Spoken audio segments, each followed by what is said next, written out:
Hello, hello. How are we all doing? Hope everyone is well.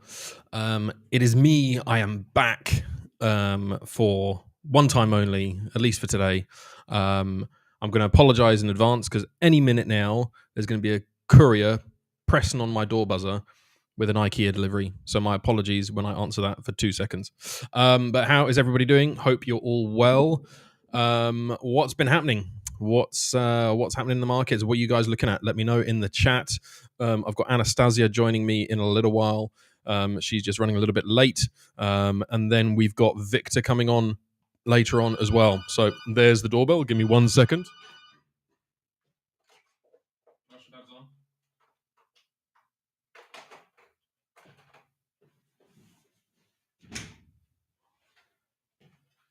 Oh, there we go. Oh, great timing, eh? Great timing. So let me know, guys. What are you trading at the moment? Vinny, good to see you, mate. Hope you're well. Who else we got? We've got Ninja. We've got AI. We've got who else we got? We've got Bobby as well. Dobry dziękuję. Good to see all of you guys. Maya as well. Good to see you. Long time no speak. How is it going? I hope everyone is doing good. Trying to catch up on the chat. Let's see what else is happening. Loads of you in. AI Gen is I don't know what your name is. YouTube's changed all these names now. We can't read your actual display name. We have to read your username. So it's like DJXS1PQ. That's not a name that we can pronounce quickly and easily, is it? YouTube, get with the times. And Barge is saying US tech short. I was just speaking to LJ actually about this very topic. I very much agree with that. I think there is a real sentiment towards coming off on the AI hype, let's say. So yeah, I would be of a similar view on that. I think if we look at the 1 hour, we can see it's already started to come off a little bit. I think it's a fair assessment that we're probably going to start seeing some shorts on the NAS. Riley's shorting it from last night. I'm assuming you're in from here, I guess, Riley. Is that right? Very, very nice. Andy says he's trading gold here.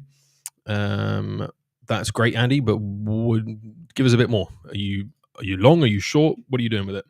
Personally, I was looking at gold before I came online because I haven't traded for 2 weeks. I blew a boot camp a couple of weeks ago, and I haven't been trading ever since. So I am fresh to the markets today after 2 weeks away from them. But looking at the gold this morning, I think we're looking at some shorts. Probably a bit more of a rangy period, potentially. So I'm looking for potential shorts in around this area, the kind of the 4,020 to 30, something like that, for potential areas of interest. So that's what I'm looking at on gold at the moment. Nice t-shirt, thank you. It's actually a nice Irish woolen jumper. It is rather cold over here. To answer Ashish's question, I am from the UK, but I am based in Poland. I am just going to close the door because the courier's left that open. So give me 2 seconds.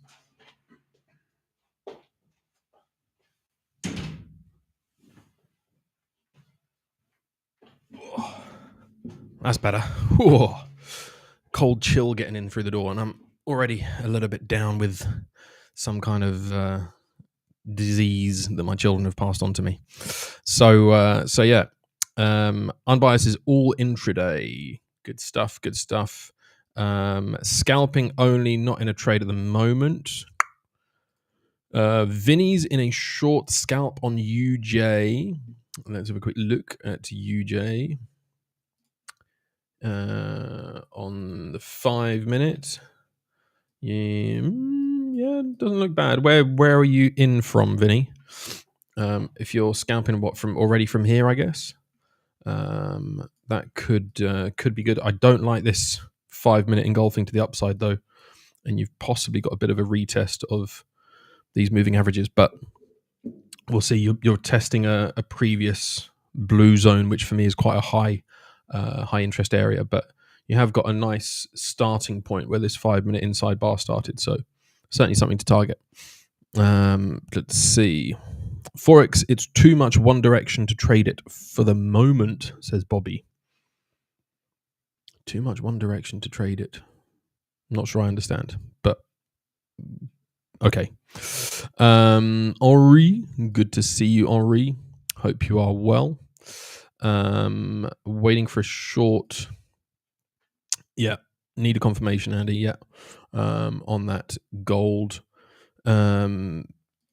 Maya, I don't know what you're talking about with my kryptonite looking chart. What's wrong with my chart? I don't know what you're talking about. That's just rude.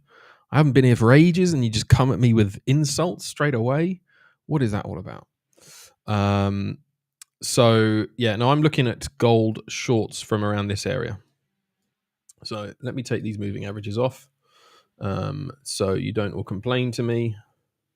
You can't see anything. There we go.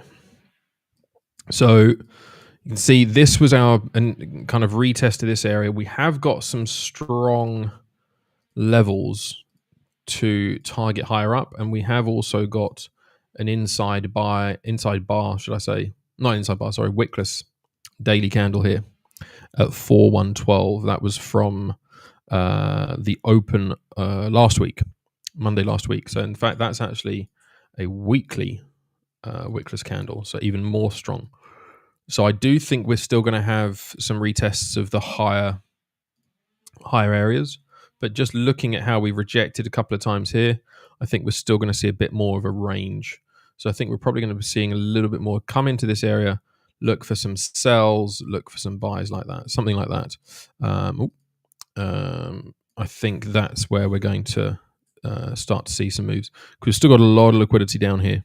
So I think there's going to be a bit more of a, I think there's going to be a push, trying to get some buyers in, pull back down, create a new low, possibly even come as low as 3,850 even, and then go on for retesting the highs. So we'll see. Let's have a look. Let me catch up on chat. Henri says, looking for a sell on pound dollar on the 4-hour time frame. Testing a 4-hour fair value gap. Let's have a look. On the 4-hour, it is indeed. Let's have a look. Yeah, nice little pocket in here. That would be a really nice pocket. See it coming in to test that little area. Reason I say that area is because you've got an engulfing candle on the 4-hour to the upside here that didn't hold, got broken down by this one. So the overlap between those two would look like a really nice area for potential sells. Or if it breaks past this one here, if it breaks past this level, then I'd be looking for buys. So I'd be looking for buys and reacting off this. So something along the lines of, so if we come up here looking for a retest of this to sell down, something like that.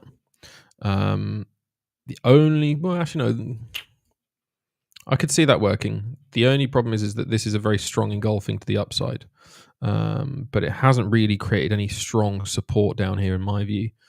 So you could well be looking for further sells. You may even see a sell-off from here, but that's not as convincing, I don't think. So you've got those two areas, one interest here, another one there. Alternative scenario is you see us break past this one, take this level, push on up, and then bounce off this to go higher. That's kind of where I'm seeing GU at the moment. But obviously the pound at the moment is just getting a pummeling. So trying to look for longs on the pound is probably a fool's game, as some would say. Harave? YouTube, sort out these. Bring back the display names, YouTube. Harave's looking for gold shorts at 414. Let's go back to that one. Let's have a look. I think I'm not convinced by that. Got to look at that. That's LJ will be proud of that drawing. I'm not convinced by that. I think you've still got room to go higher up into this area. That's my personal opinion. But yeah, Justice, Justin, Justice. Good to see you. Akram, my man, how you doing? Hope you are well. DJ, this is a one-time thing. LJ's off, so Jonathan was asking who was around, and so I said, look, I can jump in for an hour or two. So yeah, don't. I'm afraid it's not going to be a regular reoccurrence, at least not for the time being, anyway. I've got plenty other things going on at the moment, so yeah.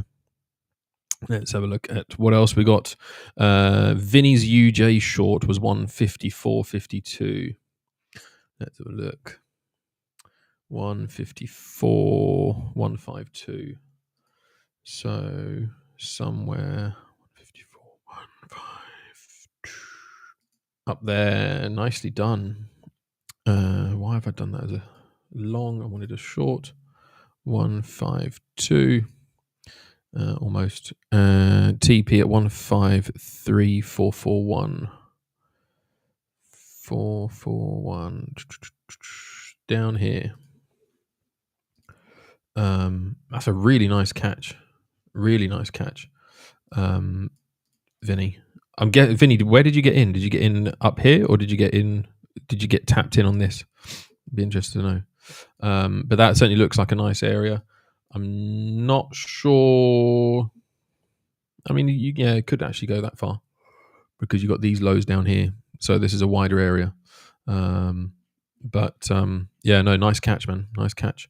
Nice bit of profit there, my friend. Nice bit of profit.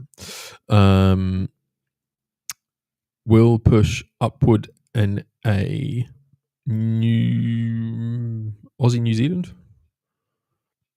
NA, I'm not sure. Indicator.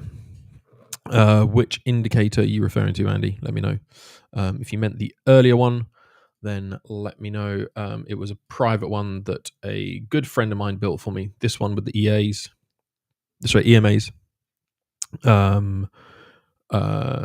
It's got different moving averages that you can put on, which is pretty cool. And it's got other bits and pieces that you can add on as well if you wanted to. So yeah, but it's a private one, I'm afraid. It's not one that I'm allowed to share. So, and if it's anything else that you're asking about, then I don't use any other indicators. It is just my wild drawings, basically. So, Mike looks rejuvenated. He's going nowhere. He looks like Superman after. Maya, I appreciate the I don't even know what that is. Is it a compliment or the faith or the confidence in me? I don't know, but yeah, I'm not sure I feel rejuvenated after spending 3 hours with my son in the middle of the night, coughing and spluttering and everything else. So I'm actually running on empty today. Whatever it is, I have to agree with the comment, though. Okay, so go get yourselves a 5. No, actually, don't. Actually, this sounds really bad. Don't go and get yourselves a 5-year-old kid. That's a terrible idea. If you have a 5-year-old kid and they keep you up all night, this is the look. This is what happens. So yeah. How are you doing, Anastasiia? I'm okay. How are you? I'm good, thank you. I'm good. It's been a while. In fact, it feels like it's been ages. It feels like it's been at least half a year or something. So it's been a long time for sure. Half a year. Come on. I mean, the ABL live streams are going until the end of August, and I was still doing. Actually, okay, so since the end of August, I've not really been doing live streams. Almost half a year. August, September. That's like 2 and a month bits. You on the live streams, Mike, it just feels like such a long time already. I know. I'm trying to get into the routine of doing my own live streams on my own channel, but alas, time is not permitting it. So I'm super busy on rebuilding, or building, should I say, the next version of ABL. So So yeah, which is going Looking well, forward to but see that. lots to do. Sorry. Looking forward to see that. Yeah, it's. I mean, it's a mammoth project. It really is. But we've got some good people working on it, so it's gonna be interesting. So yeah, Stephen, good to see you. Everyone's just saying hello, so I'm just going through. We've got Infinity. We got Kim. Hope you guys are all well. Martin I is asking us to look at the NAS. We looked at the NAS earlier very briefly. That's not the NAS. That's the NAS. I reckon. I don't know about you, Anastasiia, but I reckon the sells are in on the NAS on a higher time frame. I think we're starting to see a lot of anxiety towards the whole AI thing, and I think that's going to start to see less positive sentiment coming in. But that's just my view. What do you think? I'm opening, refreshing my NASDAQ chart in a second. I was selling it on Monday, Mm, but I closed it. I closed it a little bit earlier than where it went. One moment, I'm gonna have a look at it from the second. So the reason I'm like the way I see always Nasdaq is that I always compare it with S&P 500 at the same time. So if you look at the NAS right now, mm, I don't think it's a sell yet, at least at this very moment. The reason for this is that because if you look at the 30-minute time frame, for example, we can clearly see how it's rejecting the same zone as before. mm, So it even looks like, the pattern, the kind of pattern that I usually trade, where the mm, price at least renewed the previous highs before, mm, so high. So if the price would take this high and then I would see the signs of rejection, this is when I would be expecting also to take potentially some sells. Also, another thing about the sells for Nasdaq now, and the reason I'm not taking them is because we tested this previous highs. So it mm, was leave the break and read this kind of situation. And Nasdaq usually likes doing that. So we had multiple situations already when the price tests the previous highs, all-time highs, goes higher. Also, this one is exactly the same model as before. So mm, I don't think it's yet going lower, to be honest with you. Also, if we look at the S&P 500, the situation is going to be exactly the same. So we also had the test here. I was expecting it a little bit lower at that very moment, but that was in the beginning of September already. And now we have exactly the same model where the price also tested it and goes higher. Now, mm. I'm honestly looking actually to take a buy right now on S&P 500 because of the same exact model that I was talking about on the high time frame. We see that the price was testing this big zone and the previous all-time highs. Now in the lower time frame, we have this pattern that I usually trade. We have the rejection from both sides, from Mm, this one and this one, from all the sides, confirmation of the reaction on the zone. On this higher time frame, well, on the daily, on the hourly, we can also see that the point of control of the week is traded on 68.05, and I'm looking at the futures quotes. So from here, I would be expecting the price to at least the new previous highs. I'm a little bit late. I would prefer to take it a little bit lower, but it is what it is. So you're So going to take some longs on the S&P. on S&P, yeah. I'm Yeah, gonna no, just, it does yeah, look good. It does look good for longs. I think overall for me, I yeah. mean, I think there's a narrative going on in the background, and we've got to think about the time of year. We've got to think about the all these kind of constant back and forth about the rare earth deals and all the other kind of the chip restrictions between the US and China and everything else. The other thing is I think there's the Americans are taking the approach of, right, we've got to infrastructure to power all of this AI stuff, whereas the Chinese are taking the approach of, let's just make the models use less power, let's make them more efficient. And I saw a news report yesterday suggesting that OpenAI are looking for government guarantees to help them pay for all of this infrastructure, because they haven't got the money to basically build all the stuff that they need to build for all their models to work. So I don't know. I feel as though that I don't think there's necessarily going to be a complete burst of the bubble, but I do think we're in for a correction of some kind, and I think that's likely to come sooner rather than later.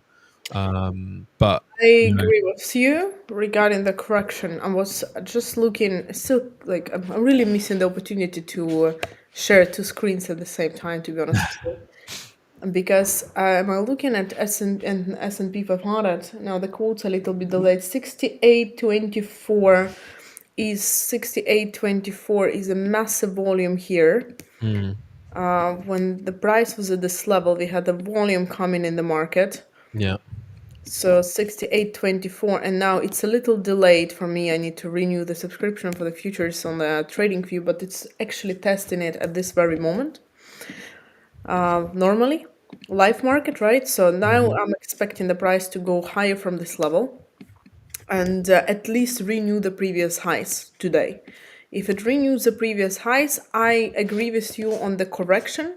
So I'm expecting also the corrective narrative to continue, but when we reach this zone here, so if I would approach it from the perspective of the volume, I would be looking at the price to mm, reach this high volume node, yeah, so approximately here, before the next corrective wave started.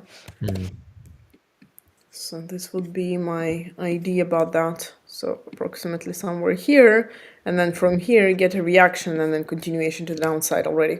yeah, Looking for the more downwards movement. And if it starts dropping again, I would already be looking for the price to renew this lows here. mm, So and yeah, come back exactly, to this zone. yeah, Yeah. yeah, exactly.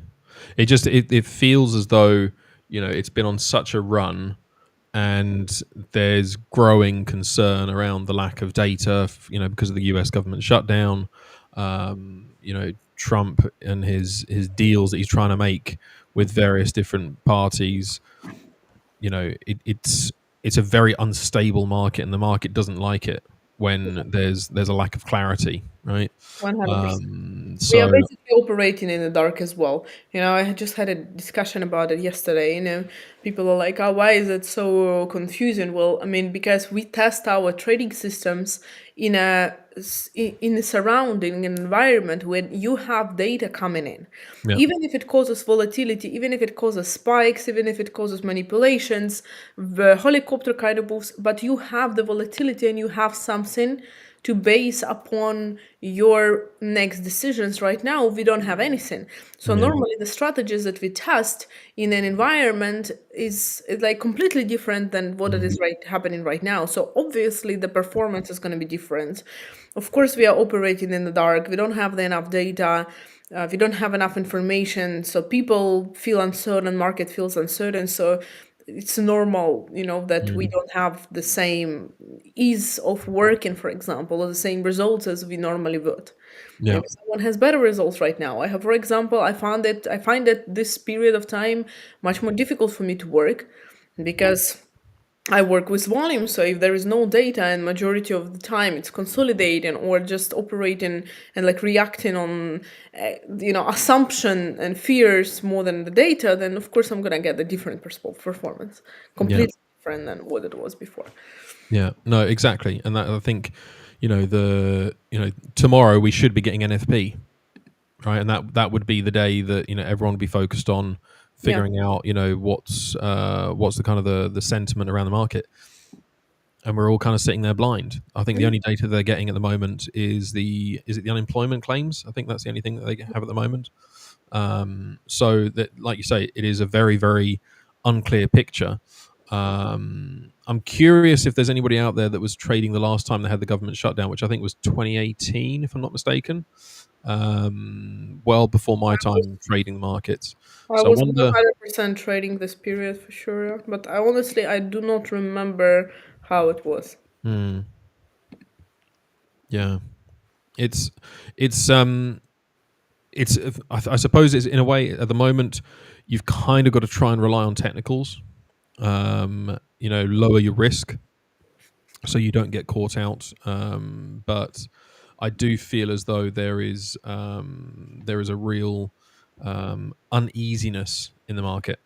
there's a lot of narrative saying there's a correction coming, or the bubble's going to burst with AI and all these other things. It does feel as though there is something brewing, as we would say in English, right? Something is coming along. Nobody quite knows what it is.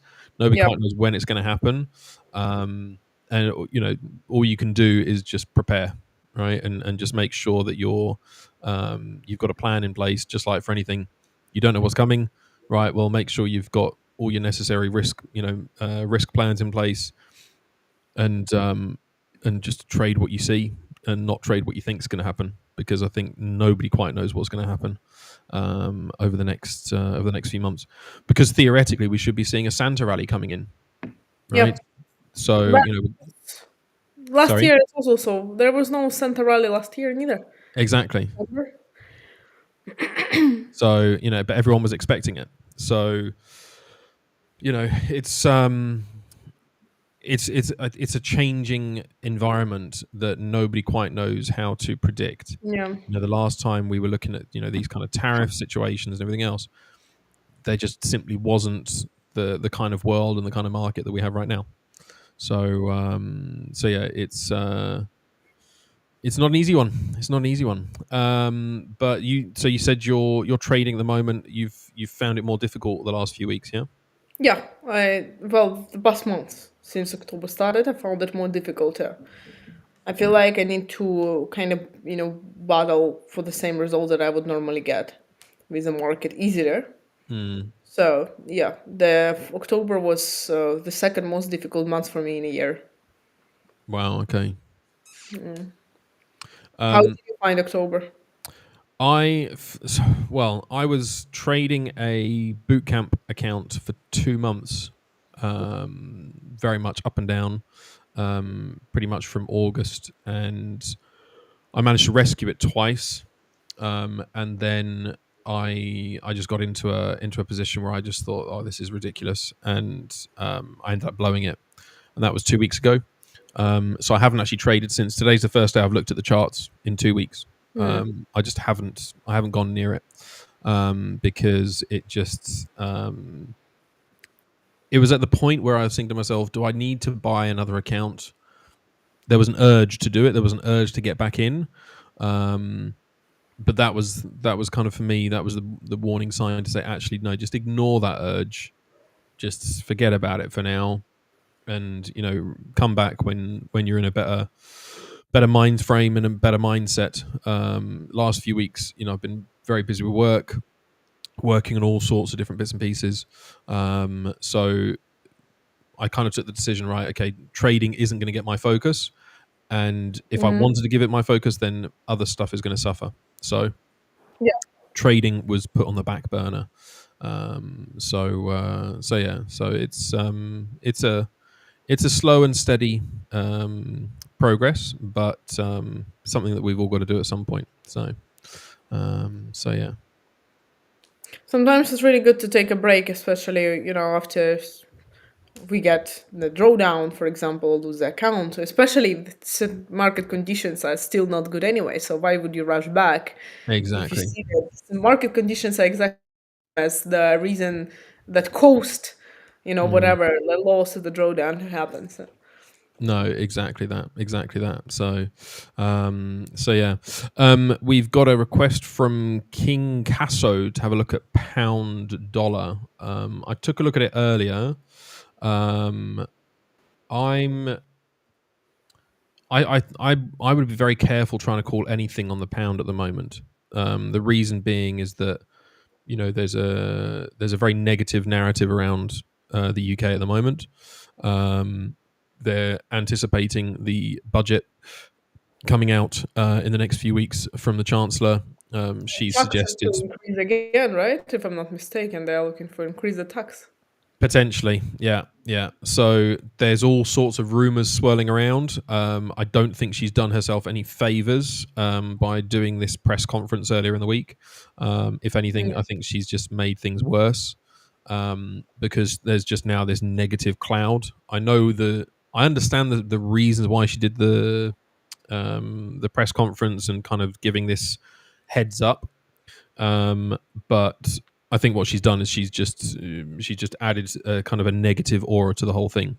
She's tried to explain what is going on, but nobody's listening to that, unfortunately.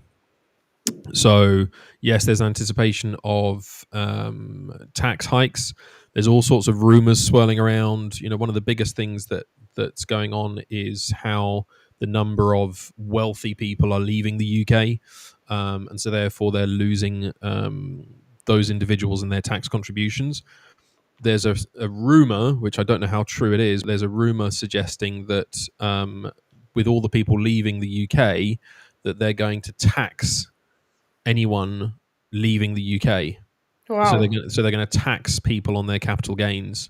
So if you're a wealthy individual looking to leave the UK and looking to move elsewhere, and you're trying to take your money with you, then apparently they're going to tax kind of on like a withdrawal fee or something like that.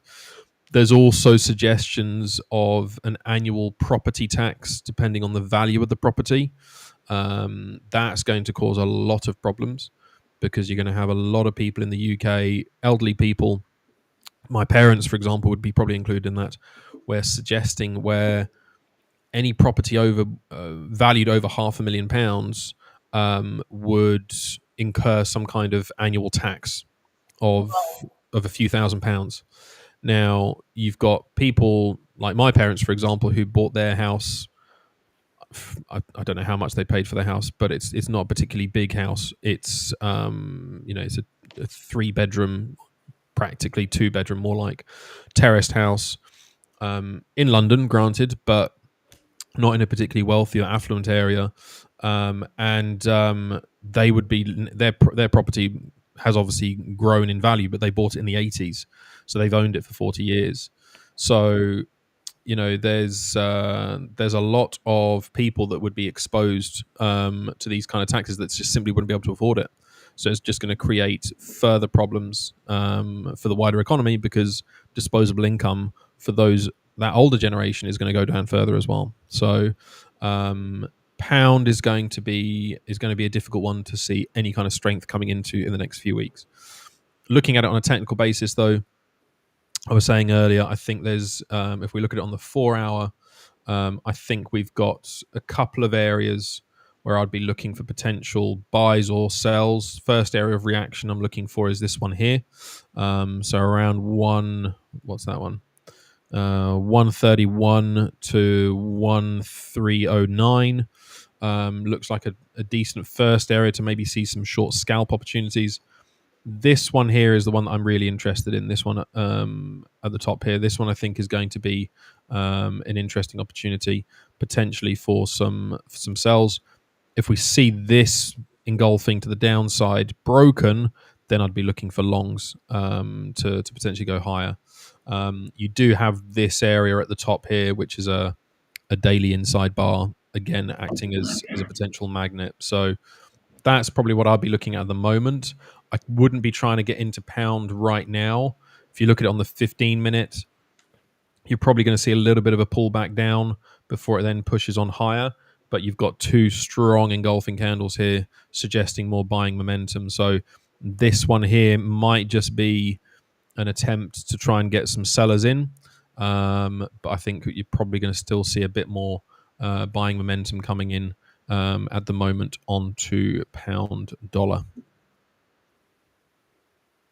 That's my thoughts anyway. DJ says, agree, Mike, and I also think the market will show us the footprint on the chart in terms of volume, as we can only react to what big players are doing and plan trades around the manifested volume. Precisely. Yeah. Riley, yeah. The UK, unfortunately, have made they made a bed for themselves and they've got to lie in it now. Is the God's honest truth. It's 14 years of the Tories with the Lib Dems at the beginning, and then the Tories on their own. The shambles of Brexit and everything that came with that. It's just chaos. So really, really not a great time to be in the UK, which is frustrating for me because my parents are getting older. I've got 2 little kids, and I'd actually love to be back in the UK so they could spend time with them. But it's not looking particularly particularly appealing, unfortunately. So, but I don't think anywhere is right now. Maybe somewhere sunny, but the only thing is the weather that's going to support you on that, and everywhere's kind of got crazy weather right now. So I don't know. I don't know. Well, Is it? okay. I've got cold weather here. All right, that's why I'm wearing my woolly Irish jumper today. Right, because this morning it was like 0 degrees outside. I've got a Oof. mechanic changing the tires on my car right now to winter snow tires. So yeah, but Oh, that's cold. That's cold. yeah, that's Poland for you. So, but I'm going to visit my family in a couple of weeks, and I'm really not looking forward for the weather, to be honest with you. Like, I'm completely not ready, not even mentally, I'm not ready. just going to get the winter warmers out. Yeah. Yeah, it's. I don't mind it. I don't mind the cold as long as as long as I've got the suitable layers up and everything else. But the office that I'm in, unfortunately, doesn't have any heating, so I'm worried about my electricity bill for this office because I have a feeling it's probably going to cost me a fortune. So yeah, but we'll see. It's weird as these affect middle class as rich have limited setup which will escape the changes. Not necessarily. There are ways around it, but even then, limited companies are still getting taxed by corporation tax. So it's not that easy, unfortunately. But all Um, the changes are usually directed, the majority of them through the middle class, because the middle class is the biggest layer of the class in any country. Majority of the countries, healthy economy, more or less. And precisely the middle class and their behavior, our behavior defines essentially the economy, yeah, right? Spendings, the consumption, and so on and so on. So, of course, the changes in the first place is directed around the middle class, and people don't like this, but it is like this. So yeah, the faster we realize it, the faster you'll be able to do something about it as well. yeah, yeah. It's never As it going to be says, not too bad here in Cornwall. bad. Yeah, I think the problem in the UK is that they've got there's this. I don't want to get into politics, but there's this conflict between people on the left and the people on the right. So people on the left want welfare, benefits and all this sort of stuff. People on the right, it's like, no, you got to go and work. There's no middle ground here, right? So you've suddenly got mental health. Sorry, everyone's jumped onto mental health, saying it's such an important thing that there's no support, there's no services for mental health. But the problem is that a lot of people are jumping onto mental health and just using it as an excuse to just not work or to not do anything.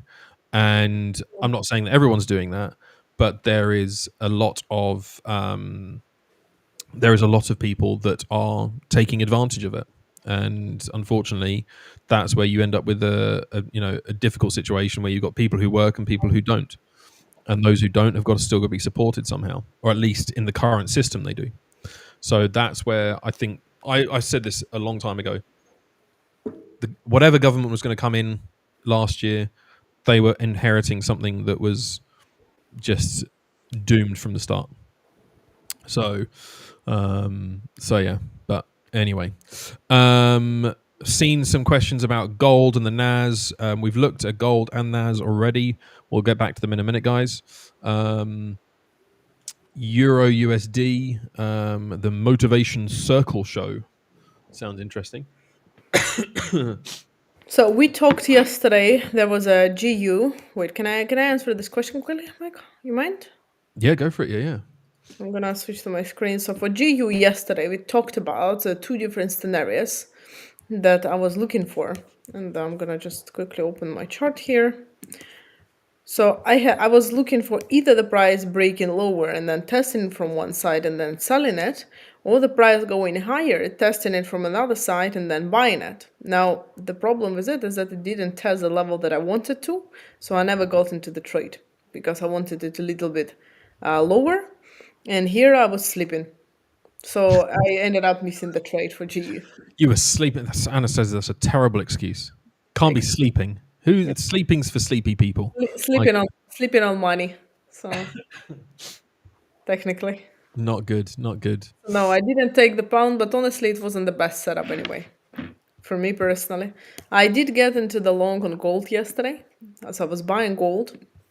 Talked about it also yesterday here with, with Wixers as well, and I was looking for this buy, and I did take it, but then I closed it earlier as well. I closed it at night, which wasn't ideal because I was able to get a full profit and I only got parts of the profits because I didn't want to leave it over the night. But this is also specification of the current period of time. I'm not really feeling like leaving a lot of trades over the night because you don't know if the Trump wakes up and decides to put 100% tax on something else. Yeah. And then, everything is going to crash again, or they decide to leave the shutdown suddenly. And then, so you never know. So I decided to not leave it over the night so I can sleep peacefully again. So I ended up only with part of the profit, but that's the only trade that I took yesterday. I didn't take anything else, only the long on gold. Yeah. Raf, good to see you. Morning, mate. Hope you are well. Long time no speak. I don't understand why the FTSE keeps touching all-time highs almost every week, being the UK is in such a mess. I think the FTSE is just benefiting from the wider positive sentiment on the markets. You've still got some, semi-decent big names in there, so they're just benefiting from the flow over from the other markets. But if you look at it from a standpoint from compared to others, it's just not getting the same flows. So yeah. But there was actually, I did see there was one company that decided to float on the UK stock exchange recently. So there is some positivity there. But as I say, the narrative for the UK is the problem. The narrative for the UK is just so negative that no matter what the government says or does, everyone just says it's rubbish. So makes it very, very difficult. Ain't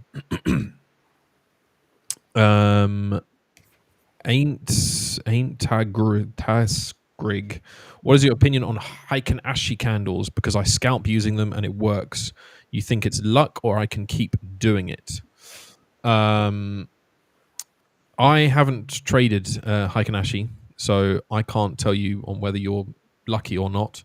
But I'd be saying you need to check your data and you need to be back testing and seeing whether you're seeing what you're doing at the moment. Is it based on anything in particular?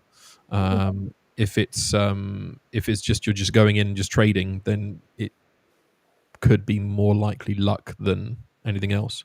But if you've got a plan and you've got a strategy and you can reinforce it with some data from the past markets, then absolutely go for it. But I wouldn't just keep going it endlessly. I don't know. Are you familiar with them? To be honest with you, the whole question, how the question was positioned, is I think it's more luck than anything else. Because if you have a system and you tested it, you're not asking if it's luck or not. If you're asking if it's luck or you can keep doing it, it means that you haven't tested it and you don't have any data. Yeah. So. Well said. Well said. Taco Trump, says Maya. We'll see. We will see. Let's see what there was somebody earlier on that was asking about Euro USD. So let's have a look at Euro USD. Do you want to pull that up, Anastasiia? I haven't looked into it. Sorry, it's already transferred to your chart. No worries. So as you can see, I've got lots of levels here that I haven't even deleted from the last time I looked at Euro USD. It's taken a ton of these on this spike up that we had mid-October that I had marked out previously. So I would say we're looking at some more strength coming into the dollar. We have tapped into this nice area here. So we've got this reaction on the daily, tapped in here. There is still scope for us to come down further. But I think if we're going to look at Euro USD, we need to really consider the Dixie. And the Dixie, what's interesting is that we have broken past this high here. So that was actually broken on Tuesday. So I can still see further upside coming into the dollar. Probably coming up to this, well, certainly breaking the 100 area, but going up to maybe 100.8, something like that.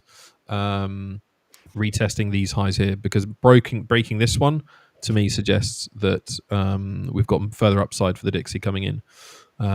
Therefore, Euro USD, you'd also be potentially expecting some more sells coming in. That's my thought at the moment. Where we've reacted yesterday is a natural reaction point. It's then just drilling down into the lower time frames. So on the 4 hour, for example, we've already come in and we've already tapped into this. This one here has been retested over here. So it certainly looks like sells for, I would say, for the next 24 hours or so, is likely to be coming in. Ashta, I would love to speak Hindi, but I can barely speak English and Polish, so I'm afraid it's beyond my realms of ability. But we do have a Hindi community in the Discord, so if you head into the Discord, you'll find Hindi speakers in there. So go check it out. I would love to speak many languages, honestly, to be fairly honest with you. I would like to speak Chinese, for example. I feel as though like trading is almost its own language in itself. Yeah, actually, it is, So, because imagine try to speak about trading to the person who doesn't understand it. yes, You will find out that it's completely different language indeed. exactly. So we're speaking trading. I know that's not what you want, but it's the best we can do right now. Martin's asking, when you guys do back testing, you do manual or automatic? If automatic, how you do exactly with EA or something? I've never done it automatically, Martin. I've always done it manually, and I use the replay function on TradingView for that. That works really well for me. And I just simply mark out the charts. I go back in time and I mark out the charts as if it was a live chart, and then I just play it out. And that's kind of how I do it. Anastasiia, I don't know if you do anything automated at all? No, I don't. I do manual backtesting because my system is fully manual. There Yeah. is not a part of it that is automatic, so I use completely manual backtesting and either replay option or just solely like an old style when you scroll the chart to the left and you just go candle by candle, things like this. So. Yeah, exactly. Sometimes the old ways are the best ways, so but I would say, Martin, you've got to use what works best for you. So yeah. Martin Fletcher saying, check the fib on each step down on the EU dollar and you'll see that this current setup has a bit more upward movement in it. On which time frame, Martin? I would need to know, because I'm not so sure. Possibly it may well break this area and come back up to the 1.575, somewhere around that area, but I think we've still got a bit more downward momentum. But again, because of the way the markets are, we could just end up in a bit of a ranging period. Yeah. Because the market doesn't know what's going on. There's economies functioning with a government shutdown in the world's largest economy. So that's kind of the markets are somewhat trading blind to a large extent.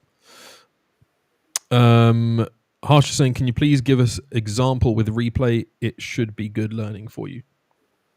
Certainly. Let me go to gold, because I know some of you wanted us to look at gold.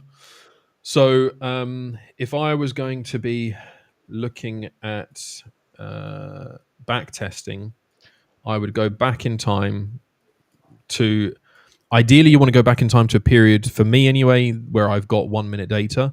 So that means you can only go back so far depending on the subscription you have. But let's say hypothetically, I'm just going to go back to June. So all you do is you come back and you click the bar replay, choose when you want to start. So let's say we want to start from here. And what it does is it just chops off the chart at that point. All your drawings from the future will be left on there, but you can then just start essentially marking out your charts. Do it on, say, the 4 hour. You can then assess that nothing's really going to happen between then and the next candle, let's say. So you mark out your charts.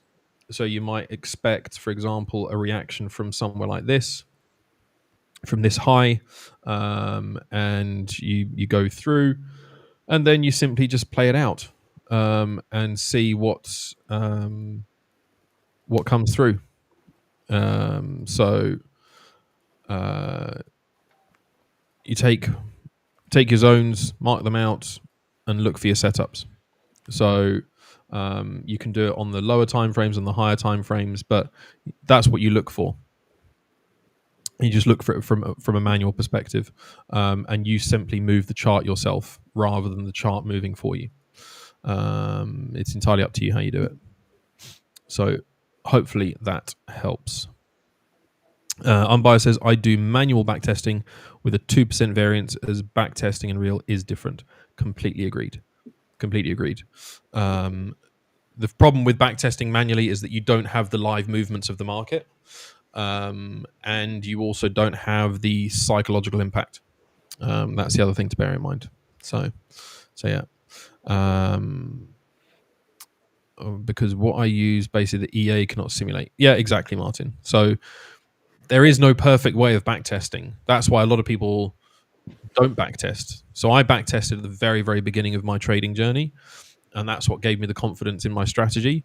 But then after a while, it became clear to me that I actually needed to forward test and simply, start testing my theory, start testing my edge on live markets, because then you actually get, dipped into the psychological element, you get dipped into all the other bits and pieces that come with it, right?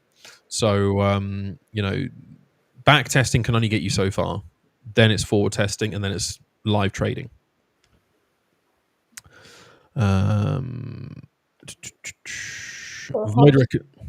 Sorry, Anastasiia, gone.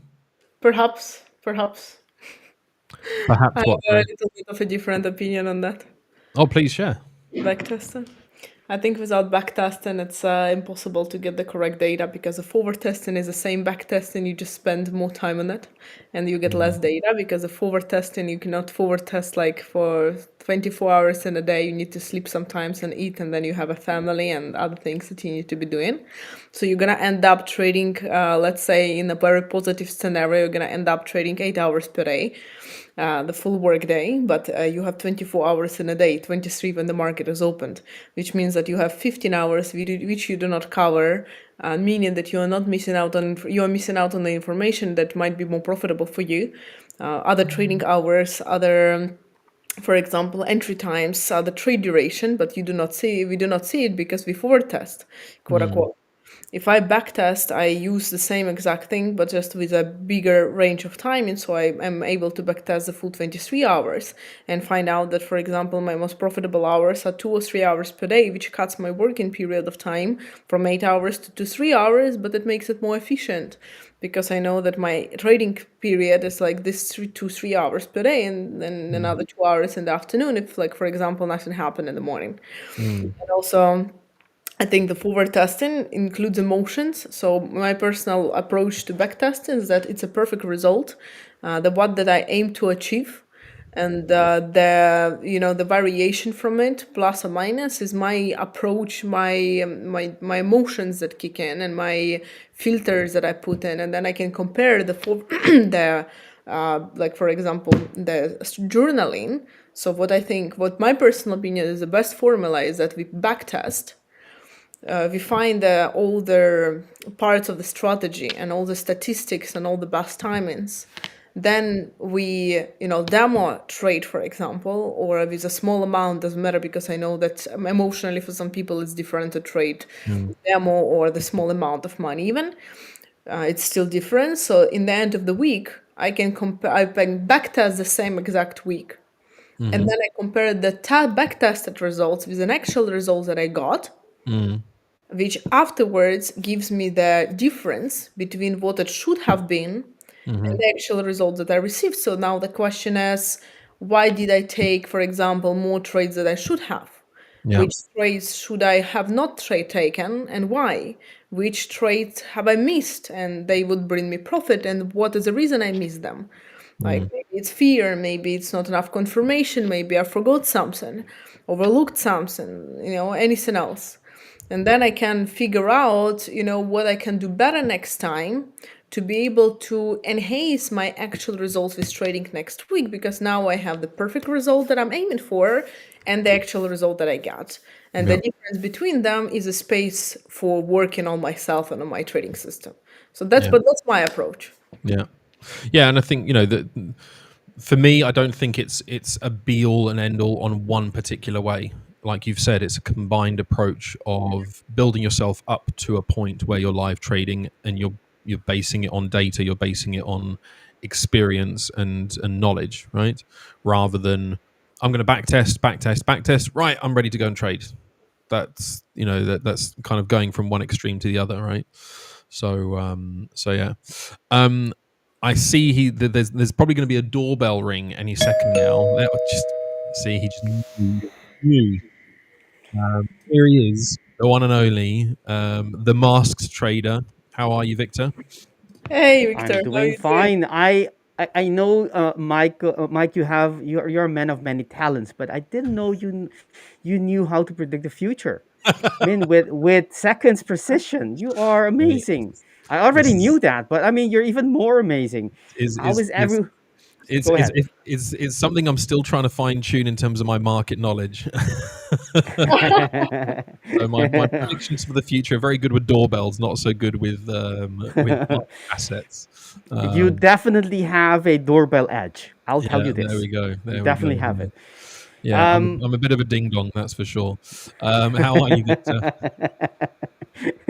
I'm doing fine. Doing great. How is everyone watching us? Anastasia, I didn't forget about you. I'm not ignoring you. How are you doing today?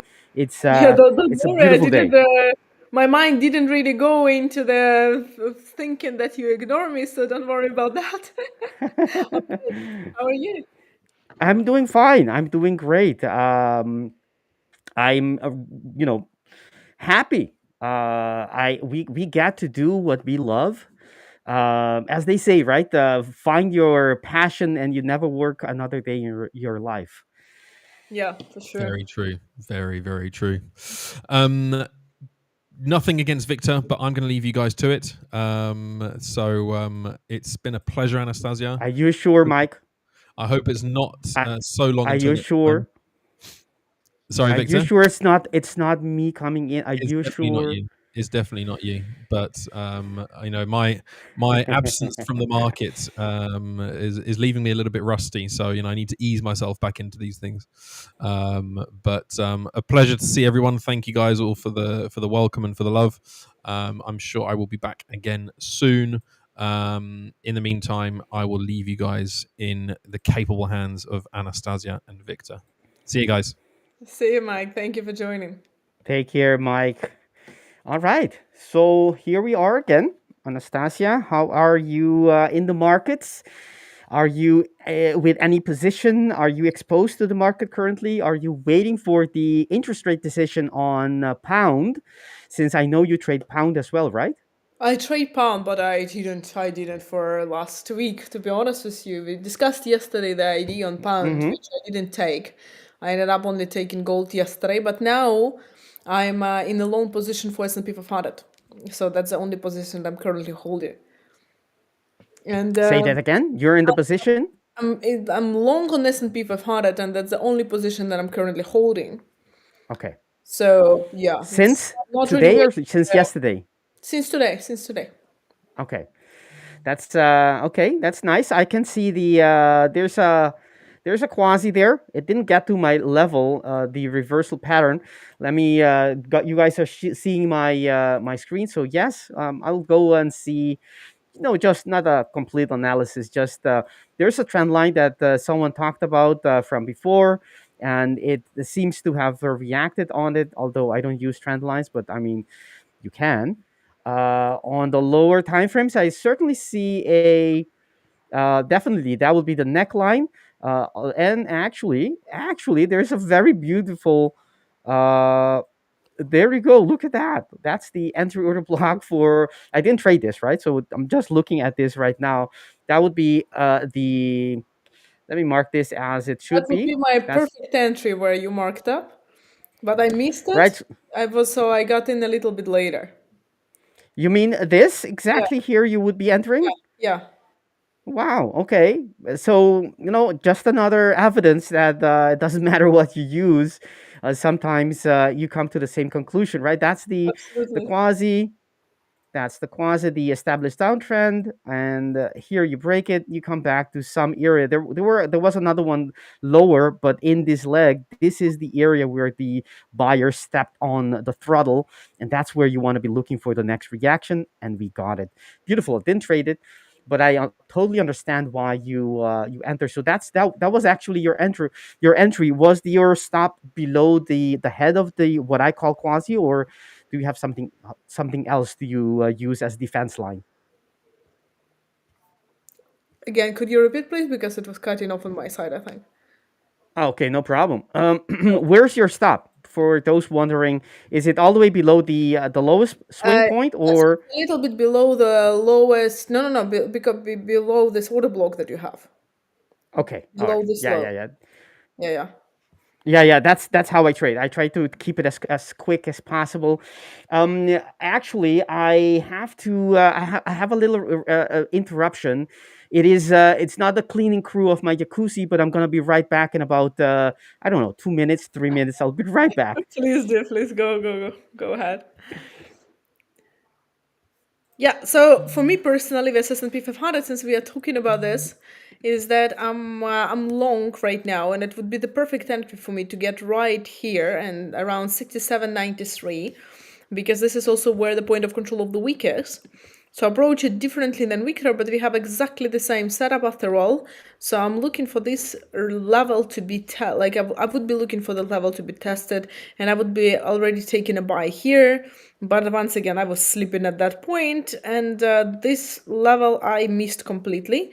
So I got in a little bit later. I got in approximately right here. So I'm right now in profit, and my position is basically this right now. So my stop are a little bit below the previous lows at 67.81. And my take is the first level is right here, and the second level is and final level is right here. Depending on where we get the reaction in this gray zone, I'm going to be eventually closing this position. So I'm in profit for S&P 500. I'm holding it. Let's see how far it can go. We also had some volume incoming in the market here if we look in the smaller time frames. So we have exactly the same narrative with Victor, but just a little bit different perspective on how we got to the same conclusion. So yeah, let me see the comments in the chat. So one is asking, how would you approach for the 5ers context if the goal is 100% in 6 days with only one open trade at a time? I'm getting stuck in the drawdown from 1 minute and 5 minute scalps. To be honest with you, I found out because sometimes, as you know, we do these competitions with the 5ers where we, compete of who is going to make the biggest profit within us as a host during the specific time period, like for example, 1 hour or 2 hours, right? And so on. So I found out that despite the time limit, the best results that I produce are by following exactly the same trading system and taking exactly the same trades that I would normally do. So I do not change my trading system based on their shorter period of time or the context.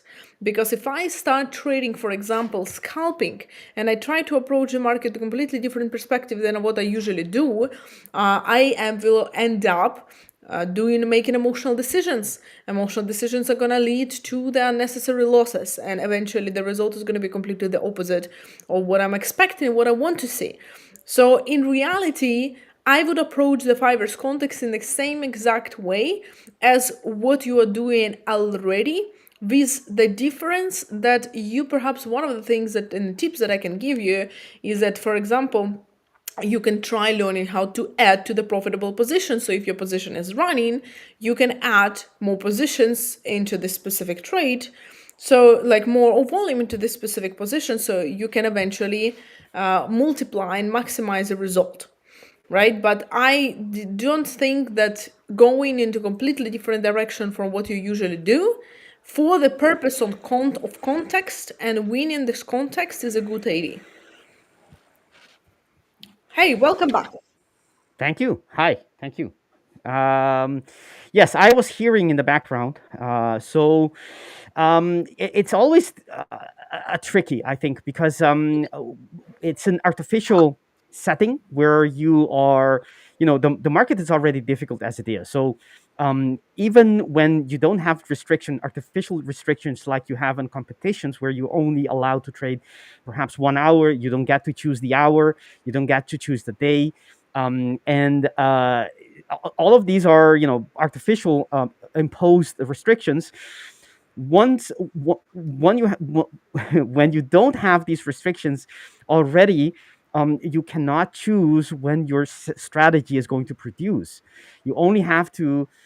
The only thing you have is you employ it, you deploy it, and hopefully in the time, after enough trades, you will be end up, not hopefully, you have measured it, you have positive expectancy, but you don't know, you can't predict the sequence, right? You could just as well start and begin with a drawdown, which is perfect, totally normal on normal trading conditions, meaning that day or maybe even that week would be a negative day or week.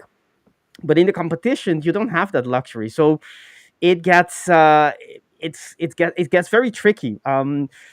What you're saying, Anastasia, is true. The best thing you can do is use something that you've measured already, likely the strategy you're already using, and try to see if you can compress it. Not you, Anastasia, but I mean the person who's asking this in the chat. Try to see if you can apply the same, because the market is fractal. Try to see if you can apply the same concept just on a lower time frame. Meaning, if your time constraints are 6 days, and you're a swing trader, you need to switch, perhaps depending on your holding time as a swing trader, but you need to find ways to compress, either going lower time frame, looking for the same patterns, but just quicker. Or the other thing you could do is look for ways to increase your trade size. I don't know all the details of the contest. Maybe that you can only hold one position. So if that's the case, then what I just said doesn't make sense.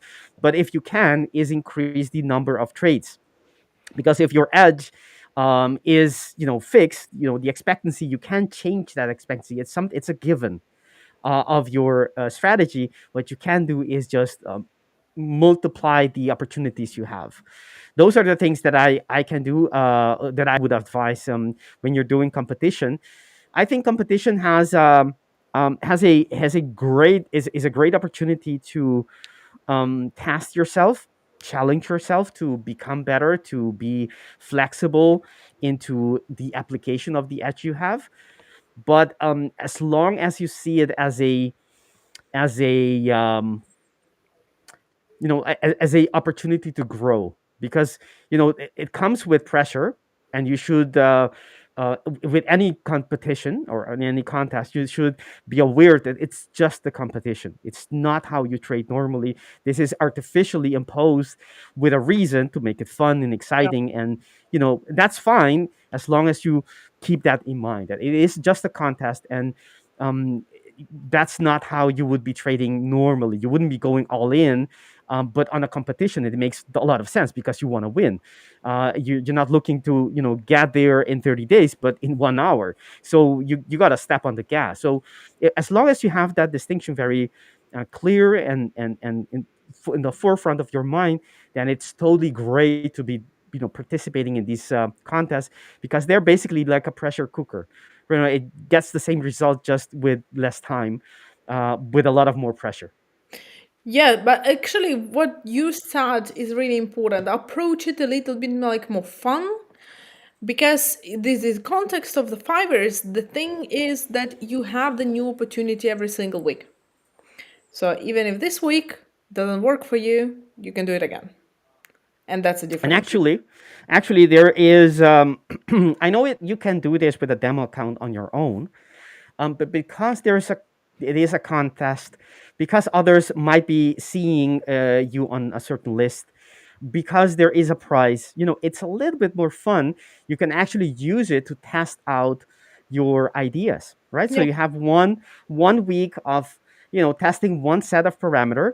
So you're not too you're not too preoccupied with the actual reaching number one or so, but you're just competing with yourself, and you're trying to make it introduce an element of fun in the process of iterations, where you change one thing and you measure, and you change another thing and see how you feel about it. Because it's not only about the strategy and the rules of the strategy, it's also how you feel applying it, how you the level of anxiety, because it's important. We all know the importance of psychology, and you being calm and things like that. So those are things you can backtest your anxiety. There's no yeah, way to backtest your anxiety, but you can do it in a in that way, applying different sets of parameters, and try them out in a contest of context, right? So one with S, the other one with X. So when you do that, I think it's great, right? Just extracting the most fun and lessons you can get out of these participation, and who knows, maybe you'll win in the process. true that. Yeah. All right, so you are watching S&P. You're in that trade. The horizontal line, is that where you got in, or is that something else on the screen? No, the levels that I got in right here, because I was a little late. I was just saying that when you were a little away, that this is the perfect level where I would get into the trade already yesterday.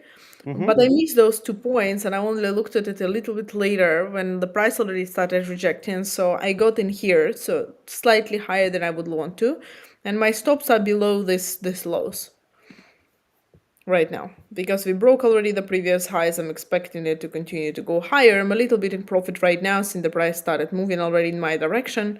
But this is just an example of how, using completely different approaches, we can get to the same exact conclusion with here. Yes. How do you do your management? Do you trail your trades? Do you wait for? What do you do? Is it active? Is it passive? It's active because I don't only trail my stop loss, but I also add to my positions. So Nice. technically, right here, right, I could add already to the position. I'm just waiting for more volume to come in. But if the price continues to go higher, I'm gonna add to my position. I add anything between 0.25 to 0.5% of the total of the original volume. Okay. So let's say if I enter this one contract, then I'm gonna add 0.25 or 0.5 Mm-hmm. afterwards. So lot size is right, so I'm gonna add this, and then eventually I'm gonna trail my stop loss below the previous volume zones. So, but normally, right now, my stop is where it is right now. I didn't trail it yet back to break even, and only the original position is currently running for me. Right. Nice. So up to what point do you still keep on adding? Do you have like a limit? Like when it's over half my way to my No, I target, I can. stop adding. No, I can keep adding actually to the position, even if it's more than halfway to my original target, depending on the volume. So what I look at, again, on my future chart, I have the smaller time frames and specific type of chart which shows I'm looking at the footprint. At the moment, who is controlling the market. I'm looking at the order flow, and then eventually, based on this, I add to my positions. When it's already super close to the target, a few last points, I'm not gonna keep adding because, of course, the risk increases. And also, it depends if I was able to move my stop to break even on the previous position already or not. Because if the previous position is back where it was, and I have already one position added, for example, then the third one I'm not going to add until I can move my stop loss and reduce the risk. All right, so you have a limit on the total exposure you have, and Yeah, yeah. what's the limit? Is it double the original position, for example, or? It can be double. Yes, usually it's less, but it can be double. But Nice. normally I try to not go there because, well, obviously it's double the risk. So I Mm-hmm. move my stop loss as quick as possible, and I add my positions based on the moved stop loss already before. Nice, nice. Someone asking, an unbiased trader, asking if do you does it matter if the position is in loss or in as winning or in profit for your to add? Do you have like a filter only when it goes my way? Is For there? sure, I never add to the losing position, so I never average in. So if the price is already in the loss, I'm not gonna average in. Only to the winning positions when the price is already going in my direction. That's good. That's good. That's because that means that you're only going to be losing on that first original position when you're wrong, and when you're right, you're going to be adding. So you're going to be be winning a little bit than the original. Well, not a little bit, maybe sometimes even twice, but in any case, more than the original position. So that's awesome. That's I like that. Yeah, because honestly, this was a change that made a big shift in my results. When I learned how to add to my winning trades, not averaging into the losing trades, it also allowed me to not only cut the risk but maximize their profits from the good positions that I have. And some positions I can get 10-15% from my one position, for example. Last month I was waiting for 2.5 weeks on break even. Account was in and out, plus minus, plus minus, plus minus, and then one position was 25% Nice, nice, because of nice. this, but Ni- maximum risk of 2%, just because I kept adding and it kept going in my direction. It doesn't happen often. It happens once per month, maximum 2 times per month.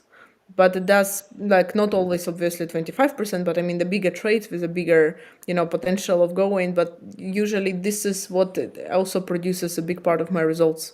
So I just wait for the whole month until actually I have I have positions that hit my target there and here. It's like 1%, 1.5 or something too. But then normally like the big results is produced when the price kept going in my direction and keep adding winners. That's amazing. That's amazing, Anastasia. You're making a lot of people proud out there watching you.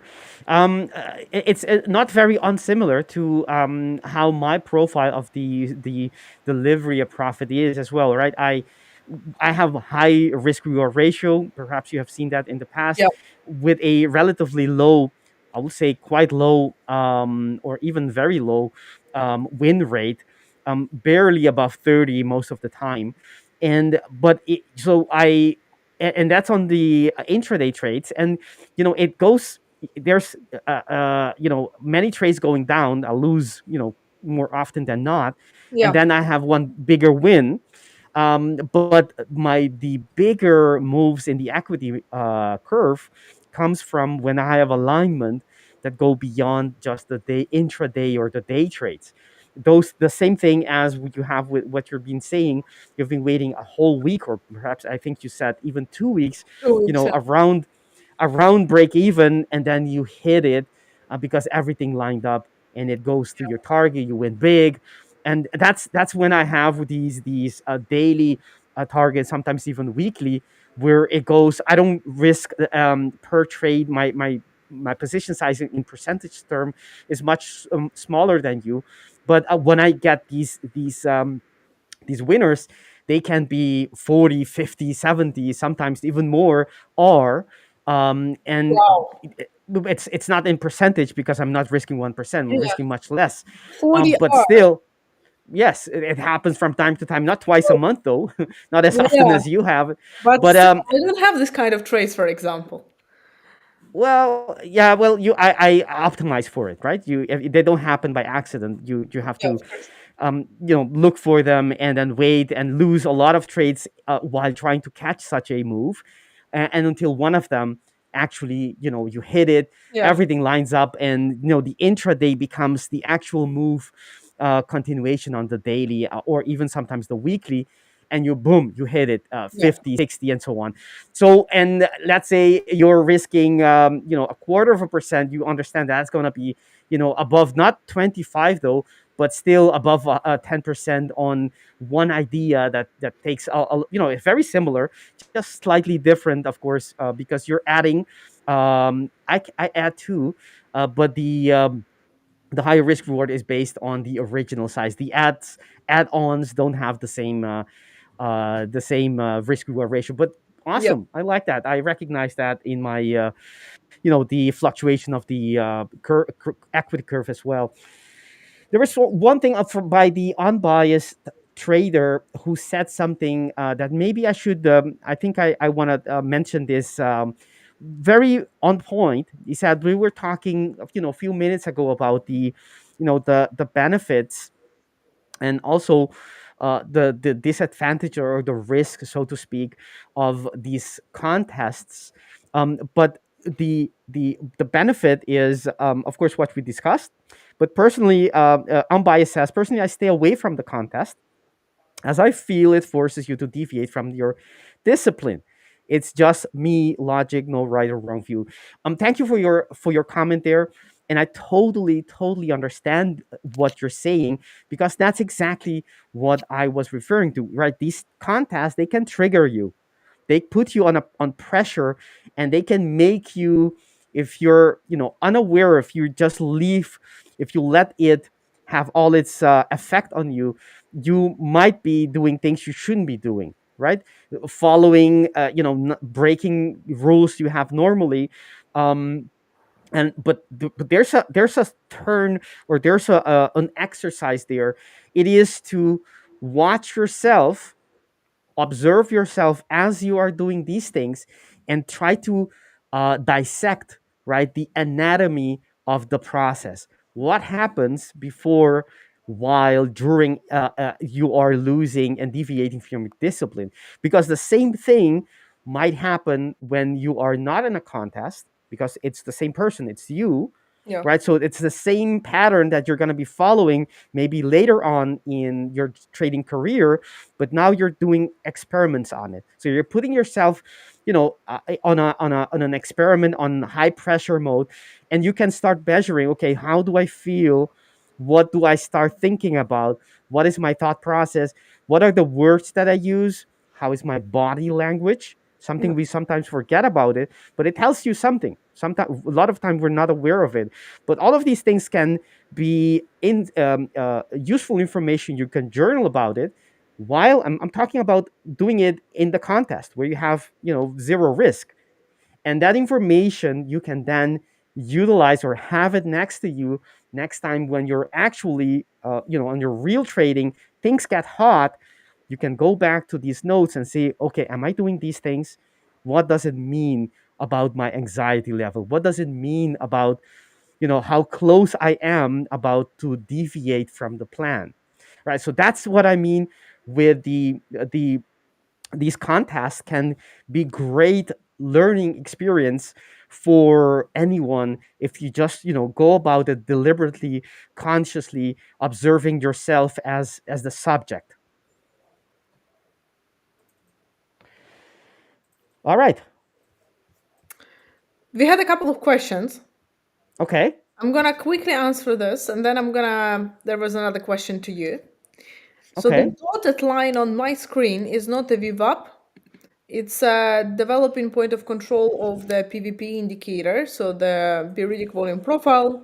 So essentially, it's a dynamic point of control. If you go to styles and you put in this line right here, this is a developing point of control and the line that is on my chart. But it's not a VWAP. It has a different formula basically and a little bit different approach, usage of it. But we have another question to you, Vicar. So there was a possible short on EU. Did you enter the trade? I didn't. Peter has some great question yesterday too. I was checking the chat, and I saw some great credits to Peter. He has some great points, great observation. Peter, good. Thank you for being so active and so engaged with us through the chat. Anastasia loves it, and I do too. So what I do is let's look at EU without going into the top-down analysis, which I do. Maybe I'll do that later. But I see the point Peter is making. One thing is, let's look at the daily. There isn't anything here on the daily. What's important is that we broke this level from before. If only TradingView follows my lead, there's that break of that line here, and we might retest that. Oh, thank you, Anastasia or Remy, Who is it? I'm not I sure. did it. I did it. Okay, thank you, thank you. So we had the break of that indicates, the continuation of the downtrend we've had so far. So that's great. We have already made a point that the market structure is still bearish, and now we're in a pullback. And that pullback, we don't have anything in this leg. The only thing, which is not huge, but I mean it's the only thing popping out, it is that broken line, right? Previously that would be functioning as a support, and now it would be a resistance. So I'm keen on that, but that's way later. I know that Peter was not referring to that. What I do have is a fresh order. Well, that was actually my point exactly. It's not fresh anymore, but there is an order block on the H4. Now the amount of the more candles, in this case, it is 6, 8, 10, 11. By the 11th candle, it was touched back. To me, that's no longer fresh. That's only to me. You can still trade this, and it will still have its effect, as you can see now. But I chose not to use these. So we do have a order block that has been, was fresh up to not very long ago, but is no longer fresh. So that already stops me from taking this trade. And if you look at the H1, we also have a beautiful order block right there. And guess what? Look at the market, how beautifully it reacted from it. Goes there, touches the lower border of that order block, see that yellow line to the left, and has that reaction. That's typical. That's normal. That's completely, I wouldn't say predictable because it doesn't happen all the time, but it happened often enough for you to build a system around it. I did, just like I did. So it's totally, I see that. To me personally, I would be getting in at the turning point, something on the lower time frame, and just targeting since I don't have the H4 lining up the way that I wanted, I would be just see it as a pullback, right? So we have this push going here, breakout of the quasi we had before. That didn't work out, by the way. I had some stop loss there, but we had a push here, and I would only understand that it is likely to be retesting something on this consolidation, as it is, I would assume likely to continue to go higher, um, because it's still not convincingly ready for that push down. If I might give a few more arguments for this, is if you look at the H4, it still needs time, but so far there's no evidence that the market has turned yet. If you look at the H2, no reason at all. Actually, it's a retest of that beautiful order block right there. Nothing here telling me that it is turning around. And even if you look at the H1, right, where is the power? What move indicates the power? It's this move. And so far, that move has not been negated. It hasn't been overshadowed, taken over by price action. So far, it's just a pullback within that impulsive move, right? So long that's the case, I'm going to assume that it's going to continue higher. Truth is, I don't know, but that's how I read price action. And so I would see there is certainly there was in here. Maybe we can go to the lower time frame, see if we can catch a quasi on the 1 minute perhaps. That would have allowed us to get in. Let me see. I know there wasn't. I can see it already that there wasn't. But I would be looking for something like this. Actually, this isn't the left shoulder for me, so I couldn't be. That this is not the. Nope, this is not what I'm looking for. So there's no quasi here. Sorry to disappoint. At least to me, there is no quasi here. The market does not convince for the valid left shoulder, right? If that's the established uptrend, and then you have the break of that neckline, which is that's a significant low, and then possible reaction or creation of that right shoulder.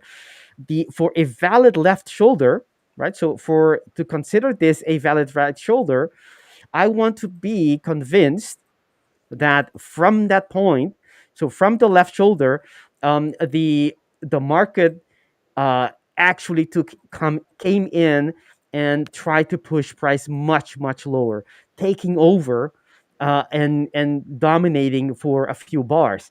And I don't see that. What I see here is just the market. Yes, here it did match the last candle right there in power, but the rest of the move to me was just consolidation. So I see this as, the sellers, the buyers never lost grip on price action at that moment. So I don't consider that to be a valid left shoulder. And this is the lowest time frame on the 1 minute. Well, I do go below 1 minute, but in terms of the setup and entries, um, it's the lowest time frame that I use.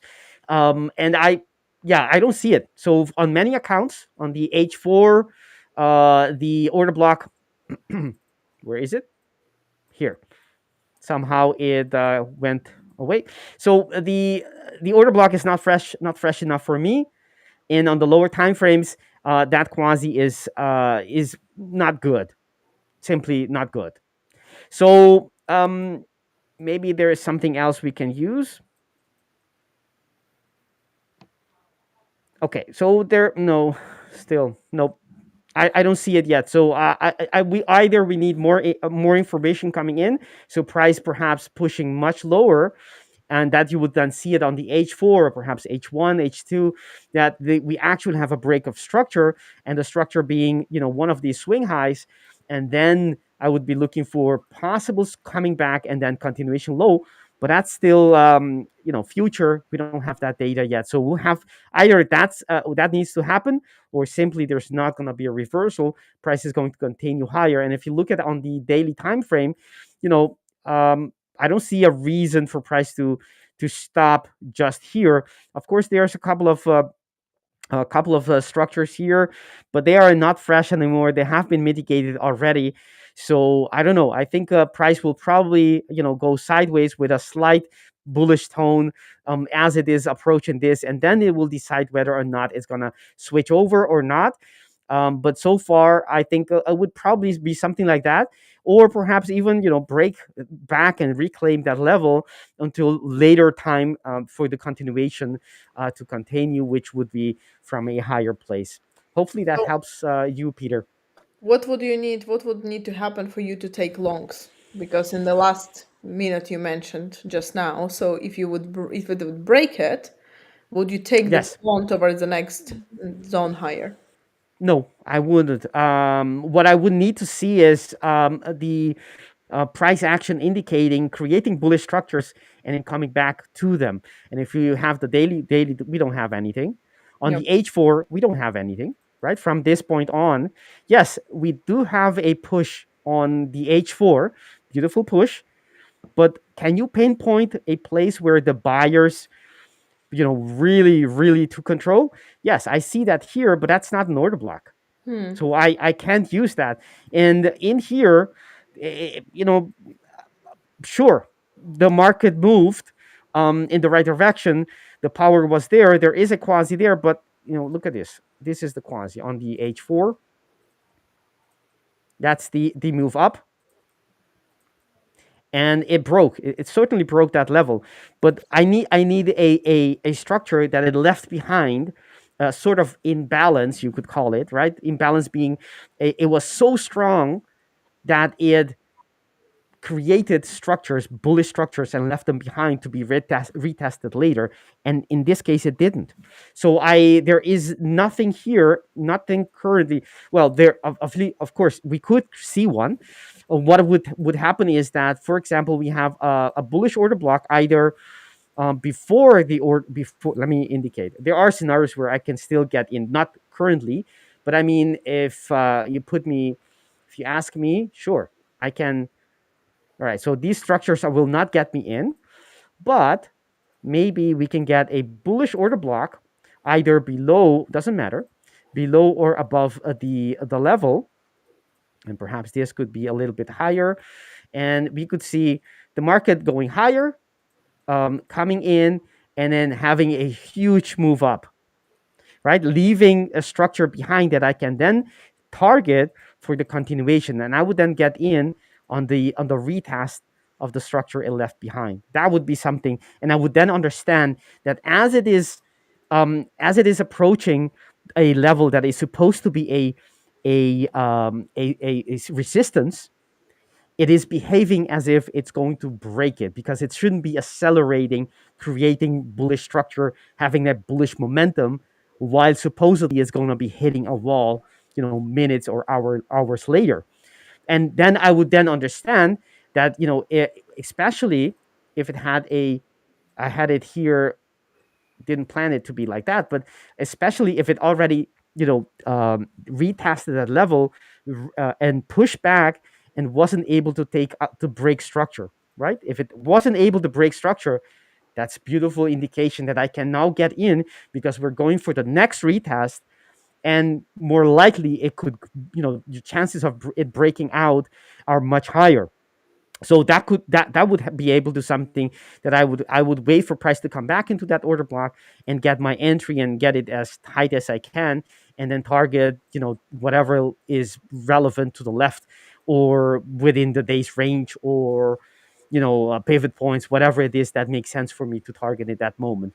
And that could happen. This could happen above, or below the level, or above it. So that means that all of this could happen as well, like so, right? So it breaks it and then comes up, but it needs to create the structure. Without the structure, I do nothing. So if it creates it, then I understand. Okay, so it broke it, it retested, it held. Now the resistance is no longer resistance; it's support, and it confirms with creating these structures that I'm waiting for price to continue higher. It's basic, price action in action. Thank you so much, Victor. That was super, super interesting. I'm gonna share my opinion on EUR USD as well. I was asking for longs because there is one setup that I'm looking for long. Also, it didn't come in the play yet, and I have a very similar opinion to yours. Again, despite using completely different approach to the market. So that was, and I was able to take the same short initially that you were looking at, which you Okay. said there was not enough, quasi for you, and there was no enough confirmation. But I was able technically to take exactly the same short. But in the meantime, unbiased trader, thank you so much. We of course love Richard and Will, but it's very nice to hear it. Thank you. Not gonna lie that we of course love hearing that. It's not a competition, maybe a little bit. We're Thank not competitive at all. No, not at all. No, it's a friendly competition. It Friendly. is. So But for we're the me, best. yeah, of course, it's normally. So I was able to take very similar short initially. I didn't, because also Okay. wasn't enough confirmation for me. But exactly the same dotted line that we had questioned before, the dynamic developing point of control of the week was essentially the level that I was able to take the short from. Also, if I look at the volume distribution over this move to the downside, the last one before the reversal, we had the point of control here. So like this was the main area of the volume that I would be looking for taking the short from. The reason I didn't take a short is because technically at the same time we broke back above those lows. So we had the test of it as well. We came back into the value area of this previous range.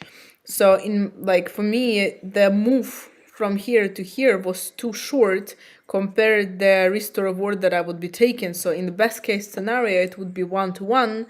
In the worst case scenario, it would be negative risk to reward. So for me, it wasn't enough, good enough setup to consider. I do see, of course, a continuation more to the downside than to the upside. So I also agree on your bearish bias overall on EUR USD. But once again, with the current instability of the market, I prefer to only take the setups that I'm 100% confident at. So what I was looking at in terms of buying, the things that would need to happen for me to buy EUR USD is if it would need to go all the way above this volume first.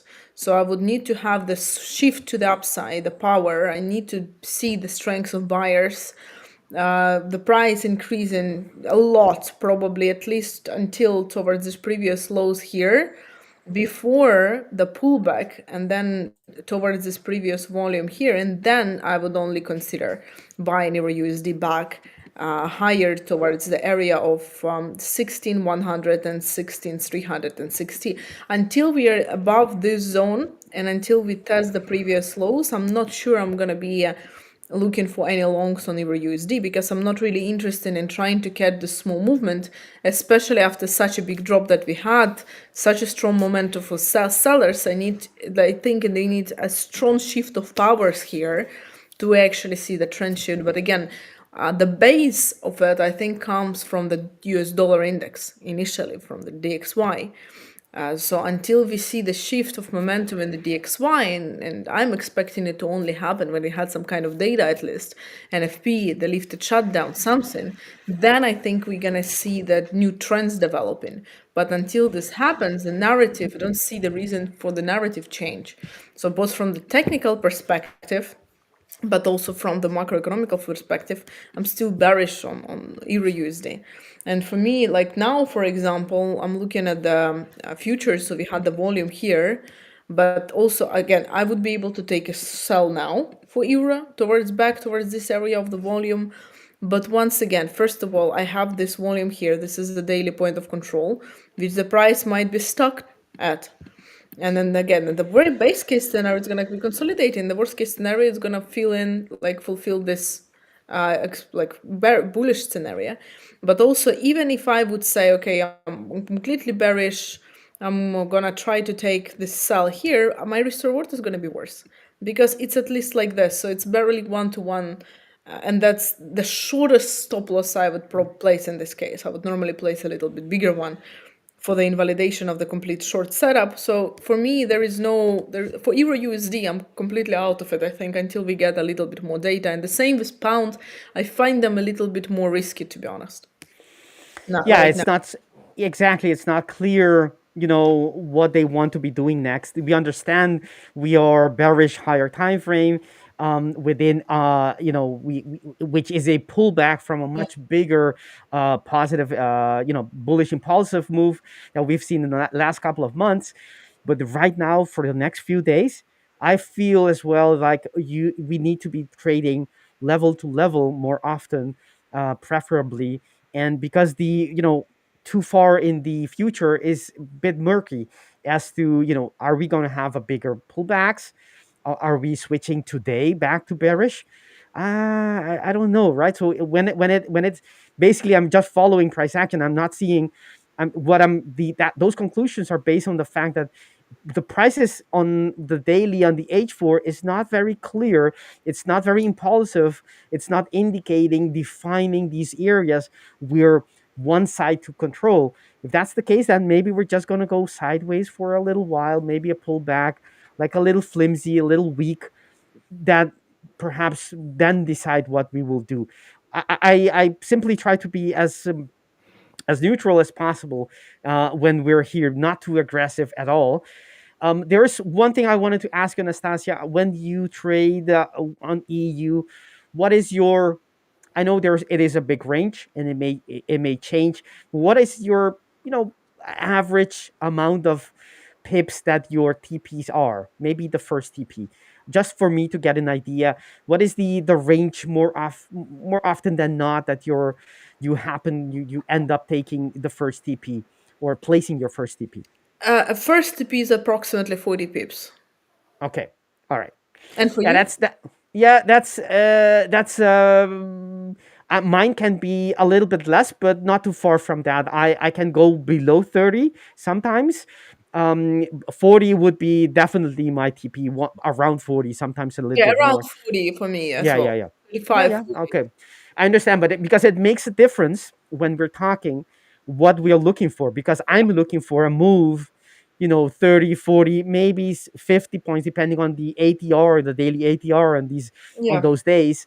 And if someone else might be just looking for 10 pips, if you're looking for 10 yeah, pips or 15 pips, then, there might be more opportunities and, yeah, you might not need to wait as much.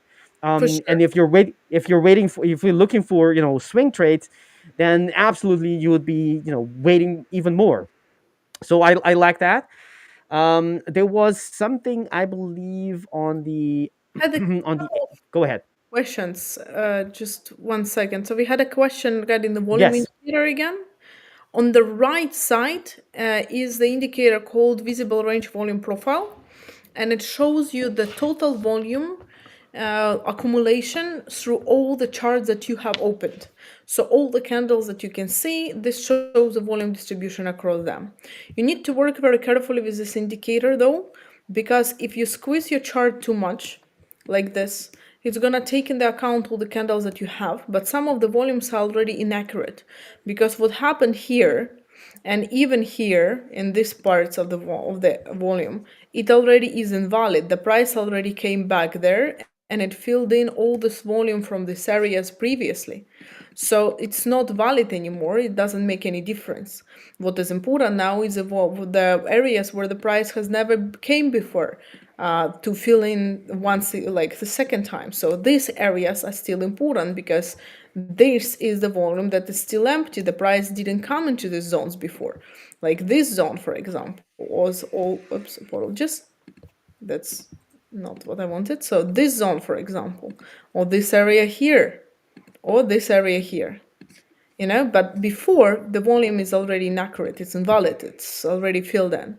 So this is the indicators that can be quite good to just a quick assumption on where the big volume areas are, where the small volume areas are, but it's not always you need to clearly know what you're looking at and to filter out the areas which are not anymore valid. So for example, right now, what I want to see is I want to see this area of the volume accumulation. So it shows me the volume here. So without even placing my volume profile over this range, I already have an idea where my value areas are and where the big volume is. So without placing my volume profile over this range, I know that if the price goes here, from this zone to this zone, I'm going to be looking for the reaction of the price, because this is where the big volume accumulation is. The same as, for example, here on top, I don't need to place my volume. I see that within this range, I had the big volume accumulation here and this point, and right here at this point. So those two levels also can get my price reaction, price to react. So it shows me the big volume accumulation areas, small volume accumulation areas, but you need to filter out what's important and what is not important information for you anymore to make your trading decision. It's no different, I think, from what I see and from what we understand from the market, that volume is another lens by which we see price action, right? It's another way of seeing price action. And in price action, like I do with order blocks and quasis, there is a component of time. So something is relevant for a certain period, for a certain time. There's that time component. With volume is the same, right? If you expand the time too much, you'll get noise of things that are no longer fresh, right? Fresh order block. These peaks in the volume that you're mentioning and what you just described, I see them as similarities, right? Where they're no longer relevant, so to speak. Yeah. Yeah. Pretty much, it is a different way of looking at the price action.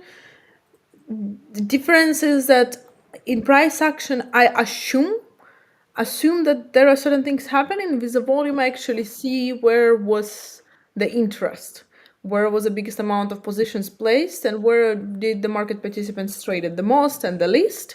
So it gives me more confidence and more precise levels on exactly what is the interest of the market participants within this specific asset, which levels are the most important. So it gives me more comfort to work with than pure price action. But fairly sane, before I started trading volume, I was trading pure price action and Fibonacci and Elliott waves theory, and that's it, nothing else. There was nothing on my charts besides empty chart candles and Fibs. And so yes, it's like another layer of price action, I would say.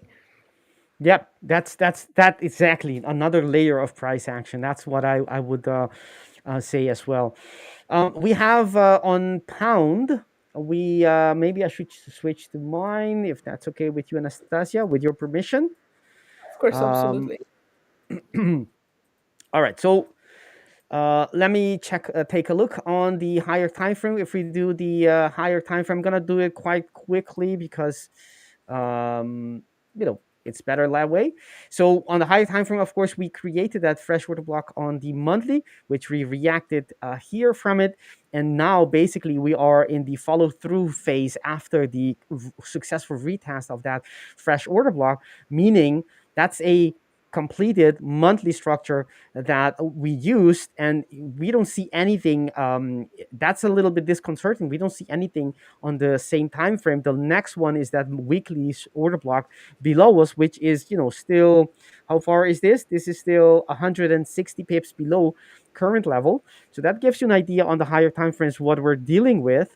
What is the likelihood, or not likelihood, but where is price likely to be gravitating towards after we broke that level? And the weekly time frame hasn't broken it yet. It has to close first. But on the daily time frame, obviously it already broke. Not only broke, it actually, this candle from this was a Tuesday, confirmed the break basically, right? Because here it tells us, in here, the two side, the tug of war, they were still deciding who's gonna win this level. Yeah. And to me, that move seals the deal. Sellers won. Period. So at least at that moment, that battle was won by the sellers. So now we of course, nothing is definitive in the terms of, it can still negate it. Even this move can be negated later on, where price could push above that level. I would suppose that would be some volume node for you, Anastasia, and where you can understand that price is going to go higher, perhaps. Buyers came in late, whatever we want to be framing it into. But point is that currently still that hasn't happened. That move Yeah. hasn't been negated. So that's one thing. But it didn't leave, at least on my order blocks, it didn't leave anything that I can work with, not on the daily at least. The next structure is way above us on the daily. This has been invalidated, meaning if anything, it's going to work as a supply now. It was before a demand area, would likely work as a supply. All right, so let's go to the H4. And here we do have an area, right? And in between, you see to the left, we have nothing else in terms of order blocks, nothing else stopping price, right? There's that big fair value gap, with, for some people, would be a reason to expect some kind of a reaction. I don't use that, and I would be waiting for price to reach this area before I take a decision. I understand as well that there is that level that was broken, that was support, could now be resistance. In the lack of a better thing, I would use that as a reference point, but I wouldn't be trading from that level, not at least with my main strategy. So I to me, there's nothing else stopping price going all the way higher here, which we will see in time if that's actually going to happen or not. And on the lower time frame, I can share a trade that we talked about yesterday. I'm not sure now if I talked about it on Discord, or I think I did here at the beginning of the day. We had that little area here. It seems very insignificant area, but if on the lower time frame, we had the fresh order block on the H4 right here, and we had on the 1 hour, it was, yes, let me double check. It was on the 1 hour where we have this order block that was retested multiple times, where price came in. Let me double check. Yes. And we had on the news, this was on the news, so you couldn't have taken this on prop firm accounts that are, don't allow you to trade around the news. But there was for a very short time during the news, price came back, retested beautifully that order block at the end of that quasi, and off we went to straight to the first TP, and then afterwards during the Asian session to the second TP. So that was a beautiful trade yesterday that we discussed at the beginning of the day as we open. And for today, what I see is that previously I talked about, there isn't any structures above our overhead. There is, however, this order block that was created. If and when it doesn't seem like the market is interested in coming back to retest that area, but if and when price comes back, I'd be looking for possible buy signals. On the 2 hour there isn't anything. On the 1 hour probably there is. Yes, there is an area there that I would be interested in taking a long from, right? But only if the market aligns, as you guys know, on the hourlies as well as on the minutes, with some beautiful quasis. So that would be something like this. And the area that I would be interested in is, let me give it to you guys. It's simple, very simple. It's not rocket science what we do here, right? Little overlap there. That's where I would start be looking for possible entries. And I see in the background we have two gentlemen, actually three, coming in. We got some heavy reinforcement here coming in. Man, the audience are getting pampered today. Wow, wow, what a team is coming on.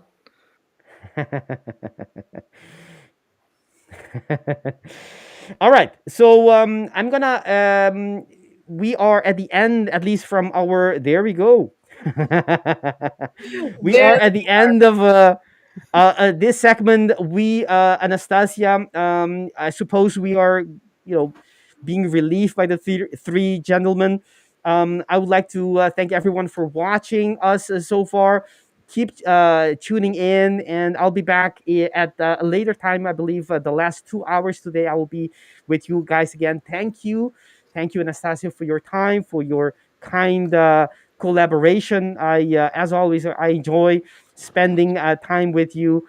And gentlemen, take it over. Likewise, thank you so much, Victor. And guys, welcome to the stream. So happy to see every single one of you. And the audience, I'm sure, is very excited.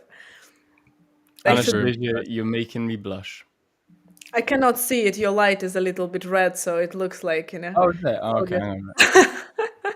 Hang on. Let me. Okay, yeah, now I can see it a little bit. How are you doing, guys? What's news? Great. Market is it's clean to me. I don't have any positions on right now. Anastasiia, you do on S&P. Yeah, long S&P, and I'm looking for longs on gold, but didn't get it. I'm literally marking up a potential long on gold now as with vegan. So we'll see. We'll see how it breaks, or we'll see how it closes in the next 2 minutes, I think. Same. Yeah. Okay, nice. But And all right, so open up my chart, so I have no idea what's going on in the market at the moment. I'm going to log off, guys. We're gonna leave you in the hands of Will, Rich, and Rich, and and see you guys later again. Goodbye, and till soon. Hi, guys. See you later, man. See you. See you later. Goodbye, Victor. Goodbye, Anastasiia. I'm in a rich sandwich right now. And You're always in a rich sandwich, mate. Nothing like starting a stream with a bit of weirdness, mate. You get us every single time. Yeah, you can. How we doing, guys? Good man. How we doing? I'm not too bad, Rich. How's you? Yeah, I'm good, thank you. I'm good. Interesting charts, interesting markets today, and Go on. I've been sidelined, so I'm curious to hear what you guys have been cooking. Well, you say that because Sideline as well. yeah, mate, I completely agree with you. It's been in fact, I need let me get my screen up. Apologies, We guys. didn't have electricity, so I couldn't do anything. So I've just been. Yeah, you got a pretty good excuse, to be fair. You've had nothing, no electricity, and I've just been in like meetings and meetings, which I'm super excited to release to you guys next. No, it won't be next week. Probably new for December. New for December, we'll be able to release why I've been so busy over the past 5 to 7 days. But so some of the guys in the background now. Super exciting. Okay, there we go. Nice. Yummy. But is it yummy? Okay. Dude, gold. I don't know. So I've not lost a bit of confidence this week, but like the markets have been playing me a little bit, not playing me, but sort of like they've not been clean for me. You know, they've not been what I want to see. So I've been looking at the markets like, okay, I want to get in this, but like this wick is a little bit. I don't know. Maybe I want to pull back, or do I want to wait for this candle to close bullish now? Then we get a pullback and I enter in on a break and retest. Like that would probably be a little bit nicer. So, dude, like I've been and ahhing quite a bit this week in the markets, which has been a little bit frustrating for me. Given that I was on such a roll September, October, the markets were hella clean for me.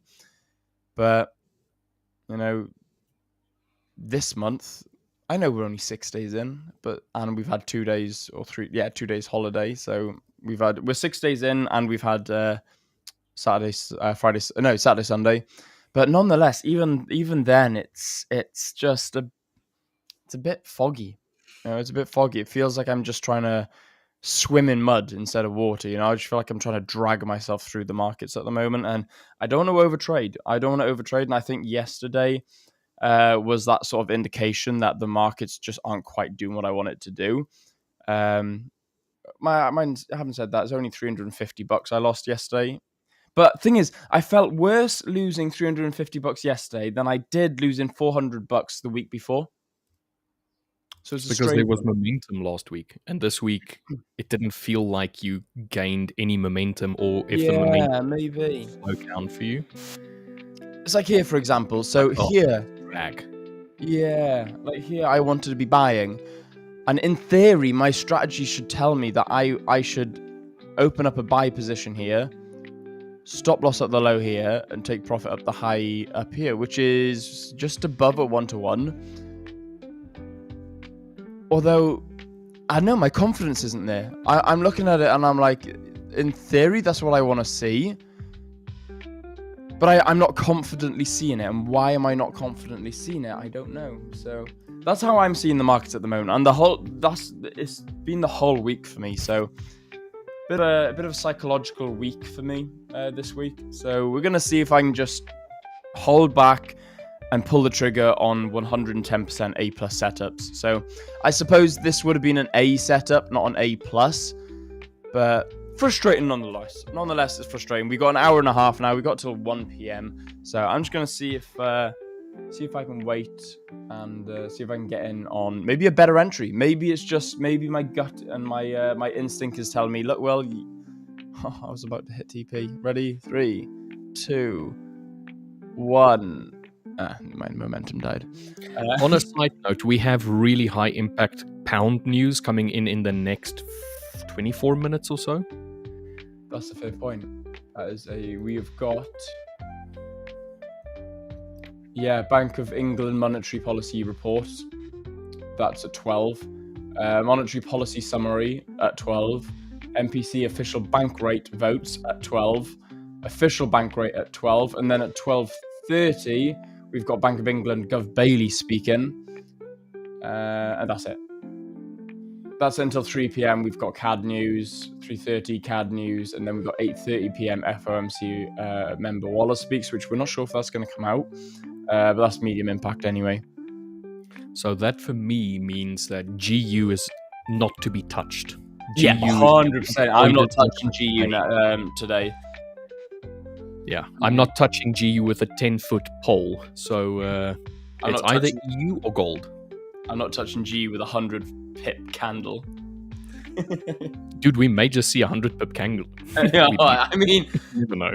Dude, the way the pound economy is going at the moment for those, I don't really follow fundamental news as much, but obviously being my country, I follow it a little bit more.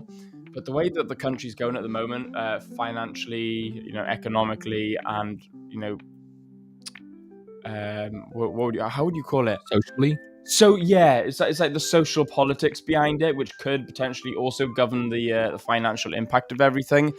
It's tragic. It's worrying. It's to the point where I don't want to trade GU because I'm worried on the unpredictability of the pound markets.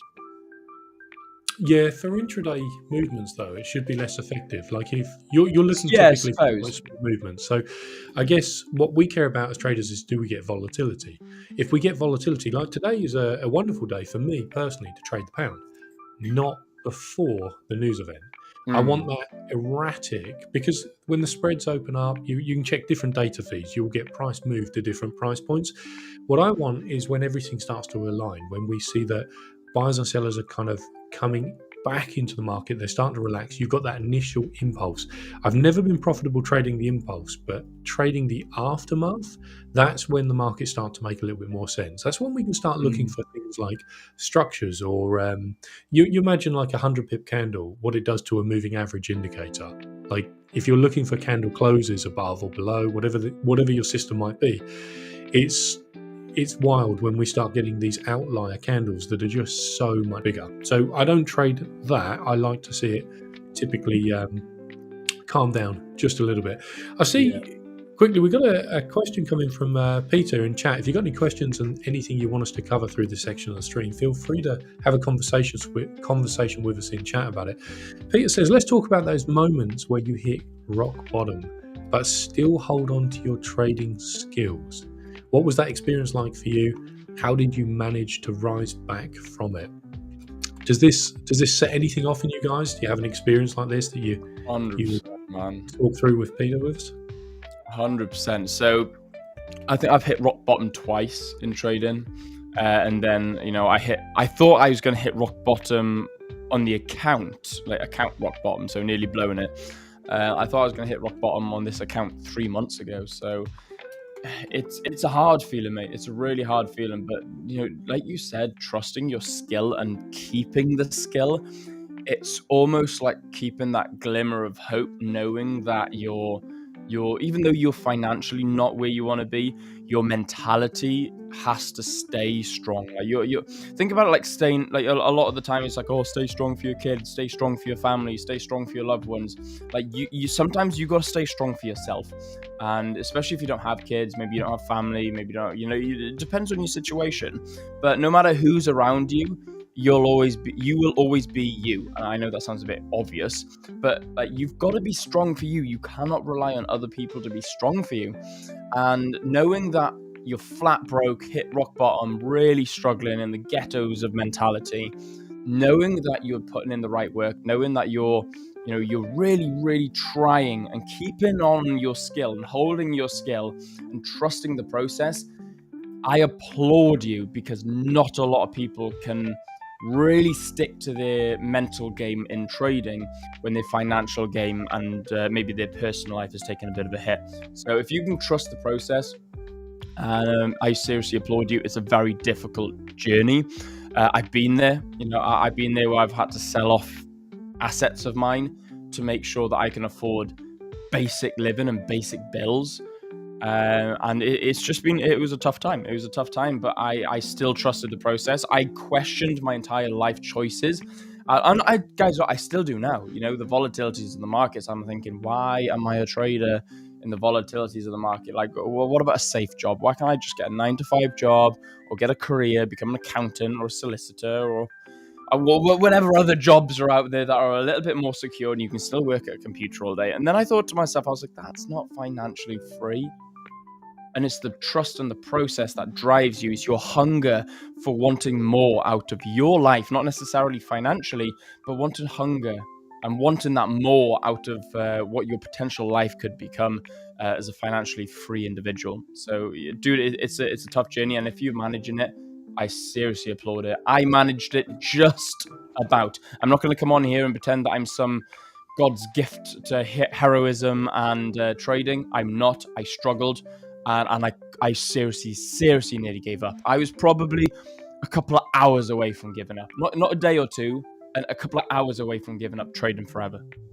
Most traders will give up and then just go, okay, I'll come back to it the next day, where they just hit that breaking point. And then we think about profitable traders, like the big traders that post these massive payouts. Sometimes it's easier to put them on a pedestal and think about a knight in shining armor, gallivanting on that horse, never had a problem a day in their life, literally just going from point A to point B in such a straight line. And it's so easy for these people. Never, ever, ever met a trader that has actually had that experience once I've got to know them personally. When Will talks about success in trading, often it is face down in the mud, crawling forward an inch at a time and coming out the other side of those experiences. We often get caught in this loophole that, when we think about like pressure creates diamonds. Your future self will thank you for this experience that you're going through. When we look back in hindsight, we go, that's exactly the lesson I needed to make the change to become the person I am today. But I'll be totally honest, in that moment, it sucks. It doesn't feel like this moment of great success. It doesn't feel like this moment of massive victory where we're being refined by the fire. It doesn't feel like that in this moment. It feels like the world is pressing you from every side and you just want to quit. Been there, done that. And I've probably quit trading 3 times, literally, where I'm like, I don't know if I can do this. I wake up the next day and say, Rich, you have put save points in your journey by learning more about yourself as a trader, by working on yourself, by working on your emotional intelligence, by working on your strategy. And there will be moments and times in the markets where it comes on boil and it goes off the boil. And the one thing that stays consistent is you. And I see we've got this wonderful comment talking about, where is it? I see if I can find it. It's talking about finding the technical edge. DJ, how you doing? It says, Rich and team, can we touch a little bit on technical edge versus mental edge in trading? Technical edge will have ebbs and flows. Mental edge is where we as traders can hold ourselves to a level of consistency. And the mental edge to gain in trading is so phenomenal. When you see a trader that has a mental edge that does not waver, it is so much harder to build a mental edge than a technical edge. But when you do it, when you put that time into yourself, when you put that time into building and refining your mindset, where you get rid of that self-doubt, those negative spiraling behaviors, that moment, it underpins when the technical edge loses its arse and just goes through a massive drawdown, and you just think, what am I doing with my life? If you can remind yourself of the bigger picture, and as we gain a bit more experience in trading, I mean, we have the opportunity to then zoom out and look at these bigger pictures and say, do you know what? It's actually not that bad. I found myself yesterday getting caught in the weeds, getting caught in the small picture, getting frustrated. I'm in this trade idea and I'm like, I'm just frustrated because I'm looking at it on a trade by trade basis.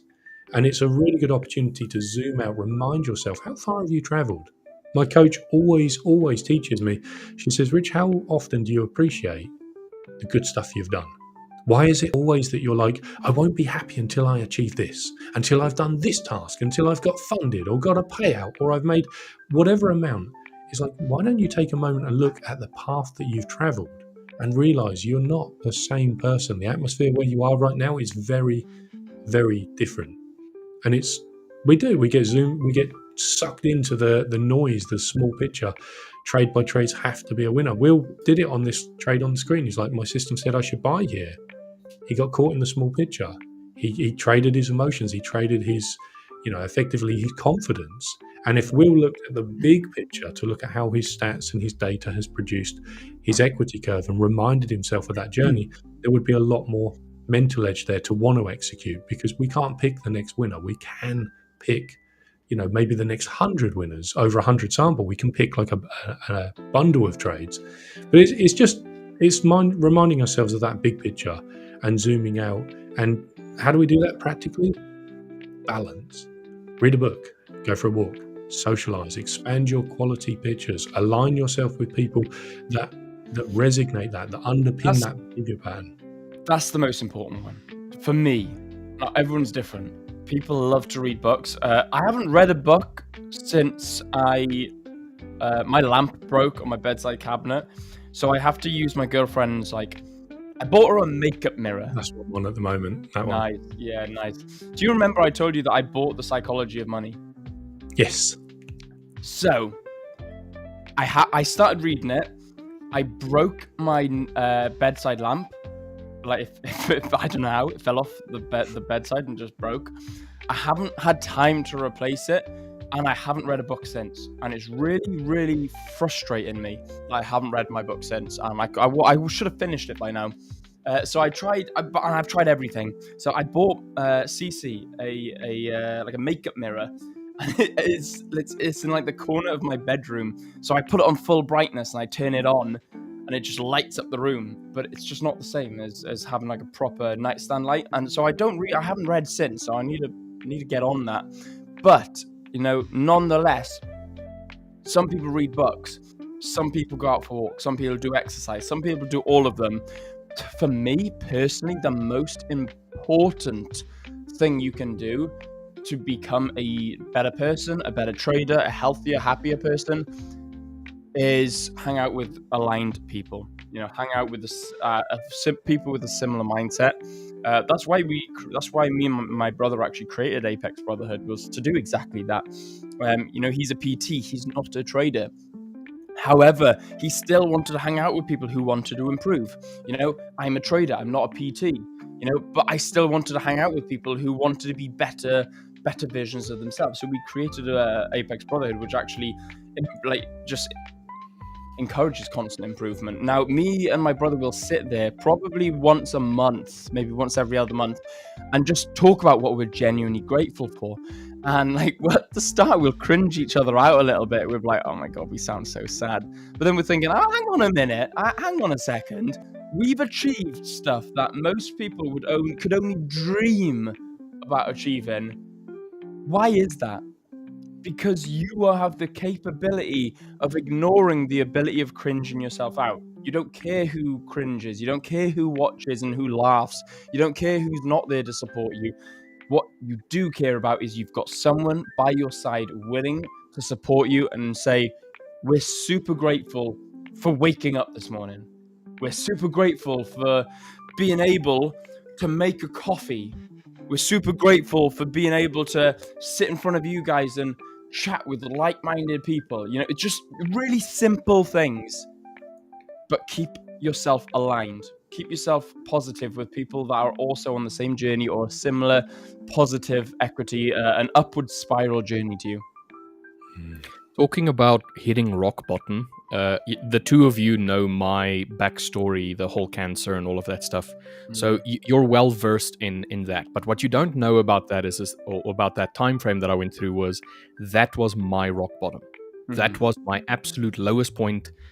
Freshly married, not even 6 months. 6 months married, ready to start, your whole life with your new partner and all of that kind of stuff, and then bam.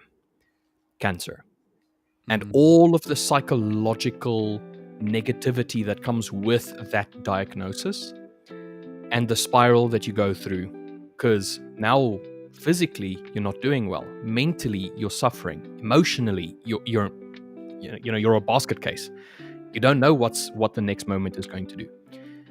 But there's one thing about hitting rock bottom that I will always appreciate, and that is that it was a time for a change. It was a time where I could accept the mental state that I was in, or I could accept the emotional state and say, you know what, it is what it is. I'm going to die. So what? Let's get it over with, and I can stop living. Or you can take the other route and you can say, you know what, life has handed me a deck of cards. I've received a very poor hand right now. I'm going to play these cards regardless. And what I did was I started looking at whom I was surrounded with, who was there to try and bring me up, who was there that just wanted to disappear. People that they're only there for the good times. That's usually a good indicator of who your real friends are and who really has your best interests at heart. Is go through something difficult and see who sticks around. But from that point, from that absolute rock bottom, there was these little glimpses, these little flickers of light of, okay, I can attempt this. I can try this. What if I do that? And it was a mental change more than anything else. But it was making sure that you're surrounded by the right people. Make sure that you have the right support group. It doesn't matter if it is blood or non-related, if it's just a friend or even a stranger on a bus that you've met. You want the people in your circle, and it doesn't have to be a big circle, it can be a small circle. You want people in your circle that truly want to support you. And it's not I want to support you because I want to get something from it. It's I want to support you because I want to support you. And that was the biggest change. So I took that experience and I brought it along with me in everything that I've done since. So whether it's trading or it is working on the psychology of trading and stuff like that, I've always looked back at that point, that rock bottom, and say, you know what? That time sucked. It really sucked. But you know what? A good thing came from it. And this good thing that came from it would not have happened had I not gone through this thing that absolutely sucked. So it's the idea that you cannot appreciate the lovely, the beautiful, the fun if you don't have the opposite of it as an experience as well, which is the negative, the ugly, the dark. So you have to go through those in order for you to really appreciate what is really good. So just wanted to give my little 2 cents on that. It's a difficult thing.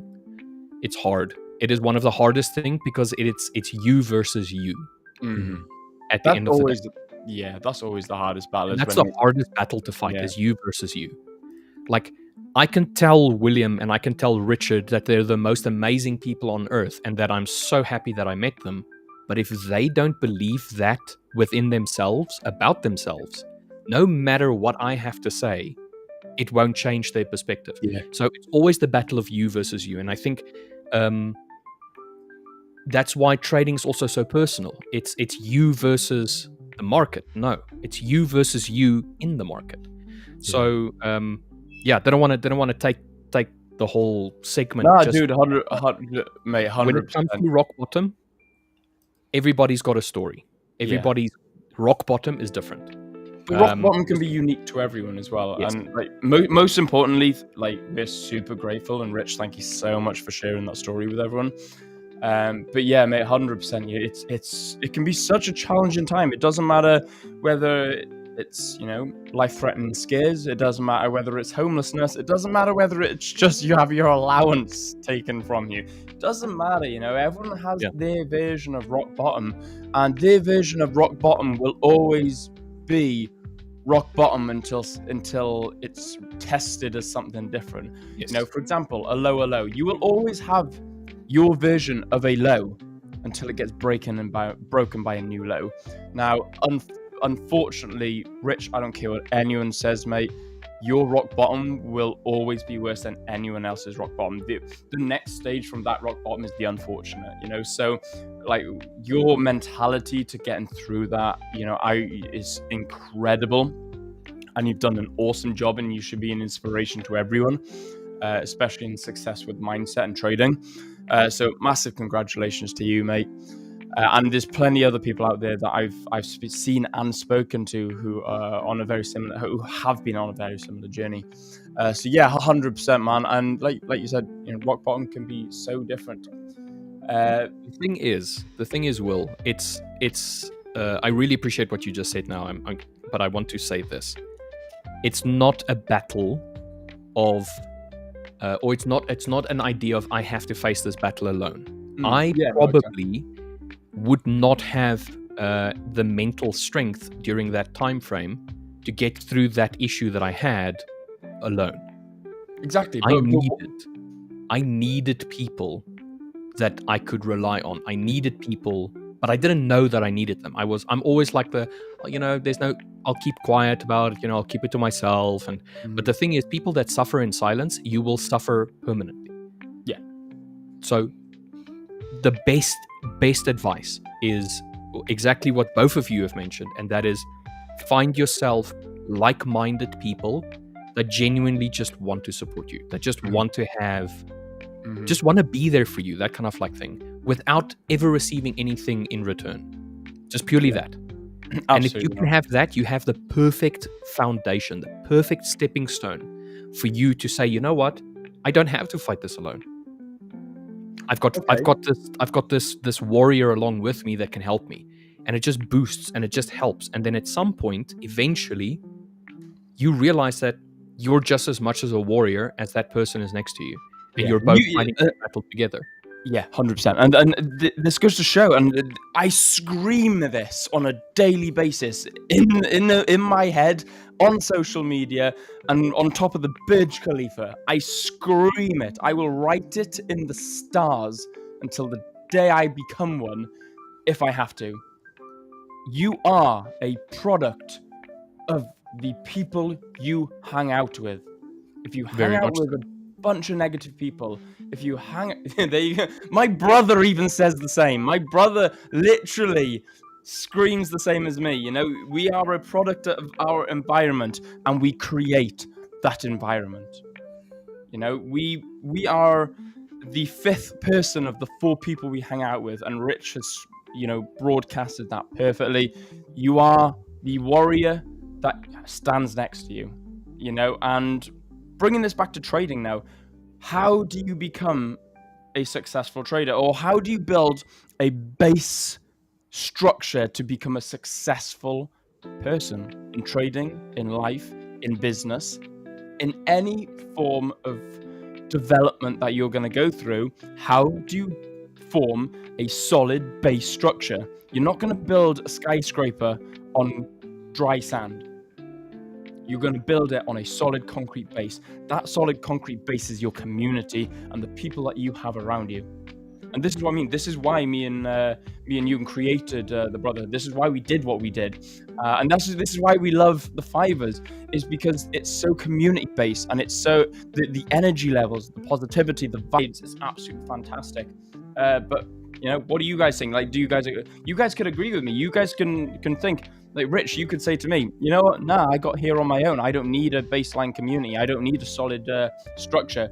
I managed to balance on dry sand. You know, who knows? Like, everyone's different. But to me, you need that, not only that fundamental in yourself, but you need that community and that structure around you. You need to be aligned with a community and a group of people, preferably a group of people, but at least one person who's going to be your warrior standing over your shoulder. Okay, I've listened. I've taken in some really good Have I info. triggered? He's listened, but have I triggered? And there's a couple of things I want to touch on. So your net worth is your network. This is something that Will has drilled into me ever since we met a couple of years ago. He's like, Rich, you've got to, and hopefully I've said it right, but he's like, it's about surrounding yourself with the right people. Richard, you were talking about this moment that it doesn't matter how much hot air someone puts into your balloon. If you don't believe it yourself, you will never hold on to it. And we go through these chapters in our life which can be incredibly difficult. And I just want to say from the bottom of my heart, thank you for sharing that. That's such a personal story. And there's people that are listening that are going through that kind of stuff right now. And we only know it gets better when we come through the other side. Mm-hmm. And so there is this moment where having support and help from people around us is fantastic. We also need to retain that for ourselves and show up for ourselves and believe. And as Ewan said, you know, we're a product of our environment. If you're feeling down, if you're feeling frustrated, you can't really feel that depressed when you're out running, when you're exercising. Like, if you change your physical state, there's these things called the power poses, right? If you change your physical state, it changes the way you is exactly that. It's standing. Yeah, no, it literally is that. Yeah, it's a power pose. It's that broad chest, that bring yourself up, present yourself well.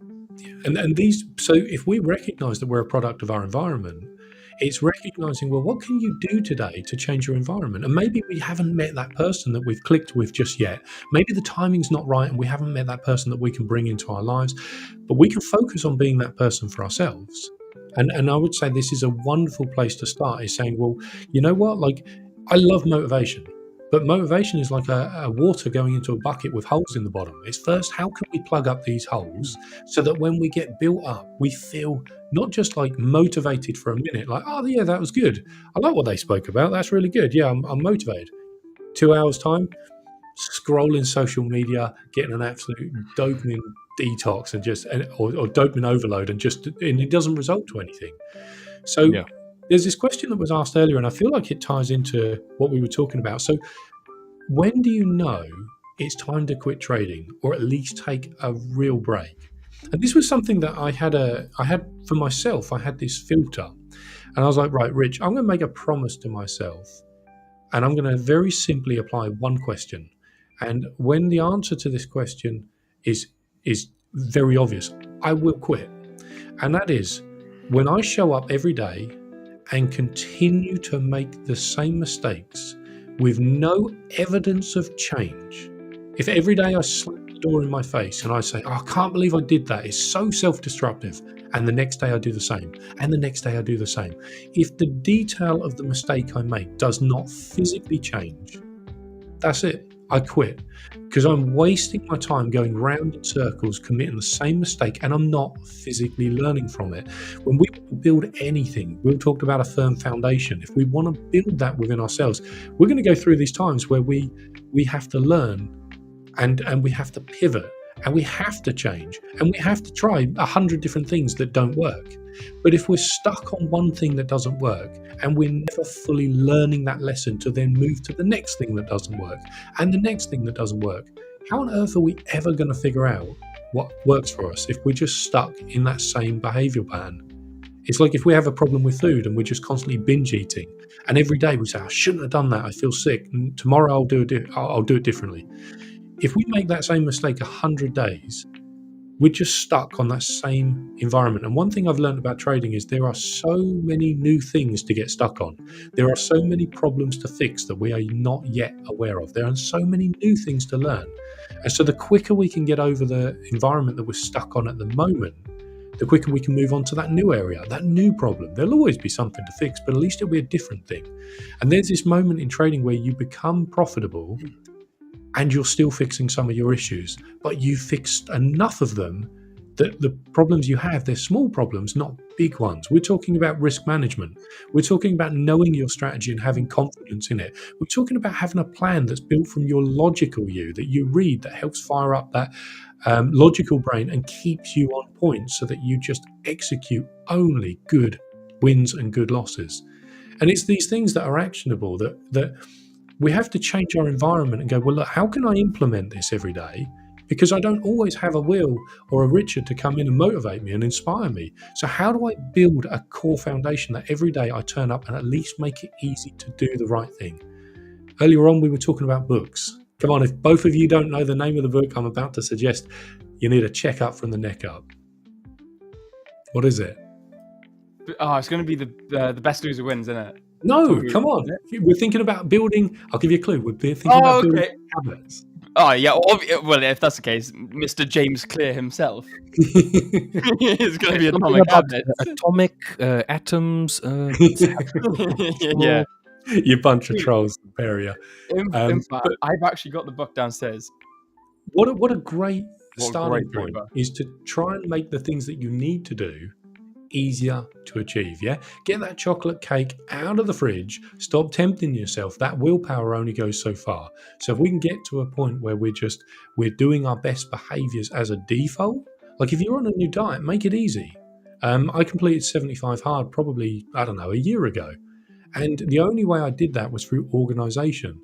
That same skill, and it is a skill, carries us in trading. If we keep missing trades, if we not sure about what to do when we get in a trade, create a trading plan. I can't go into all the details of it. They're all going to be in the course, but there's a lot of things that we can build from a process level that aren't very attractive to do the work. Right? It's boring, but it underpins our best behavior pattern. If we do that, we learn to turn up with confidence and clarity on a daily basis. And that's how you perform when you don't necessarily have the right people in your corner in this chapter, when you don't necessarily have the light at the end of the tunnel immediately and you're riding on new equity highs. So if you're in a drawdown at the moment and you're going through it and you're struggling, it's, well, what's one thing I can build that makes it easier for me to do a good job tomorrow? Systems, processes. And if you want a recommendation for a book, Atomic Habits is a really good way of challenging the process. There it is. Will's got it.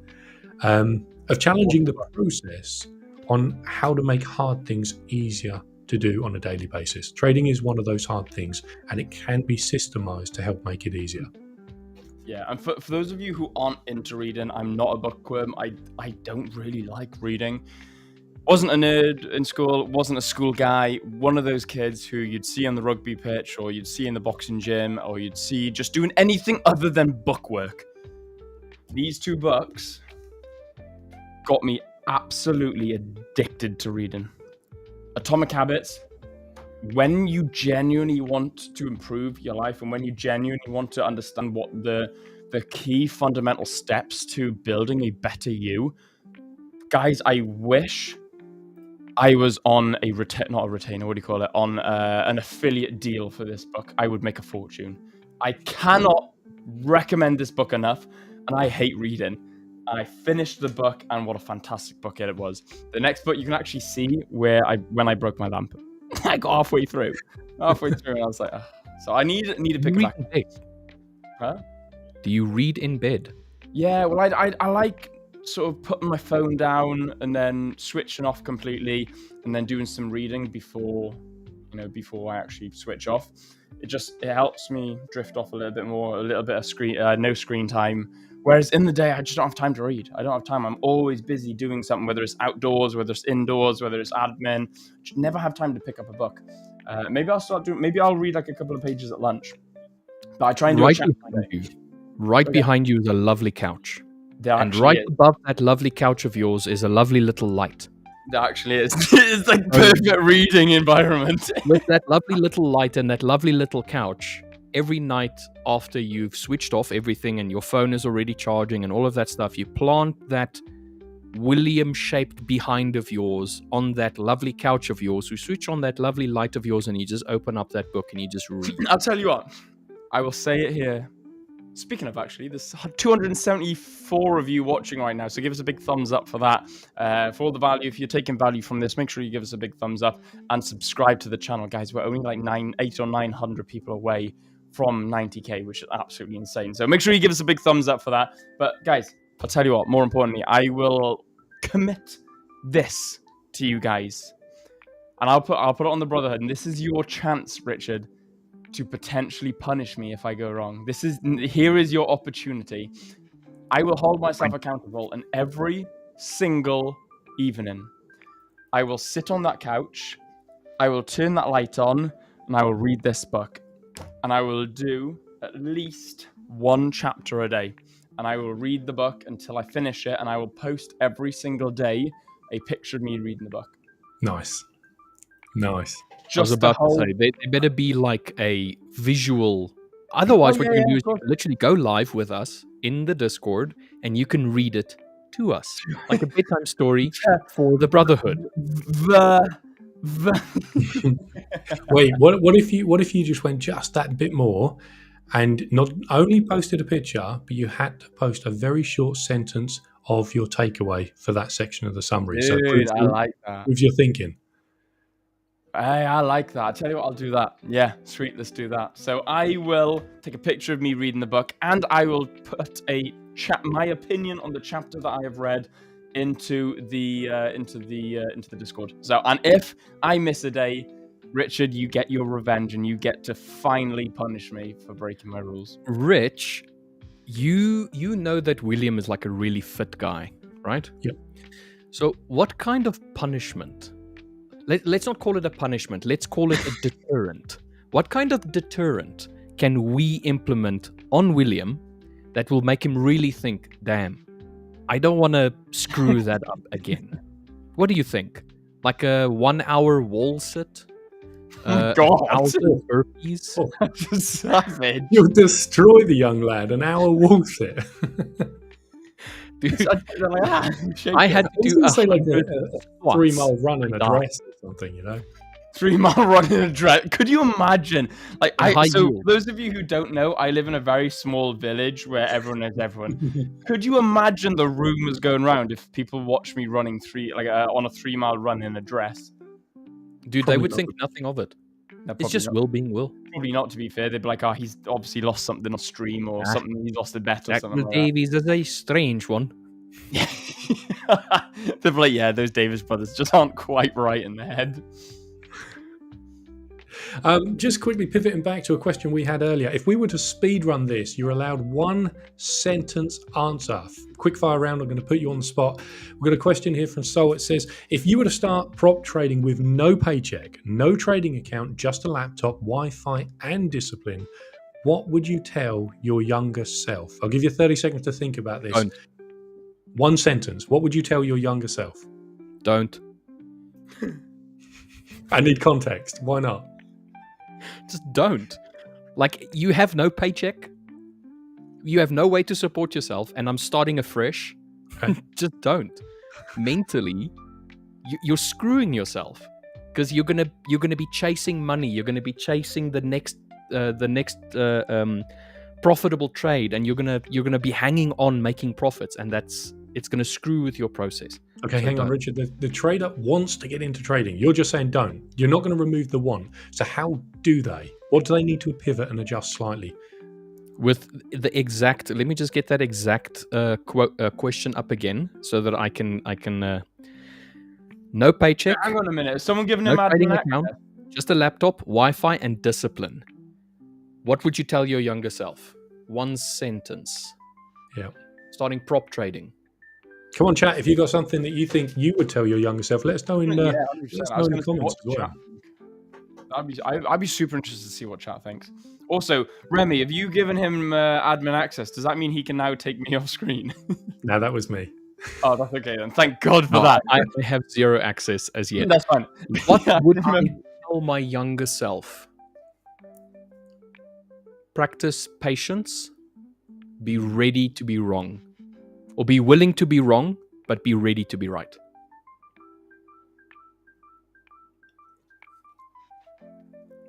My younger self would know what that's all about. So I was going to say. I was thinking. I was gonna say that definitely feels like a very personal internal voice.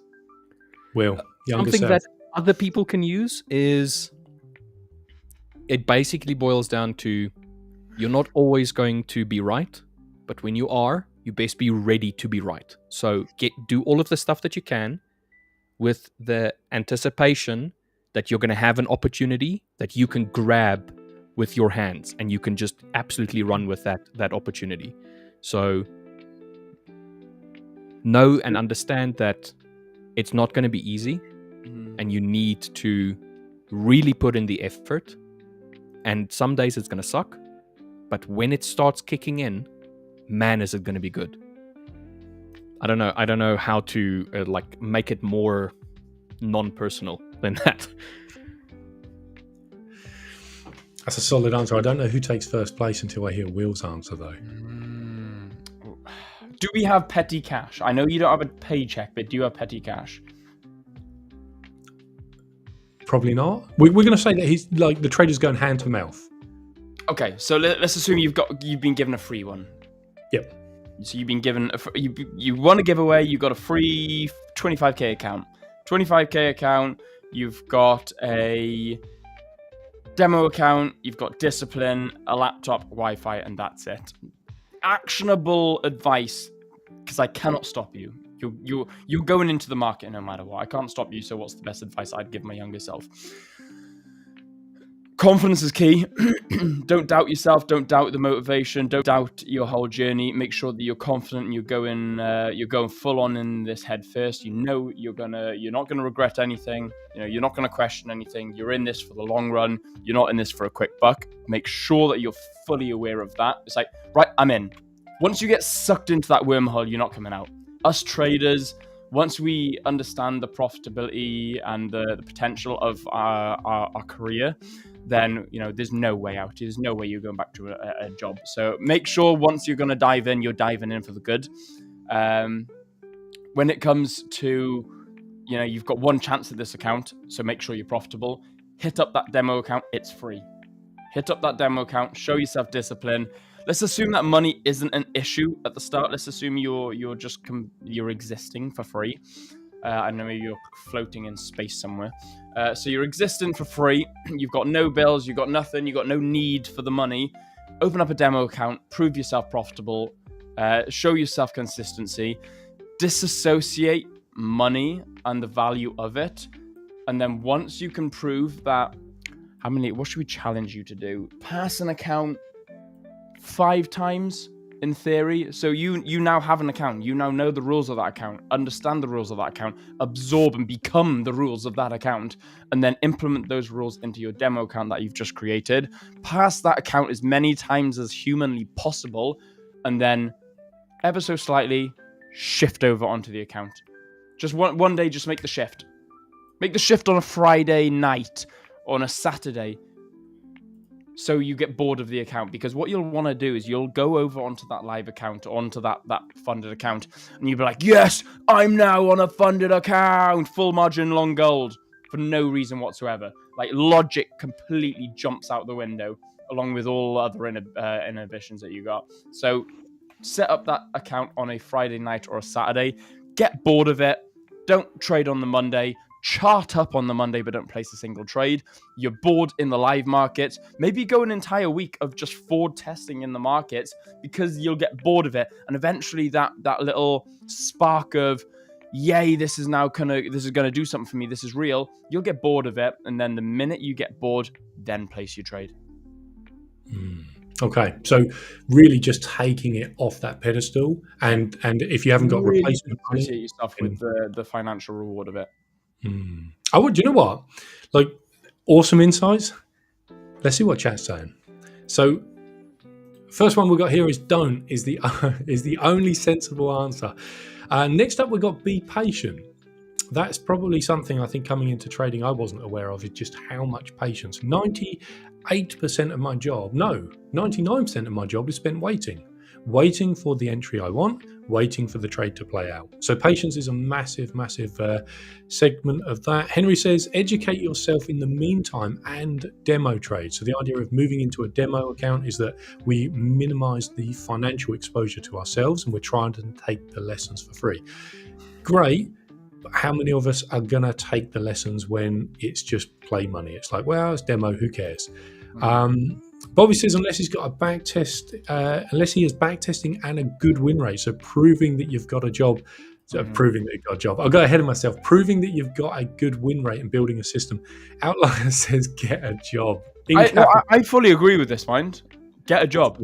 Same. Because if you've got income, then you can afford to replace that challenge account, which means that challenge account isn't unique, and you have everything riding on that one thing, right? Build a strategy. Okay, I've trigger warning here for myself.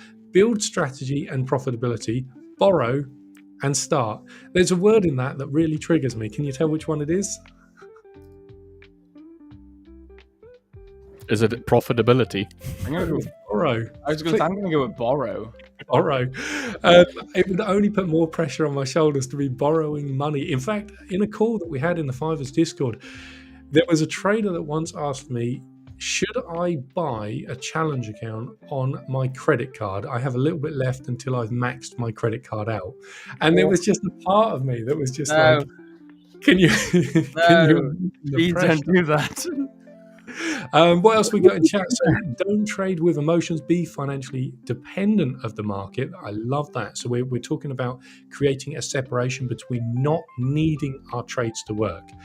Do not trade with money that makes a huge difference in your life. If we go back to the idea of we've got one challenge account, personally, I would make sure that I'm trading with a prop firm that had a great track record, had been in business for a long time. The 5ers coming very close to that 10-year mark. I would make sure that I'm happy that if I got profitable with that company, I'm going to get paid. The next thing is I need to make sure that the account I'm purchasing, if I lose it, I'm okay with the financial value and it's just a lesson as a part of my trader development. Bobby says good risk management. We've got another comment here that says like and subscribe. Maybe that will help. That's the only way to become profitable, guys, is by liking this subscribe, video mate. and subscribing. What else we got? Agreed. Be confident in your strategy. You will lose trades as well as win trades. And again, another great book that we read through is Best Loser Wins. Learning to accept losses and not learning to lose just well, but really accept them losses. There's exercises we can do when we place a trade. Imagine it hitting stop loss and saying it's still a good trade. I should take this trade 10 times out of 10. It really helps to remove that sting away from losses. DJ says, to my younger self, to be in it for the long haul. There's no shortcuts, especially in trading. Yeah, 7 years in myself. I think, Will, you're on the 7-year mark. Richard, you've been trading, is it a couple of years? 3 years, maybe? Two. A couple of years.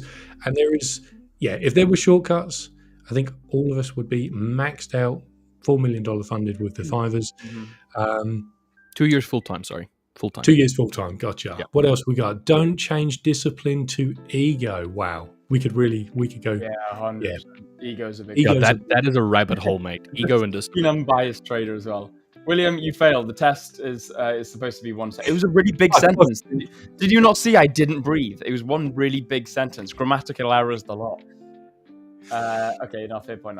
Yeah, okay. No shortcuts. Be confident. Be patient. There you go. Bosh. There's your sentence. Bosh. Love it.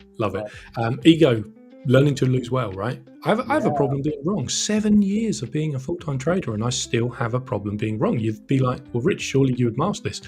I don't have enough of a problem that when I lose, I revenge trade. I'm very good at losing and not acting out because of the loss. So I still don't like losing. I still struggle to accept my losses sometimes, but I've got it to a skill set where, do you remember what I said? That hole in the bucket is now small enough that it doesn't hammer water through it, and I don't act outside of my plan thereafter a loss. Whereas in the beginning, I'd go on tilt. And so, yeah, ego is probably something that needs to be challenged. What else we got? We got some really good answers here. A really nice thing about the idea of being wrong and associating so much of yourself in, like, it's a reflection of who you are if you have a loss. I think that's something that a lot of people struggle with. It's like, you cannot deal with the idea of being wrong, so you have to always be right, or at least the effect of a loss is way more profound than that of a win. So it's also another deep rabbit hole to go through. It's a crazy one, that as well. This is probably my favorite answer. Practice without expectation. Do you actually know how hard that is to put that into practice?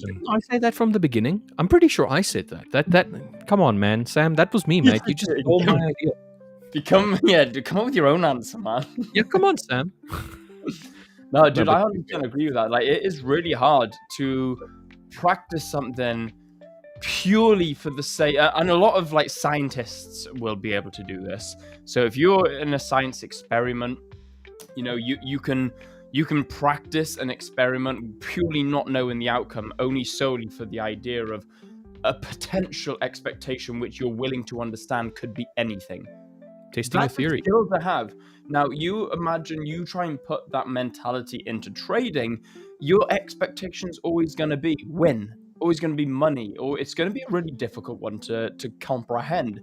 Whereas to be able to put practice into place, knowing that the expectation you should just absorb and understand and learn from, whether good or bad, it's going to be a really tough journey. Because everyone wants to make sure that their expectation is to earn money. That's why we come into this. You know, a scientist doesn't go into a lab and go, right, I want to be a scientist today, so I'm going to make sure that every experiment I have is going to... There's no... Like, because all experiments are going to be slightly different. No different to how when we test strategies, all strategies are going to be slightly different. The only control or the only definitive variable a scientist has is I hope the experiment goes well.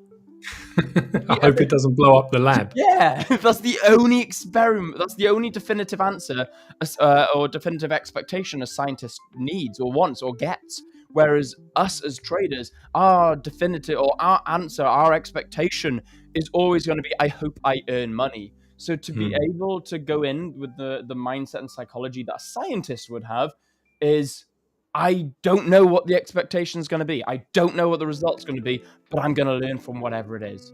And that's a very good thing to have, but a very almost impossible thing to have. It's a very good skill to try and practice. Rich, Can I you need you to imagine pick up the mic here. going through... You're about to drop it. Say again. Sorry. I need you to pick up the mic because I think you're about to drop an absolute bomb on us. Go on, what He's is it? holding his mic. It's not a bomb, it was more like a hypothetical. Can you imagine being a scientist and having this theory, and you spend the majority of your life, 20, 30, 40 years on this one theory, not knowing it's going to work out, and then at the end of the day, it doesn't. Dude, it happens. It happens. And the thing is, that is the quintessential focus on the process, not the result. because that person put all of their time, their effort, and their life into this idea. And the result that they got wasn't necessarily what they expected, but their research is most probably still going to be used for someone else's research or someone else's idea as a way to say, you see, guys, this that was said over here, this is what we're not going to do. You know, he's already proved all of this stuff. This doesn't work, so we're going to go in this direction. It's like saying that that guy wasted his life. No, he didn't. He didn't waste his life. He found out exactly what not to do, and he disproved something without expecting to disprove that thing. I know it's like a convoluted way, but like the point is, you can go through a strategy for months with a certain expectation, and you will never meet that expectation. But you know what you've just learned? You've just learned that this strategy or this idea that you had doesn't necessarily work. So there's two ways you can look at it. You can look at it very negatively and say, I've wasted my time, blah, blah, blah, blah, blah. Or you can go the other direction. You can say, you know what? I've learned something, and I've learned this doesn't work.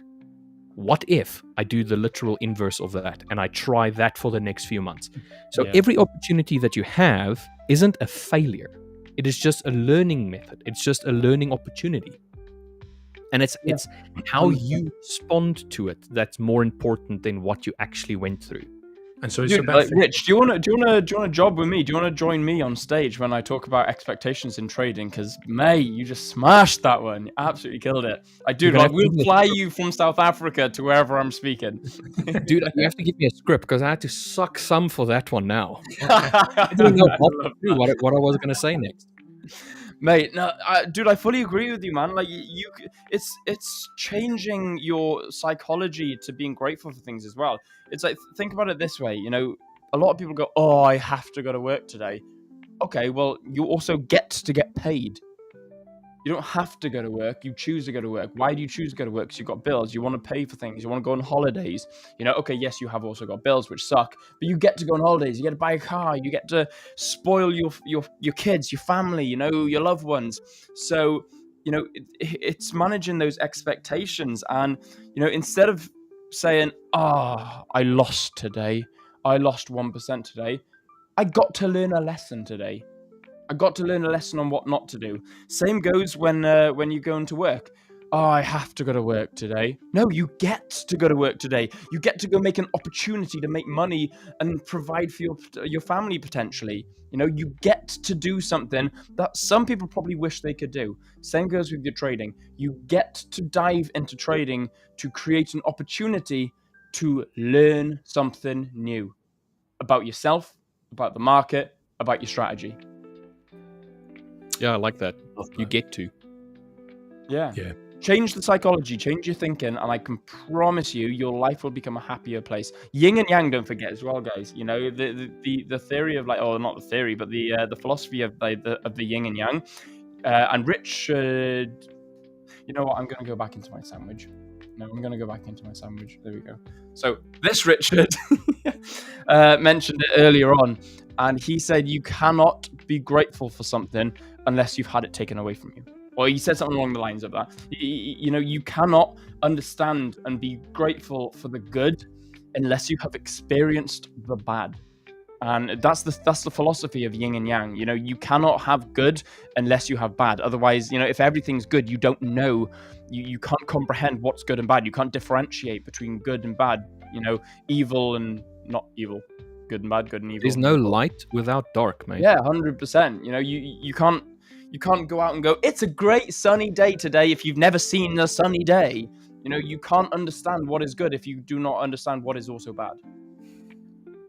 Yeah, love that. Look, closing thought before I dip out, it was actually relevant to what you guys have both been speaking about. What if we change our expectations from, I need to get profitable as fast as possible, I need to find what works as quickly as possible, to, I need to figure out what doesn't work as efficiently and as fast as possible, and manage my expectations around that. If we have an expectation, most of us do, that we're going to get into trading and make money, if that expectation isn't met, we're going to experience the pain and the frustration. My trading pivoted 180 degrees when I changed my expectation from, I'm going to make money in the next 5 trades or 10 trades, to, I'm going to execute on my edge with at least 90% consistency in the next 10 trades. I took my expectation and I put it into a basket of something that I could control. Then when I didn't meet my expectation, I had what Richard was talking about earlier, the learning opportunity to say, why did I not meet my expectation? If we are P&L and results orientated when it comes to expectations, we're going to put ourselves in a camp where we do what we were meant to for 10 trades, took only good trades, and we did nothing but take losses. That's going to make us feel really frustrated because we cannot control that outcome. So again, take back that power, put it into a camp where we can control the outcome because it's based on our behavior pattern.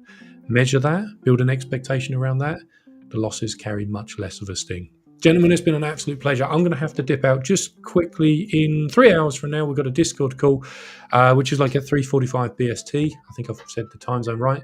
In the 5ers Discord. So if you have access to the 5ers Hub, if you're in the 5ers Discord and you want to have a chat a little bit more around trading related stuff, you can catch me a little bit later on. But gents, it's been an absolute pleasure joining you guys on stream. Pleasure as usual, mate. It's been our Thanks, pleasure. Rich, for the time and the absolute golden nuggets that you always just drop off when you arrive here, mate. We really appreciate it. Catch you boys soon. Appreciate it. Thanks, guys. See you Cheers. later, brother. Dude, that man always brings out a better us. Every single time he just brings that vibe, and it's just that, I don't know. It's awesome to have him on. Every single Thursday is a breath of fresh air. You know, breath of fresh air, sharing our psychological stories, breath of fresh air, and just discussing certain avenues in trading, both psychological, both in life. You know, he always makes me want to get my books out. So I had to run down and just go and get the book. So yeah, Atomic Habits, guys, I cannot recommend enough. Let's have a quick catch up. Unfortunately, we're going from a Richard sandwich now to a Richard taco. No, it could be. It's like Richard on toast. Richard on toast.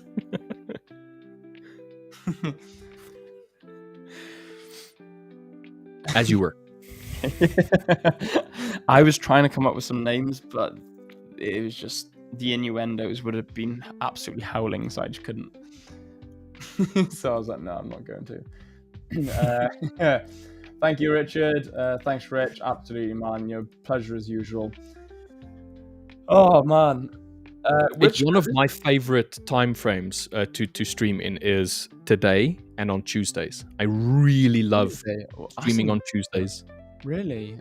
I like a Wednesday trade. I do like I like a hump day, a midday trade. I do like that. Griff on Tuesday. Okay, fair. Yeah, we do get love hanging out with Griff, and then we do get Thursdays with Rich.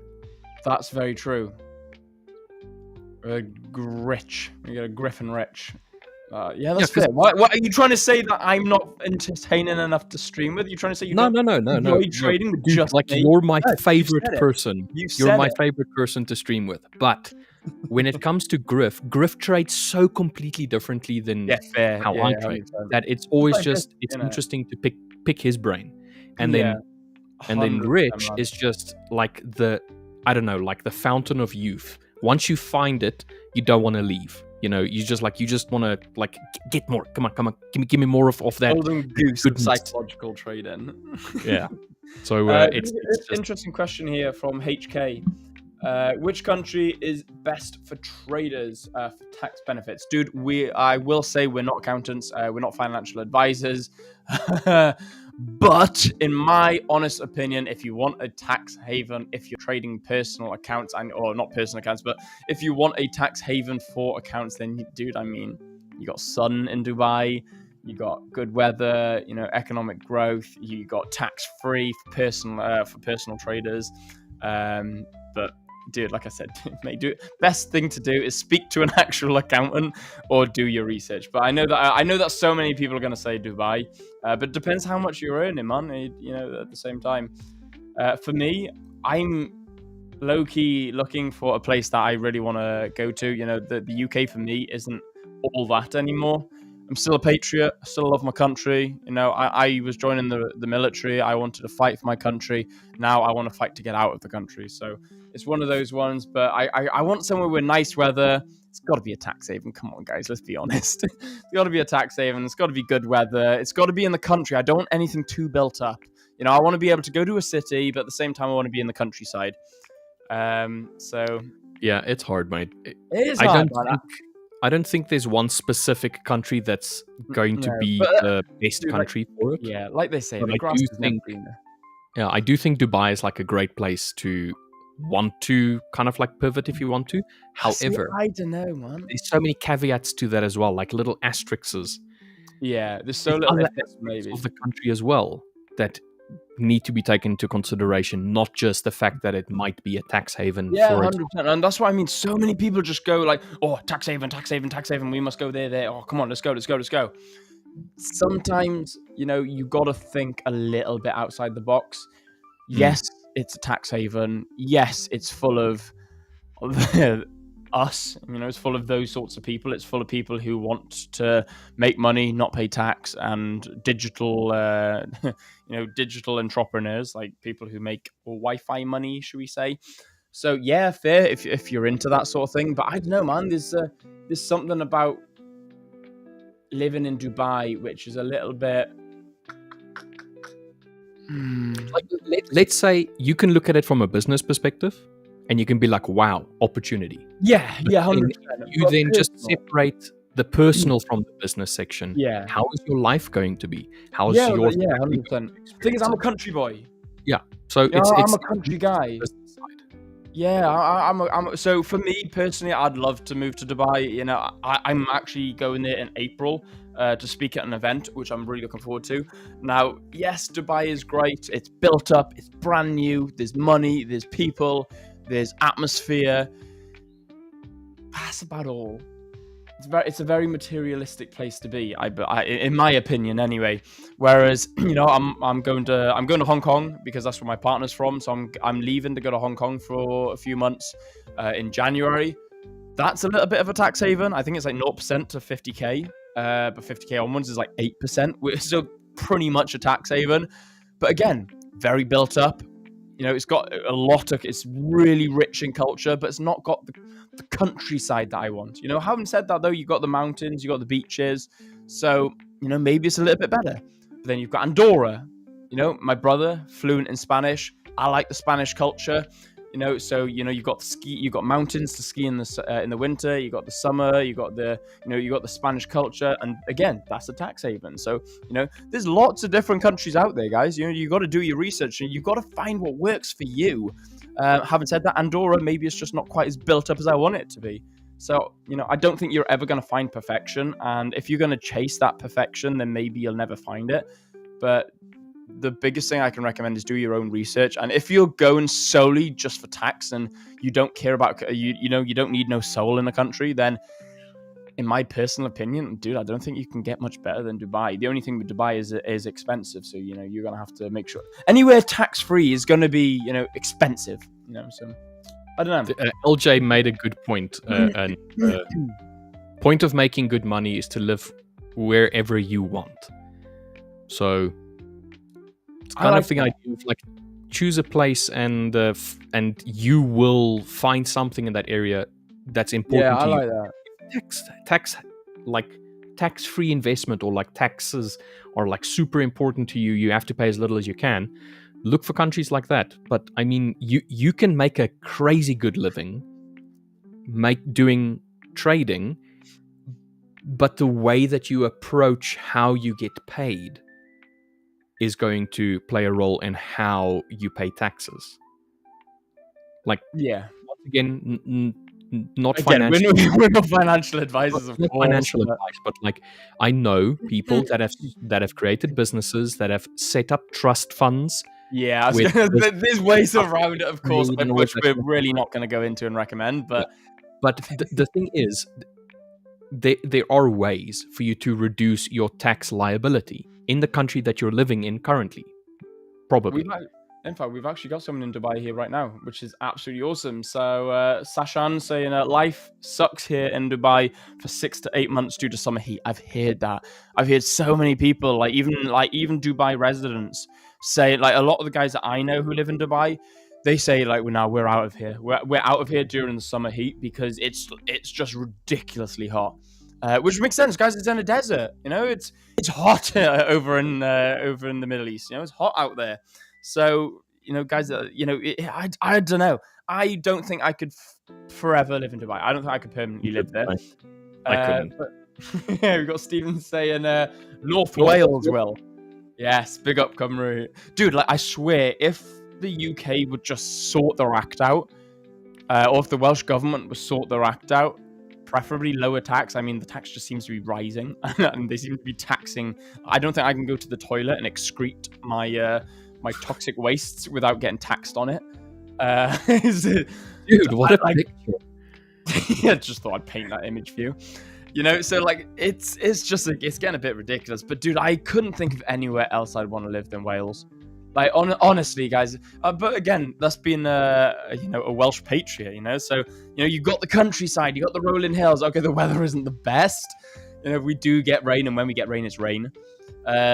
So like yeah, Wales, the weather, the rolling hills, the countryside, and not only that, guys, like we got Cardiff, we got a city, and it's such a safe city as well. It's a student city, and whenever you go to Cardiff, like okay, yes, there's still city violence, of course, but whenever you go to Cardiff City, which is the capital of Wales, it's just you feel safe. You know, you feel safe there. You feel like you're just surrounded by students and great deals when you go to restaurants, pubs, and clubs. It's a great atmosphere to be. And then not only that, when rugby season is afoot. But anyway, like I said, that's just the patriotism in me. Mauritius for me. I had me and Cece actually met a guy from Mauritius. He's actually going back there, but yeah, mate, Mauritius. Again, pros and cons. You know, you've got tsunami season or like tornado season, whatever it is. Again, same goes with Thailand. You know, you go to Thailand. You know, great place to be, really affordable, especially if you're going to go out there, guys. I looked at so obviously what we're paying in rent in Hong Kong because it's quite an economically growing country. It's a really expensive place to be. What we're paying for rent, I could have an incredible villa, private pool, private bars, the lot in Thailand. You know, so you know your money goes further in different countries. So, like LJ said, you have the ability to live where you want and do what you want when you want. So when you have that ability, it's more about what you want out of life, not necessarily. Don't focus your whole goal around taxes and around trying to save money. You know, that's never going to make you happy. You know, try and find somewhere you like the most, somewhere you truly want to, you know, call home. And then what you want to do is, you know, try and, you know, earn as much money you can to live a happy life there. That's your goal, not necessarily trying to find the right place. I don't know if I'm going to pronounce this name properly, so I'm just going to do the question. Quick question for you guys. If there are several pairs with good setups, how do you pick which one to trade? Do you trade them all, or do you just stick to one? Oh, that's a good question. I like that. Personally, if I had... okay, but I only look at 3 assets in any way. If I had a setup on each, what I would do is I would have a maximum amount that I'm willing to risk per day in percentage. So if that maximum amount is hypothetically 3%, then I would split all 3 of them into 1% trades and then trade them like that. So diversifying. Okay, so you divide your risk from 1% total to you divide it into a third. Yes, I will take a third and I will take one of the setups, and if 2 of them work out and 1 doesn't, then yay, I'm still, you know, up for the day. Yeah, I like that. What about if you doubled it? You've got 6 assets that you're trading. What about now? I'm cutting it in 6, mate. Yeah, awesome. Dude, that's such an awesome answer. Like, not a lot of people would actually understand that. I like that way of looking at it. Yeah, I may increase my risk a little bit, but I would still divide. I'd divide, but maybe increase it a little bit more. But it depends, you know. I don't trade that many assets. Seeing HK. Thanks, everyone. Will, I see your Instagram profile. You live like Andrew Tate. Dude, what colour's your M4? top G, top W. Oh man, dude, I don't know if that's a compliment or not. I mean, I suppose it is. He's a wealthy guy. It's not a compliment, mate. No, No. I mean, It'll never be a compliment, dude. You're William. Just live your life like William. dude, 100%. Mate, I live the life I choose to live. Me and my brother, we love life, man. No, we Unless love you it. want to tell us the story of how you were drinking Johnny Walker Blue Label and I can't feel. don't start. Wait, Oh, wait, no. wait! I got it, guys. I've got it. What color's your Bugatti? We need to get Jonathan on here, and then you do the same bit. Oh, Jonathan, what man. color is your Bugatti? I mean, to be fair, we do have like in the Brotherhood, we do have a poker night on a Friday, and I am sitting there with a Welsh whiskey. No, not Penderyn for those Welshmen out there. It's an Aberfalls Welsh whiskey.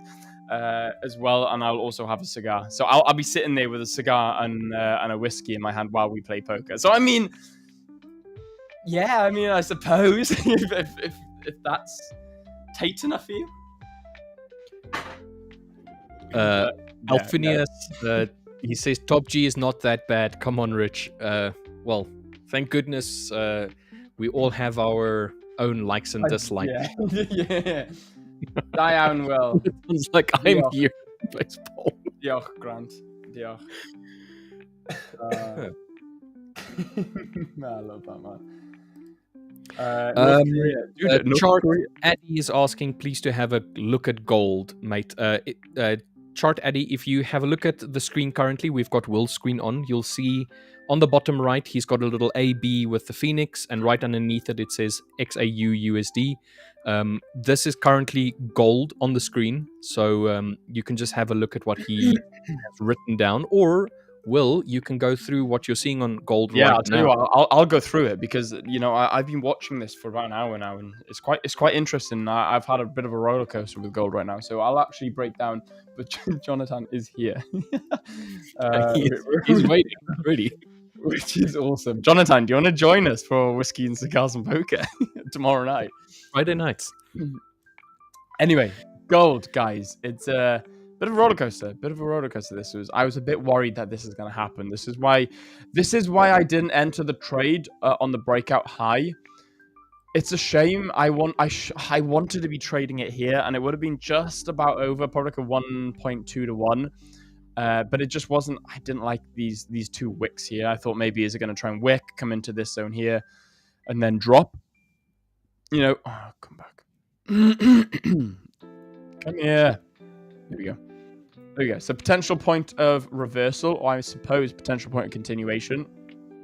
If you're looking at the downtrend, you got a wick. We came up into it, wicked it, closed below. Came up into it, wicked it, but we did close above. But it showed bare strength. It showed that we're struggling with that momentum a little bit. And then look, we did take TP. We took what would have been my TP, which is it's good because my analysis was correct, but it was bad because it wasn't confirming enough. It was like an A setup instead of an A plus setup. Put me off a little bit entering into the trade. So I was a bit gutted about that. I'll be honest. But nonetheless, what happened next? I wanted to see a break and close above. We needed to invalidate this zone here, which is the zone that I actually just drew up here. So we needed to invalidate that, which we did. We broke and closed above it. Now, if we wicked above it, we wouldn't have invalidated it. We would have wicked it and had that opportunity to continue down.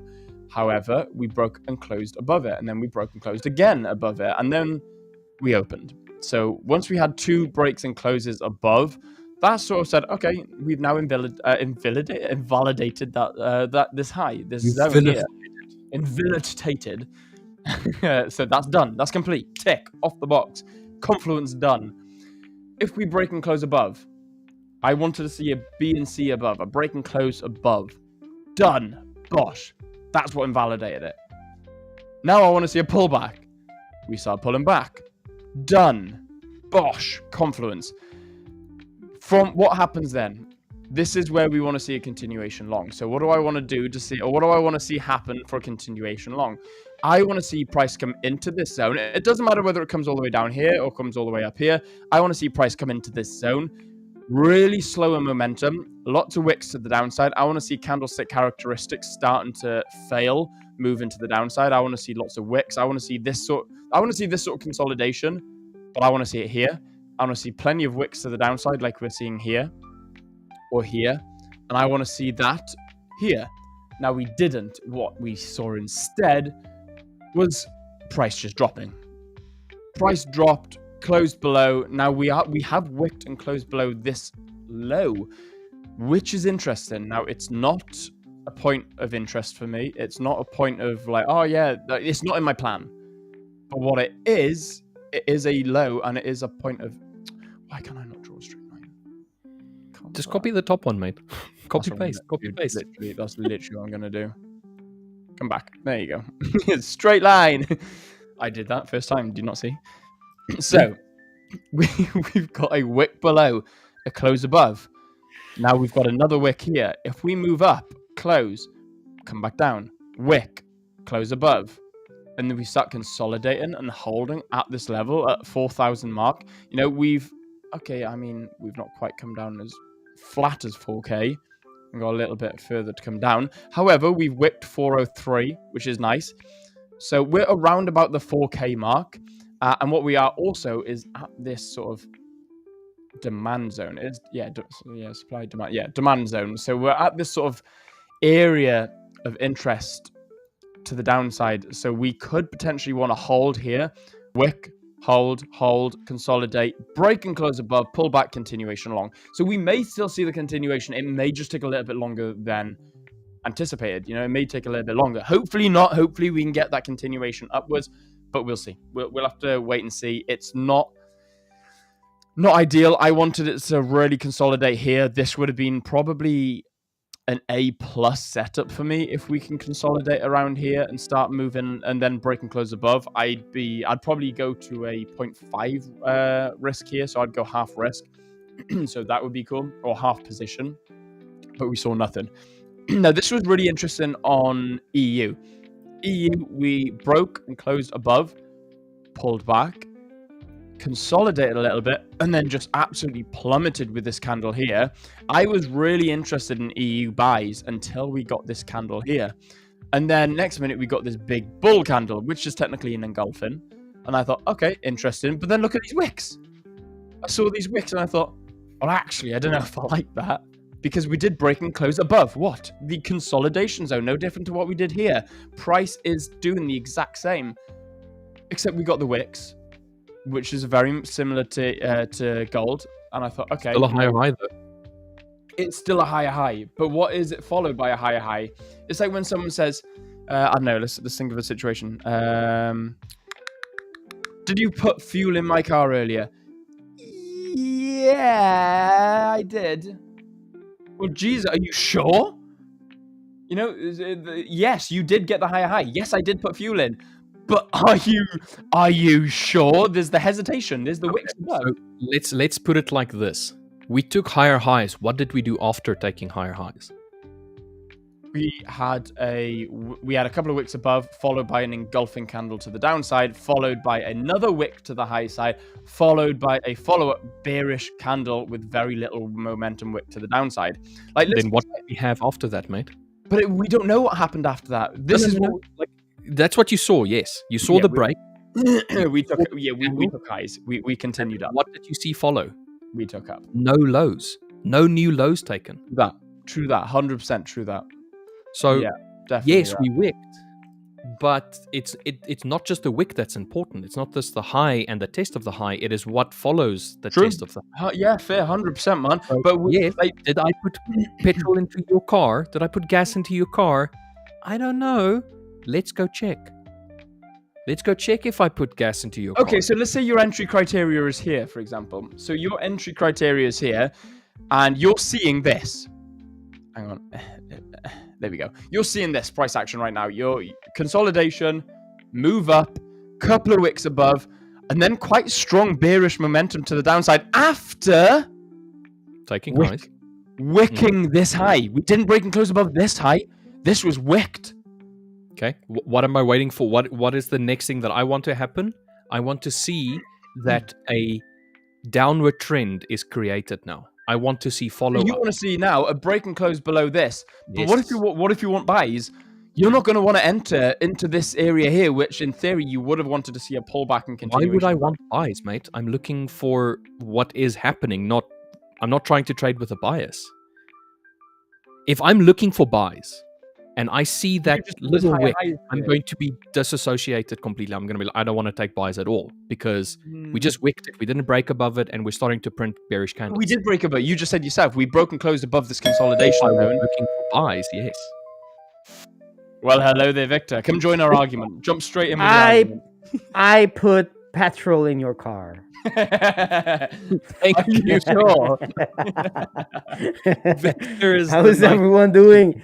Go We on. are. I like the debate. What is it about? Tell me, and I'll join. So here's Okay. the theory. Here's the theory. XAU gold. We've got No, we consolidation. were on euro, mate. No, I know. I got to give him the baseline. I got to give him the base. So consolidation. Okay. Break out to the high side. Break out to the further high side of this zone here. Break and close above, showing that there's bull strength. Wait for a pullback, but then we don't get the valid entry criteria for the pullback, but we do get a wick of this low. Now, in theory, if you're waiting for a break, pullback, retest, and continuation, you'd be entering in here. Mm-hmm. Yes. Now, let's look at euro. So euro is even more valid again. The only difference is gold, you would have entered, hit stop loss, in theory, because, you would have been wrong. Now, Or- euro, Go ahead. Go ahead. I'm not gonna interrupt you. Go ahead. or like you said, for example, like what I was looking for, I was wanting to wait for consolidation around here, wicks to the downside to show candlestick characteristics, confirmation to rejection to the down, then to move to the upside. Now, euro, if we think about it in this way, we got consolidation.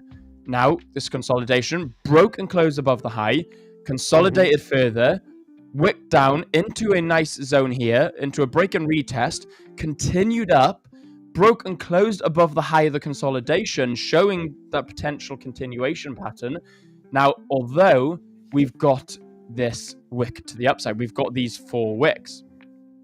Now, these 4 wicks show that potentially we're struggling with a momentum to the upside. What this is actually showing us is like someone saying to you, like someone asking you, did you put fuel in my car?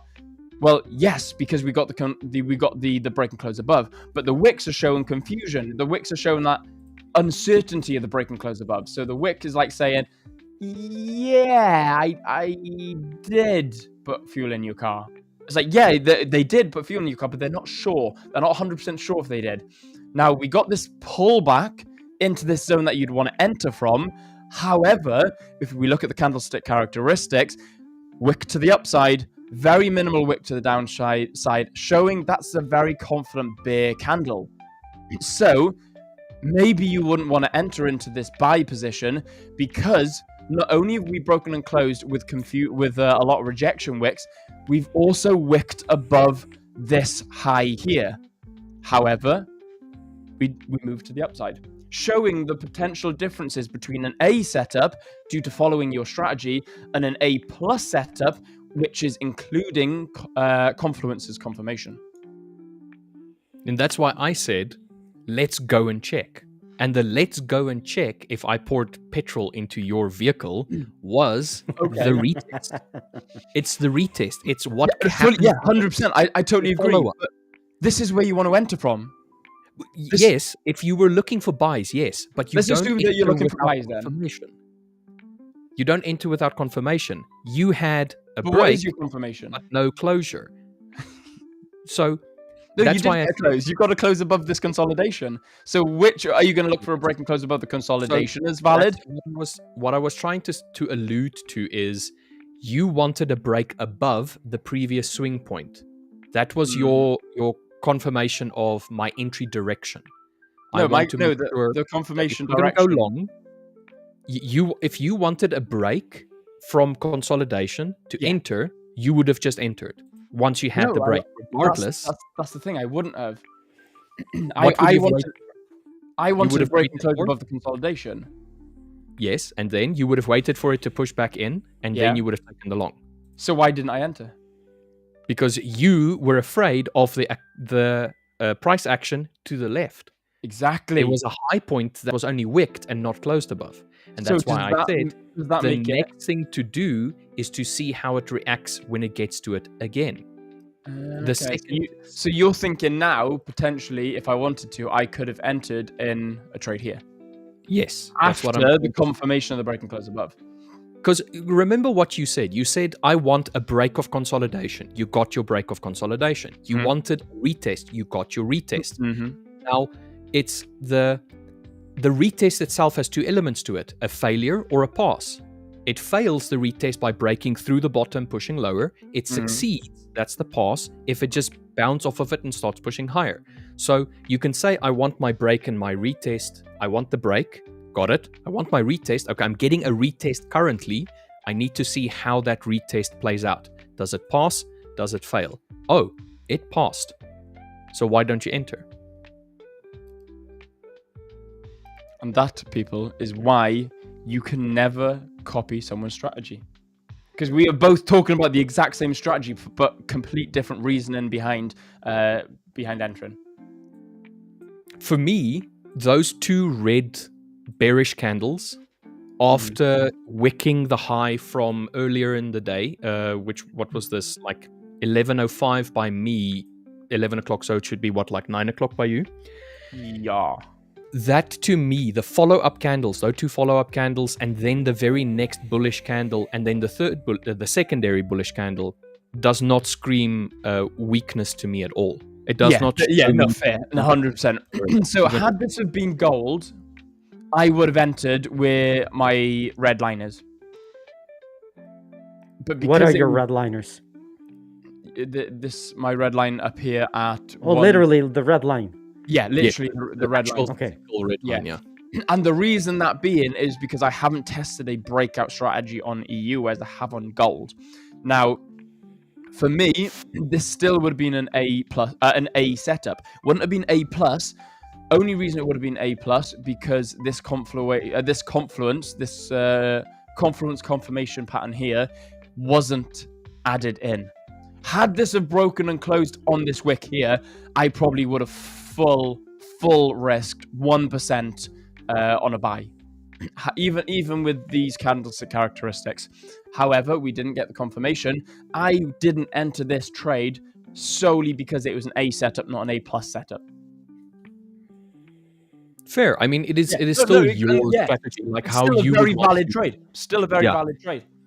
Yeah, for me, just I think we differ slightly in what we consider to be the break and what we consider to be the indication of weakness in the opposite direction, which is fine because it's worked for you, and my version or the way that I look at it has worked for me. So I don't think that there's a wrong or a right answer here.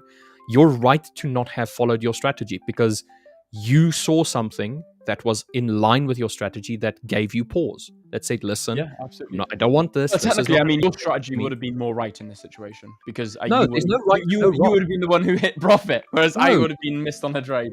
That's what I'm trying to say. There's no right and there's no wrong. But there is a better. Your strategy, because that's being results orientated.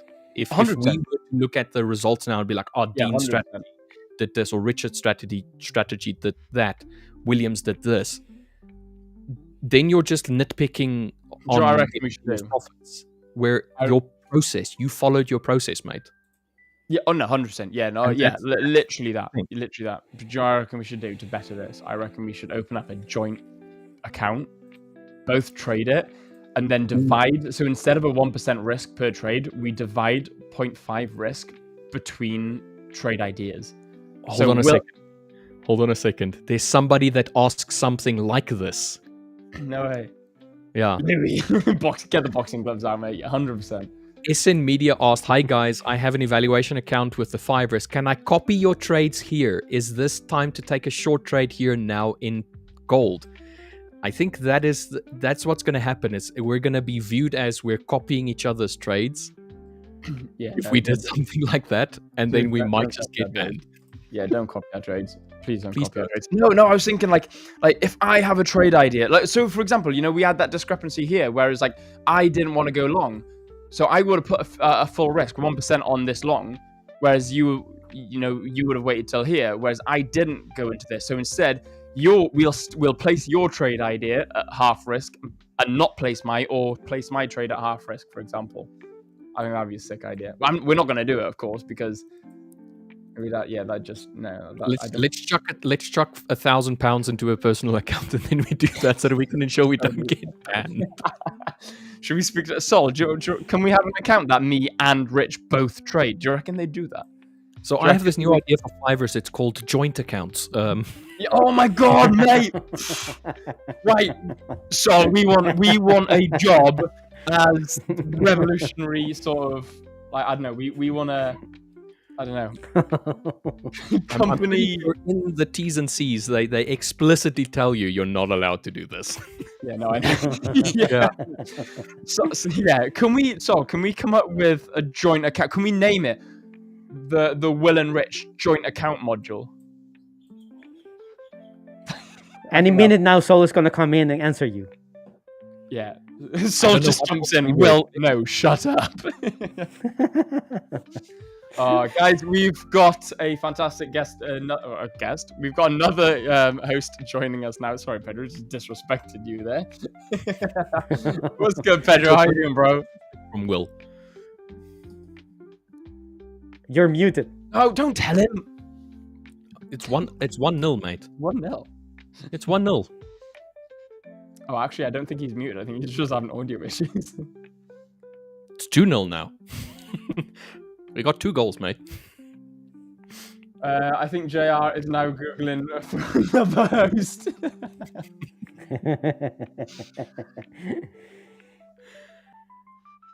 By the way, guys, while we wait, give us a massive thumbs up. Me and Rich are going to be loving you and leaving you. So, guys, thank you so much for joining. We're going to leave you in the fantastic, more than capable hands of these brilliant hosts, Victor and Pedro. So, guys, thank you so much for joining. Have a brilliant rest of the week, and we shall see you all Monday, bright-eyed and bushy-tailed, ready to smash out another week in the markets. Hope you've had a fantastic start to the November. I shall love you and leave you guys. Take care and look after these 2 fantastic people below. And guys, thumbs up. Hit that thumbs up. 300 likes for Pedro and Victor, guys, in the very last hour. Guys, thank you so much. See you then. Is it working now? All right. No. Yeah, I'm also Thank going you, to... Will. Thank you, Will. We can hear you. Pedro, if that was a concern of you. Richard, I think you're getting ready to fly off into the sunset. Before you go away, I was gonna say what I think about the debate. Maybe it's I didn't follow it. I followed the last part, and it was clear to me you guys know each. Oh, there you go, Will. Thank you. I was literally about to click leave, and I heard I'm gonna tell you what I think about the debate. I was like, oh, maybe I'll join. So I understand you guys, the 2 of you, are very familiar with the strategy of each other, and the considerations. I don't have that overlap with you guys, so I'm not sure what I don't know in terms of your consideration, your filters, things you do and you don't. However, if I were to be breaking down the same area and understanding why I will or will not be going long or short EU, I haven't even looked at gold, but I missed one thing, or maybe you guys, that wasn't part of the debate.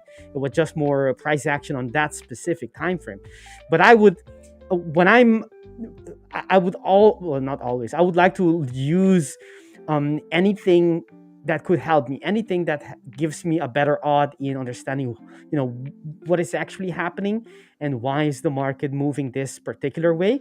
And what I have is, one big thing nobody can miss here is that the market is totally with this impulsive move, which is 4 candles long on this 5 minute, but obviously you're going to be seeing it as a big candle on other higher time frame.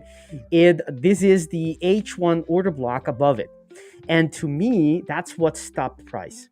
Okay, so price went full throttle and then and reacted on this level. So understand that there is something here. I already knew there was something here, but the market is actually reacting to it.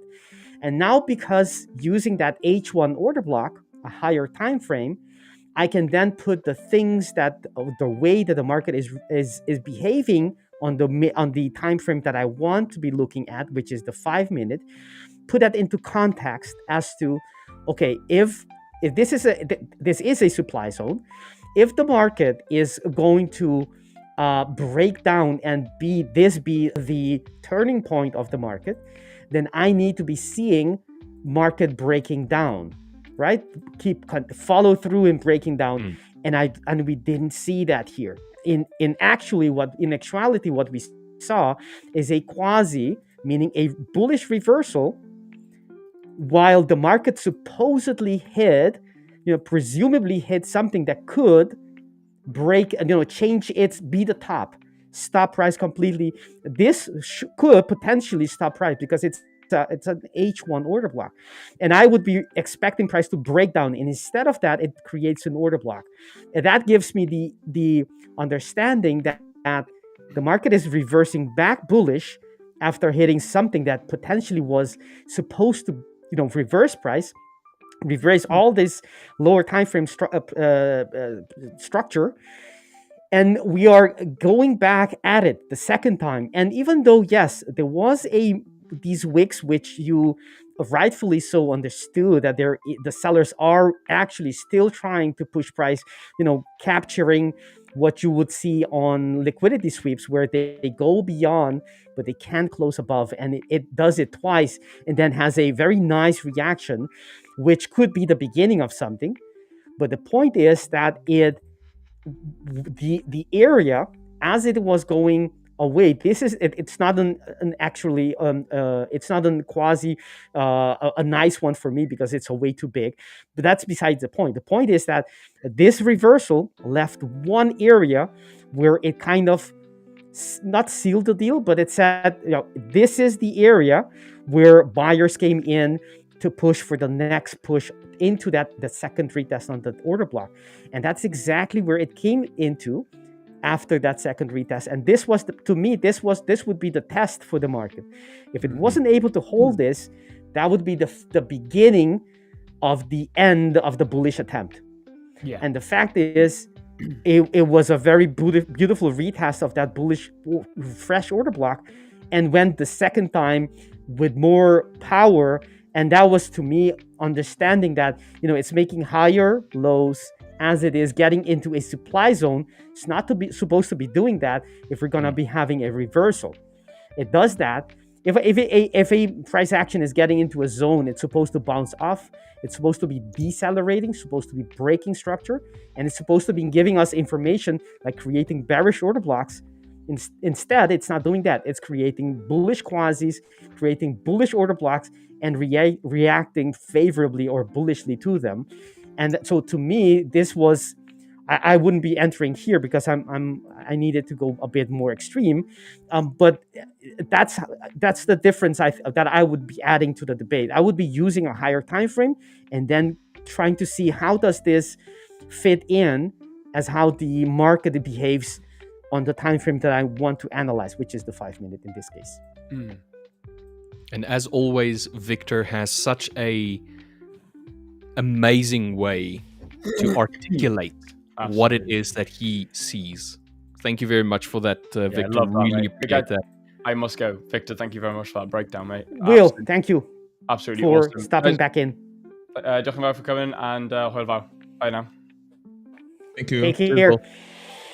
All right. Let's. There we go. Richard. Yes, Feel free to stay as long as you can. Although I think you were just about stepping out. I think you had one foot out, or maybe not. I had okay. one foot out, but I needed to hear your inputs on our little debate. Once again, no right and no wrong answers. It was purely exactly. for sake of entertainment to just debate that one a little bit. But I'm glad that you sort of agreed more with my viewpoint than I'm just joking. Guys, have It a wasn't lovely my day. We'll see intention. you guys next week, Monday, for a fresh new week with the 5ers live stream. Guys, Pedro, Victor, have a lovely day. I'll see you guys Thank you, soon. Richard. Cheers. Take care, Richard. Thank you. Keep safe from the lightning, from Oh, lightning yeah. bolts. Yeah, that was crazy. Bye. All right, bye. All right, Pedro. That's yes. Okay, so the other thing I didn't mention as I was explaining the approach is that you can see the same thing that I talked about on the higher time frame. You can see it as well on the 5 minute. I mean, you can see it on the 15 as well. The market creating structures and then coming back to reacting favorably. Right, so you understand what the market wants to be doing. There we go. That's the bullish order block. Comes back and went up after reaching that order block. This is basically the same, just different time frame. After reaching the second time, look at the outside bar right there. That's a reaction that tells us that the market is ready to push forward, and it's likely to continue to push into that supply zone, and it did. So Pedro, how is everything in Pedro land? In Pedro land, everything is okay. Yeah, I was been waiting. Basically, the goal this week was to be waiting for the reversal on the dollar, which unfortunately for me it kind of happened in a weird way, not exactly the type of reversal pattern that I like to see. On dollar index, actually the confirmation was kind of overnight today, and this morning price was already a bit far away from the levels that I would like to be involved in. And I'm talking also at the euro dollar, for example, pound dollar. So it was not exactly the typical reversal pattern that I like to see. Dollar yen, it was one that I was close to get in a short. Unfortunately, didn't manage to get filled. Price didn't came to my last zone when I placed my order. So yeah, it has been more of a waiting week than anything else, to be honest. I still have some portion of that trade from 1 week ago on the Dow open. Price has been retracing back up, so that's maybe something to pay attention. Maybe there's a potential short as price is coming back to the highs again.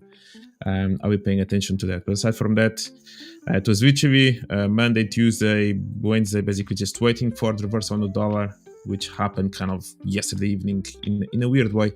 By weird way, I mean I didn't really see a clear break-off structure to kind of trigger me to then try to get in. It was kind of respecting previous low, making a small high, respecting previous one, almost creating a trend line. That's basically you can see in here. And all of a sudden it turned, and when it turned, it opened with a gap already this session today, and then all of a sudden it's moving.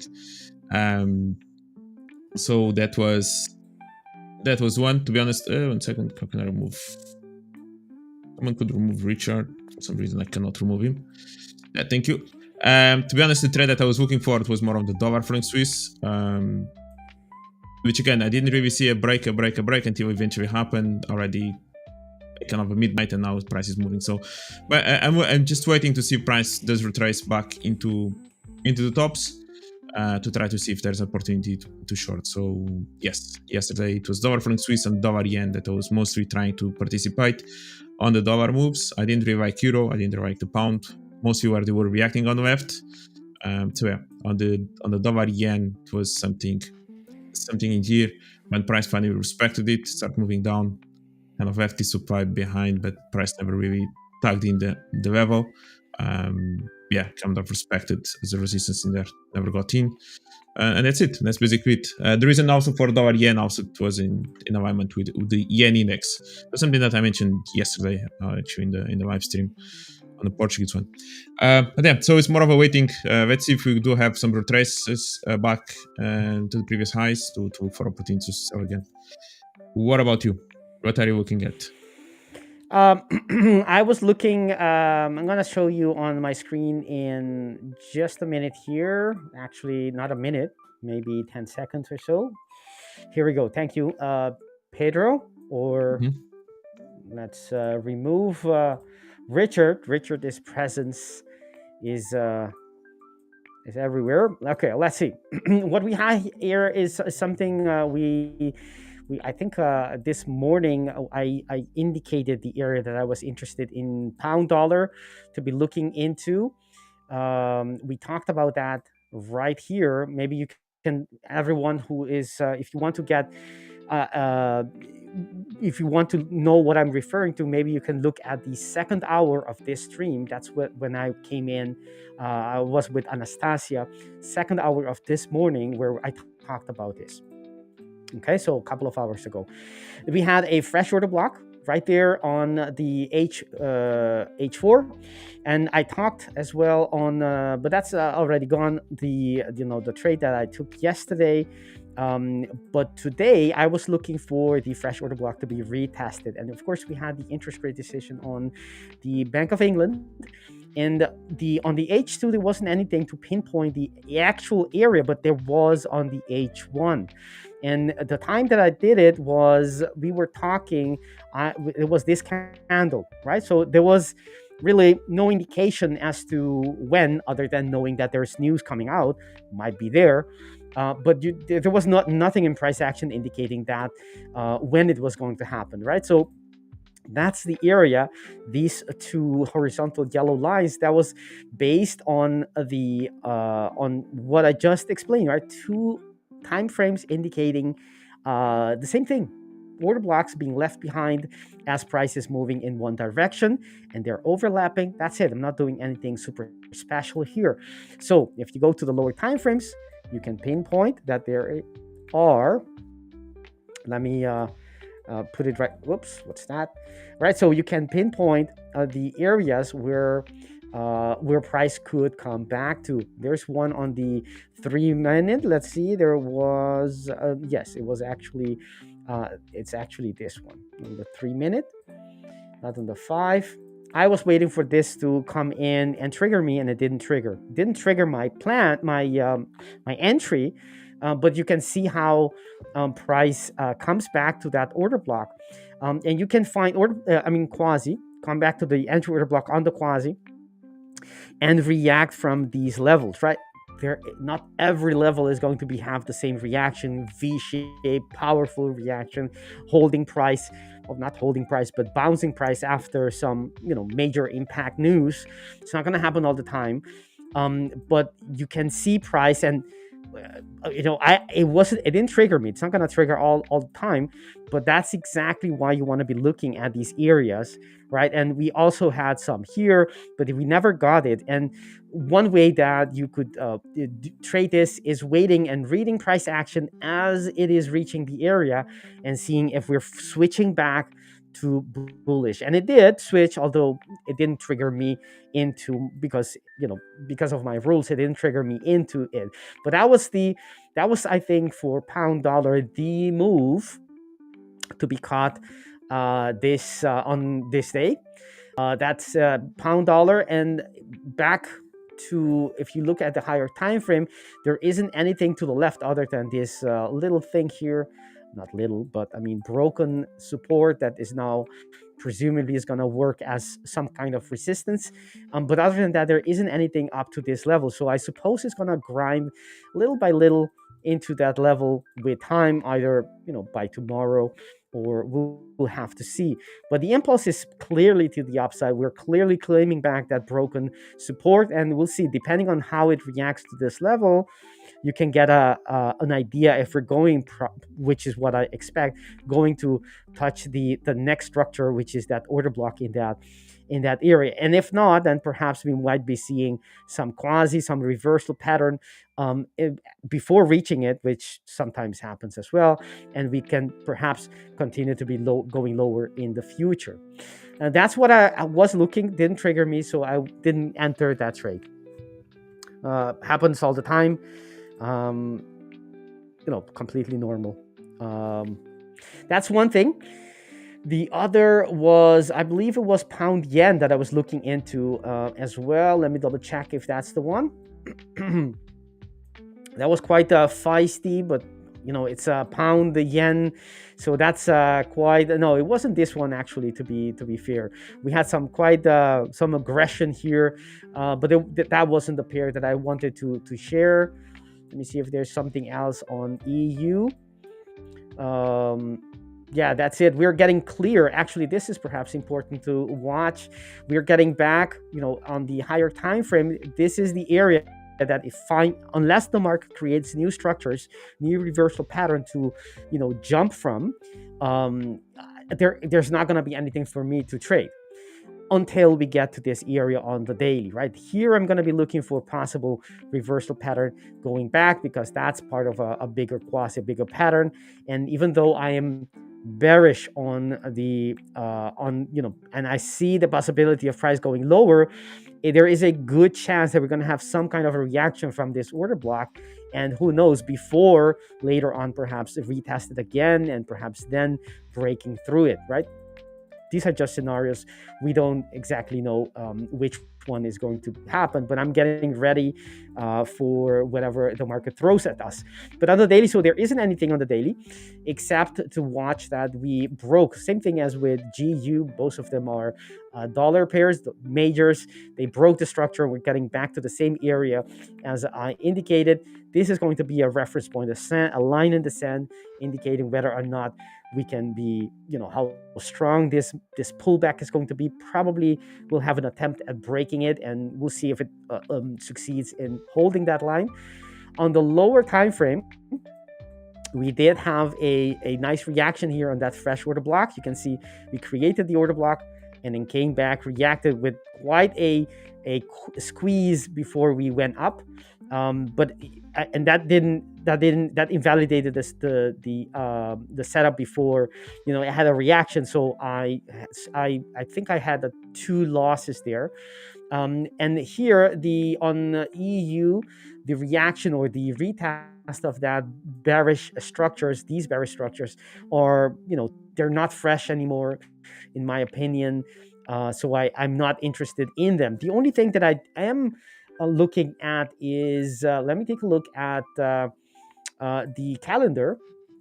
Right, so today we had the Bank of England interest rate decision. Later on, we will have CAD high impact news in about 2 hours, and dollars, at 9. So that's not going to be something that's going to affect it's outside of my trading window. So basically, there isn't anything else on euro or dollar that could move EU. So coming back to the chart, if we measure the ATR for today, that was what I was going to do, right? To have a 58, which is quite small, or relatively small, I would say. And what are we doing today already? 45. So I'm interested in, what will happen when price gets to the, 55, because there isn't any, there's the speech later on, but between now and then, there isn't a lot to be had. So I'm looking at how the market will react once we get to that we exceed that 55, maybe 60 pips range of today. And not not a coincidence that the market that's going to be right where the broken support is at. So if that's the case, I could see myself looking for a short there, a tiny short, meaning just on a lower time frame, nothing too fancy, but that's a nice place for price to at least slow down, have a little perhaps a breather before deciding whether it wants to continue push forward or actually have a much bigger pullback. So that's something that I'm looking at, and that might happen since we have, if you look at on the lower time frame, you can see that we had one impulsive move, sort of a little deceleration here as we got into the beginning of that order block. But now you can see clearly that the market has some volume, some power into breaking these structures. So I'm going to be looking, as I said, how the market reacts to the this level, and measuring from the beginning of the I need to put it on the 1 hour, so we get that's going to be around here. Yeah. Measuring 55 from there, right? So 55 is going to be a little bit higher, so about that's going to be at 1.1548 more or less, and that's a beautiful place because it is beyond let me mark it. All right, so around here, that's the level that I'm going to be looking for.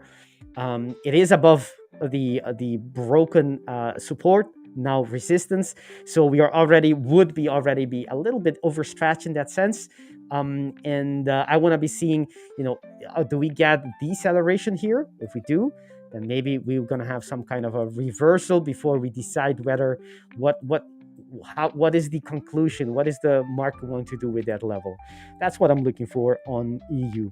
But the market is pushing forward, pushing higher, and without even looking at we have some structures to the left, but they're not fresh, they're not part of quasis, so I don't expect them to be much. Maybe a little reaction on the lower time frame, but that's it. Nothing else. Like we saw here, two candles, good reaction, but it wasn't more than just that as the market is pushing forward. Yeah, I agree with you on the euro.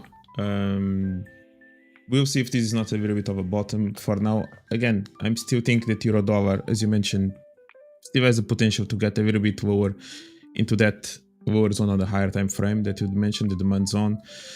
Same thing on the dollar. I think the dollar actually just broke an important high. I think this is just a retracement before eventually continue to go to move to the upside. Even the pound, again, the way it reversed, creating all those lows in alignment, it looked like there was no manipulation being created in there, and usually price doesn't reverse just like that. So I think this is just some retracement to the upside. I think it was needed. I think we have been moving to the downside or to the upside on the dollar for a week or so. It has been many days in a row that we have been just moving in one direction, and usually that doesn't happen that often in Forex, as we know. So after 4 or 5 days maximum, you may have some kind of retracement, and we are having that now. Personally, I don't think this is still the bottom of the bottoms on the euro or on the pound, or the top on the dollar index. Now, question mark is, from where are you going to find new shorts on the euro? Now it's time to wait and see. Right? Even if you do find that short that you mentioned just now, maybe just a small retracement before euro maybe continues to go higher before we have a bigger reversal. And on the higher time frame, that reversal that I'm talking about is much more little scalp, maybe holding it an hour or two, but you're not even gonna see it on the daily time frame. Just maybe 20 pips at most reaction. Very, if anything, that's we're gonna be looking for. But there, if we watch from the last time, the next order block we have is all the way up here. So I that's the only thing I have. That's the only thing I have, which is, what is it? 100 pips north of where we are. Pretty sure the market is going to create some other structures in the meantime. Right? I don't think we're going to see a V-shaped recovery because there wasn't anything significant here. So I don't think the move, the move is done. So I don't think it's gonna be the pullback is gonna be this strong to create a V-shaped recovery. Probably gonna see something less than that. And I don't know, market perhaps now it's looking very strong and very promising. But I want to see more evidence if it's going to continue or not. I would assume that it's going to decelerate and create some maybe some structures here that we'll have to see if it reacts on off of them. Then I would be looking for it perhaps somewhere. I don't have anything on my chart, but in here somewhere, I'm going to be waiting for that reversal, the reversal in order flow to come in price action for the continuation, because I too think we are likely to be testing that structure below where we are on the daily time frame again. Just not sure how soon. Yeah, because even if I show my chart in here, right? So even looking at the dollar index, we did open with a gap, which who knows if this is going to be closed or not. We could definitely maybe just take these lows and then, which is about to happen, the same thing on euro dollar, about to break that structure to the upside, and then maybe could have. Wait, 1 second, this is way too thick. And then maybe have a little bit of a retracement all the way back to this level, and maybe after the US session, maybe this can happen during the US session as the opening, and then maybe just close the gap and find a new selling opportunity. So kind of creating a little bit of a double top, regressing a little bit towards this level, because at this point we just have one leg down, and it may need to be created. Maybe there are some orders left behind at around this level, because as I mentioned, kind of this happens close to the end of the session, opening into the new session today. So we may have a retracement there to resume then the move to downside, and maybe breaking these lows can confirm a little bit of that move. And then who knows if price does have the intention to maybe fill out this, which is basically the same thing that you have on euro dollar. Maybe that could something like that then could eventually happen. Price finally could go all the way back closer to this next structure, somewhere in here. On the euro dollar, I think we have kind of a fair value gap as well, that perhaps price could eventually fill as well. We're looking at maybe between this level in here.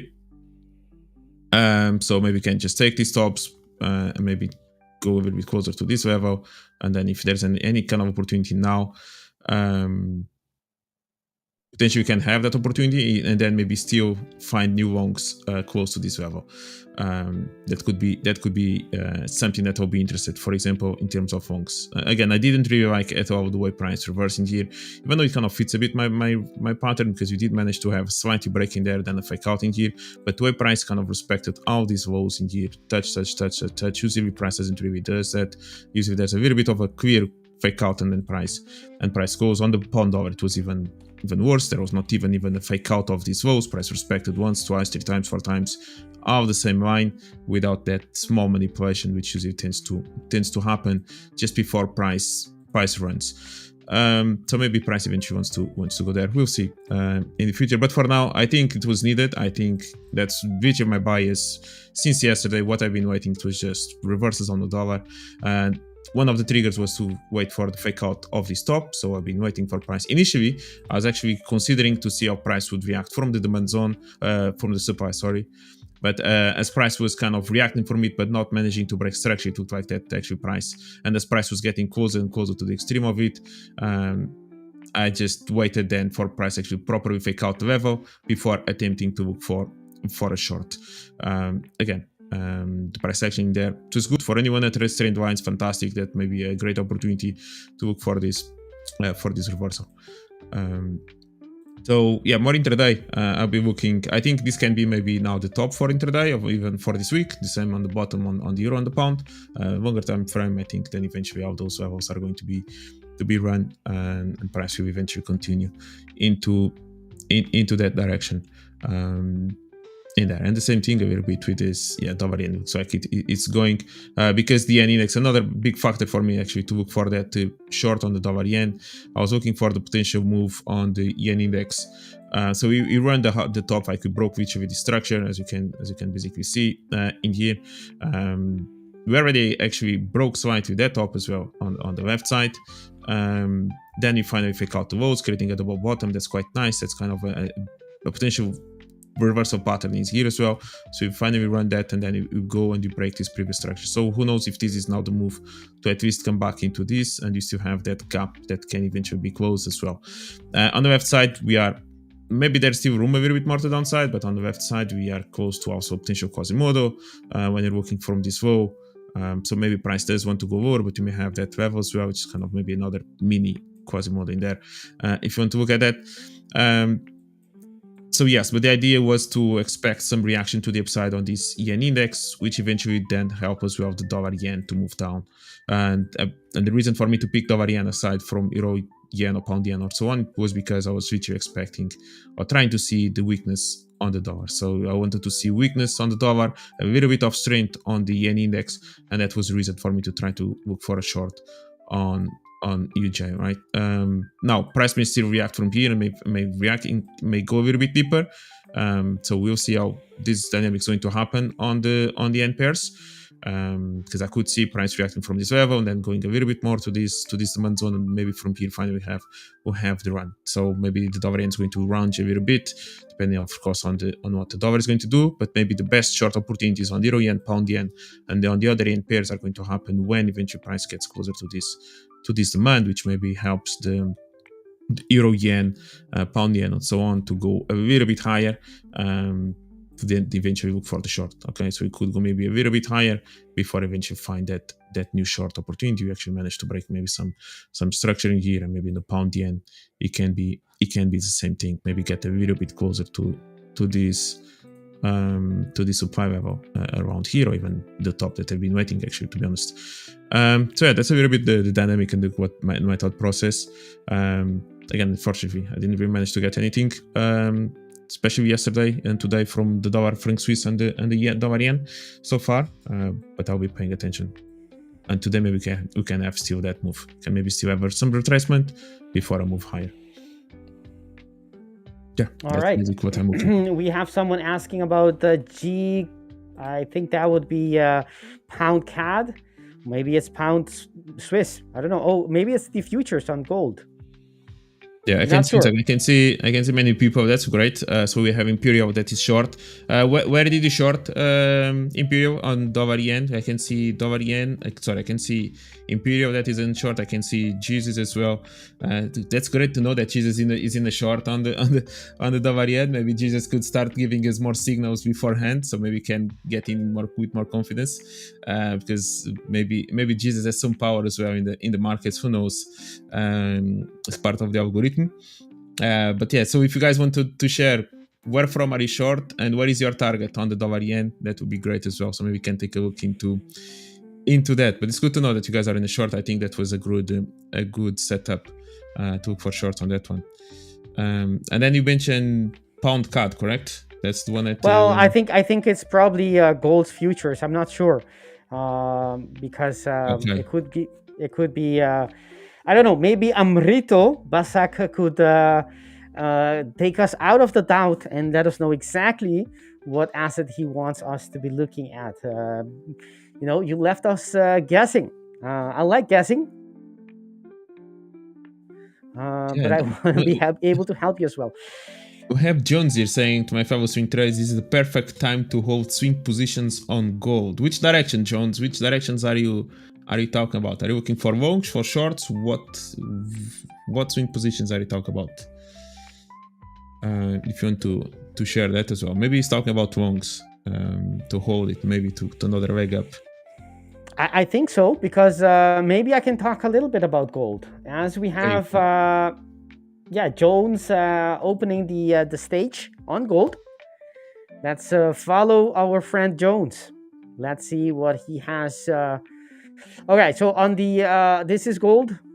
Don't have to perhaps tell everyone, but so on the weekly, there isn't anything to see in terms of quasis, order blocks.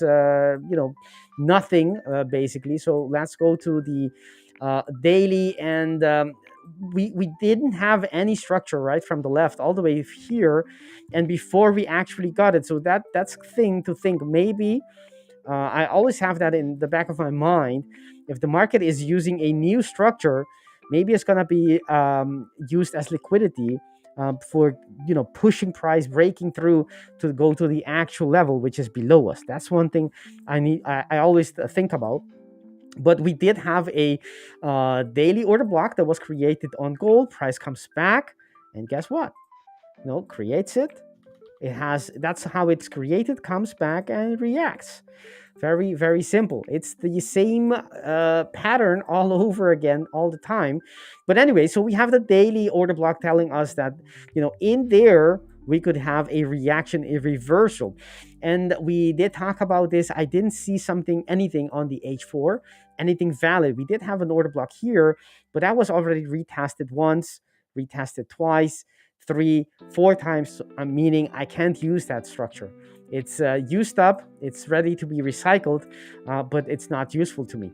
So there wasn't anything, right? We did have a new structure that was created on the H4, but so far it hasn't come back to retest that, right? That's the only thing that we had. But on the H2, you can already see it on the screen. On the H2, let's switch to H2.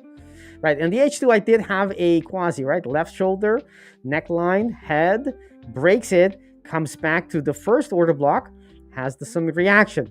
Now you have the second, or not the second, but a second right shoulder, or the continuation of the same pattern comes back to, where does it come back to, right? It had the first one, but this is a entry order block on the quasi, so it doesn't get invalidated by the number of retests. It can retest this as many times as it wants, and it comes back. And in there, I didn't have anything. That was one reason why I didn't take this trade, and the other one was because it happened in Asian session. Not trading on, I gotta sleep, as you do too. So I didn't catch this, but let's take a look on the H1. If there was a reason for us to be looking for that, well, there is not really. There was an order block here that wasn't retested. But if you were watching and if you were looking for possible reversal patterns, I saw one on the 15 minutes and only on the not on the 50 minute, on the 5 minute there was something that could have been used, even though the H4 didn't set up at that moment yet. But you can see it right here as the market comes in.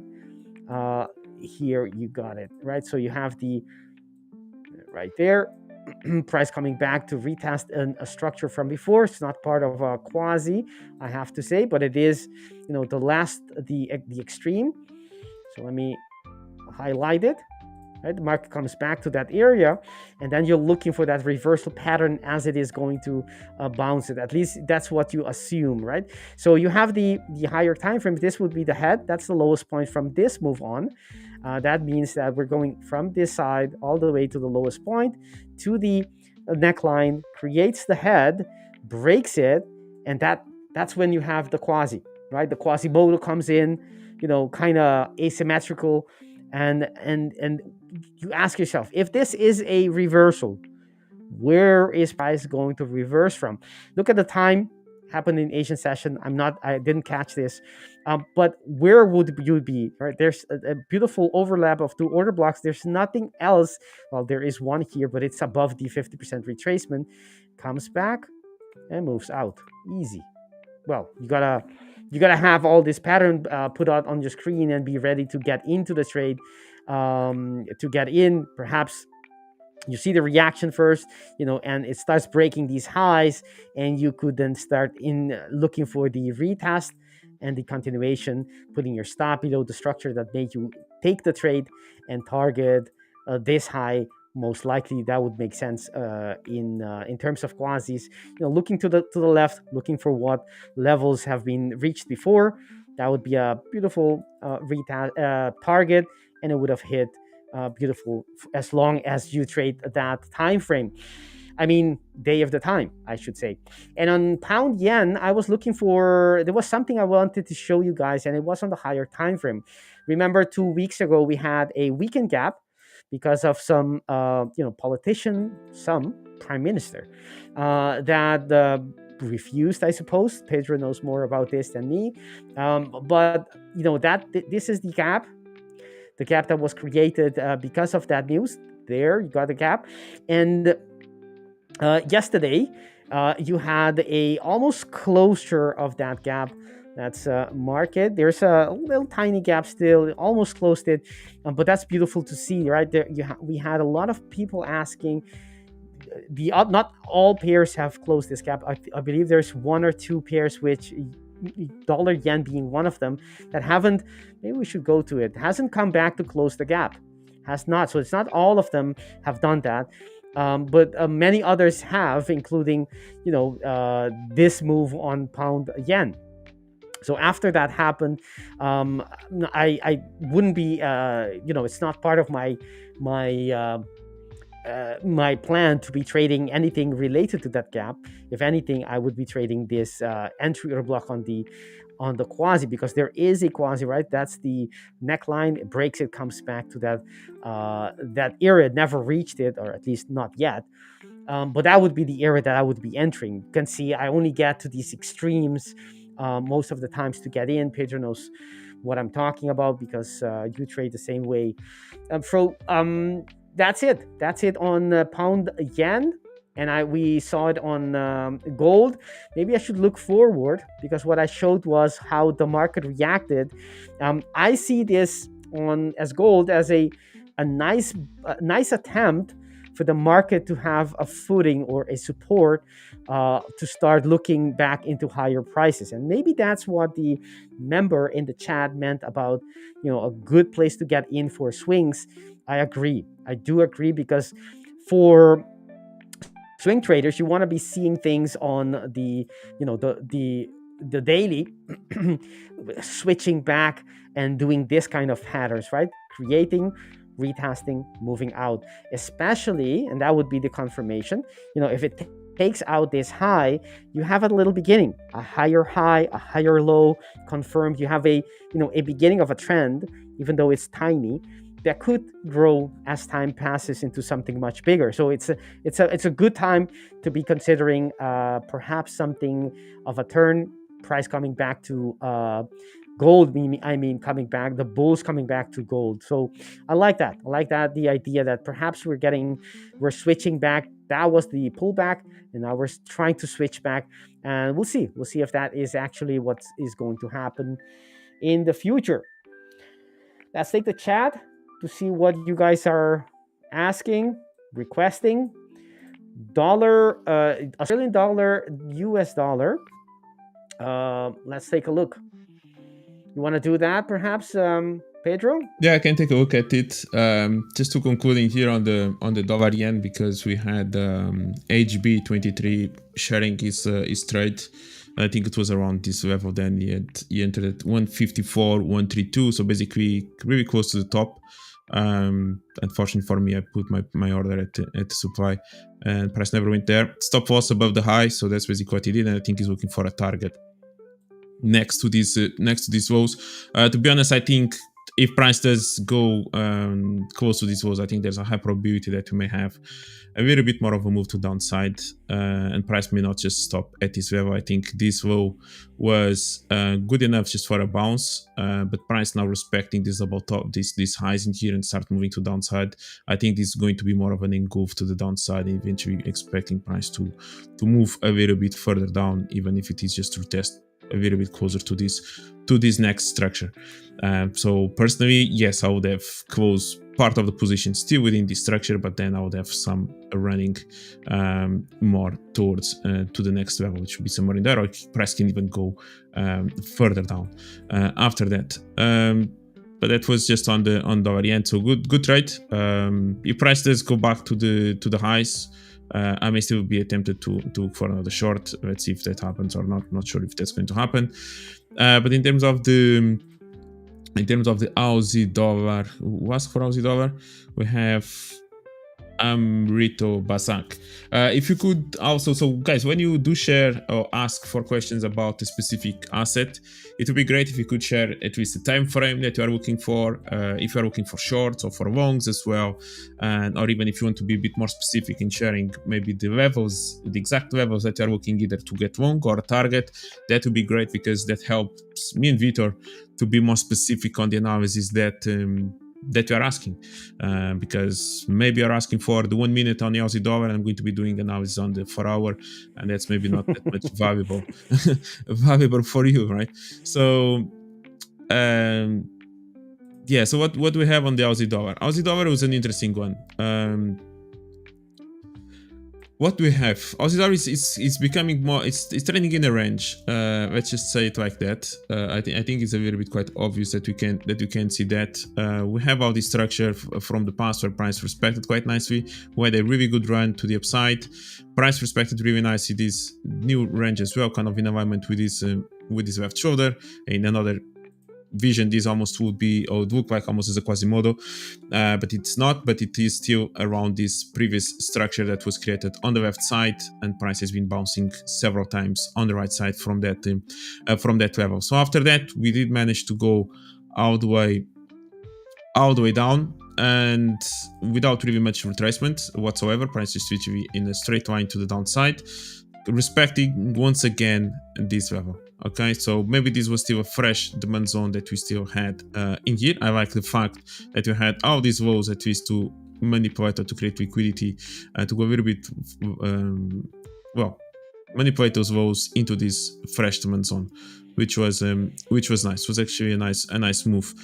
Since then, we are starting to break a little bit of structure. Okay, now something that I'm not a big fan is I don't like to trade ranges when the ranges are starting to become too clear.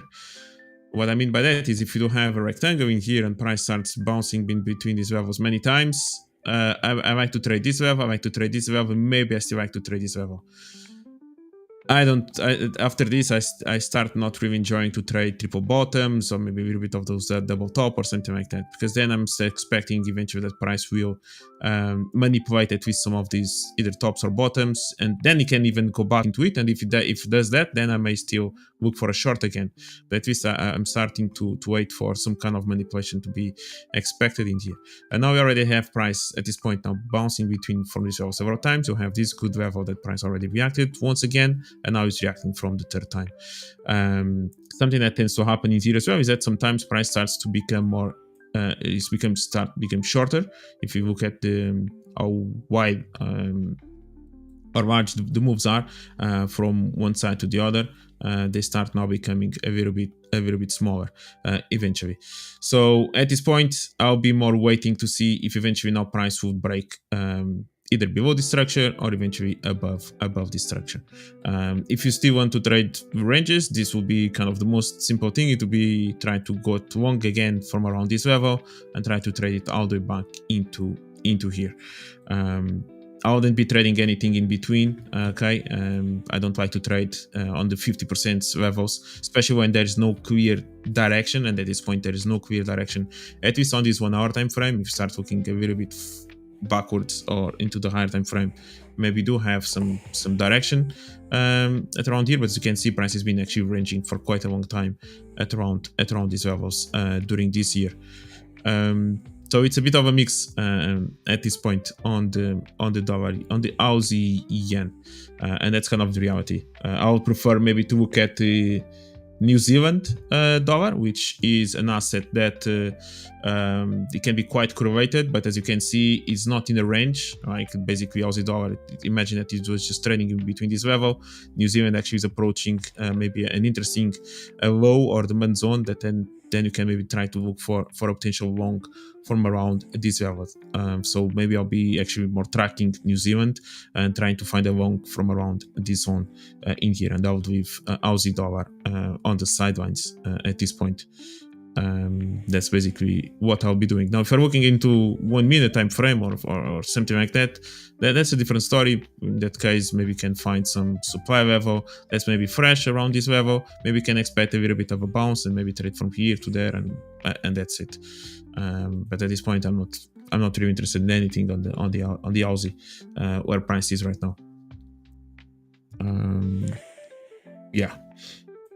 Yeah, we have someone in the chat. Yeah, go ahead, sorry. Yeah, we have someone in the chat. Thank you very much for your engagement. I have to say though, if you post repeating the same message, that is called spam. That's not nice. And if you do that more often, you will risk not being able to post anything again. Pedro, are you from Santa Fe? No, I'm not from Santa Fe. I thought so. Yeah, I thought maybe this viewer knows something I don't. No. I trade. I'm sorry to hear that your account is breached. It happens to all of us at some point. Take it as a opportunity to learn and look back to see, what you could have done better. Is it your strategy that's not good enough? Is it you didn't follow the plan, or perhaps you didn't have a plan?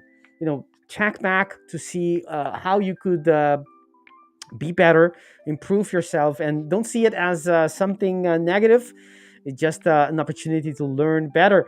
And I trade, you say, give me 5,000 account giveaway.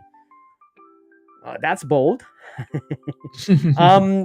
But I can give you something, though. Thank you for the remark and the comment. I can give you an advice. If you want giveaways, and this advice applies to everyone watching us. If you want giveaways, you can make it happen.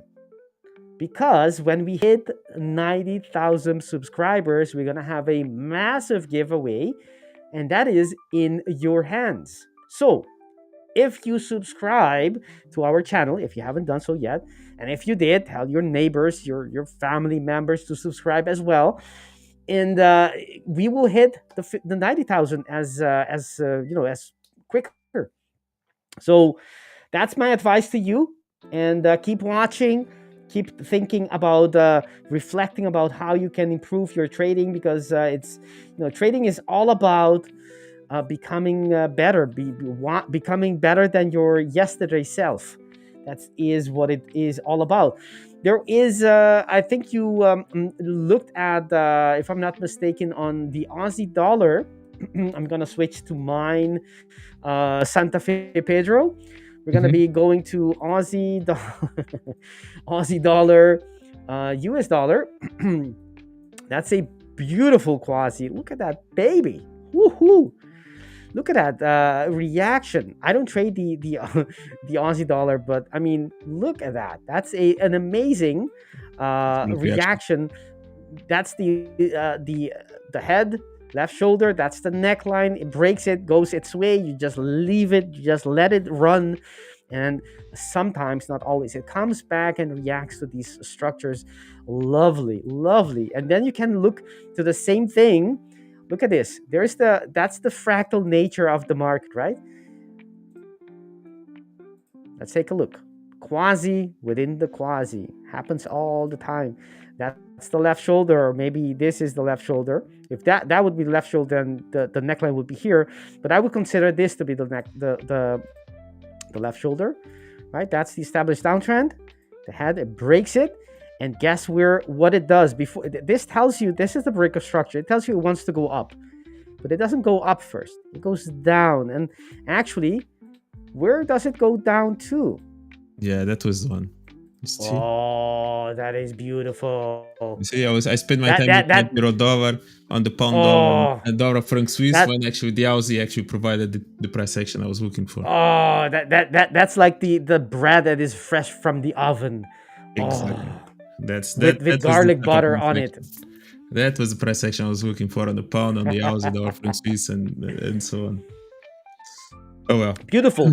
A beautiful price action, and it was on top of, it didn't come randomly. It came from a bigger quasi, right? That's the neckline, that's the head, as I just indicated. You can see the fractal nature of the market. This is everywhere. Just have to look at it, and you will find these opportunities. So that's the Aussie dollar, not a pair that I trade. I have to confess, I didn't catch that trade, but you don't have to. I don't think it takes a lot of convincing when I show you the same pattern over and over and over again to give you perhaps the hint that you could be catching that as well, right? So that's one thing. And there was something else that I wanted to look at. Yes, that was the dollar yen. Let's see where I have it on my watch list.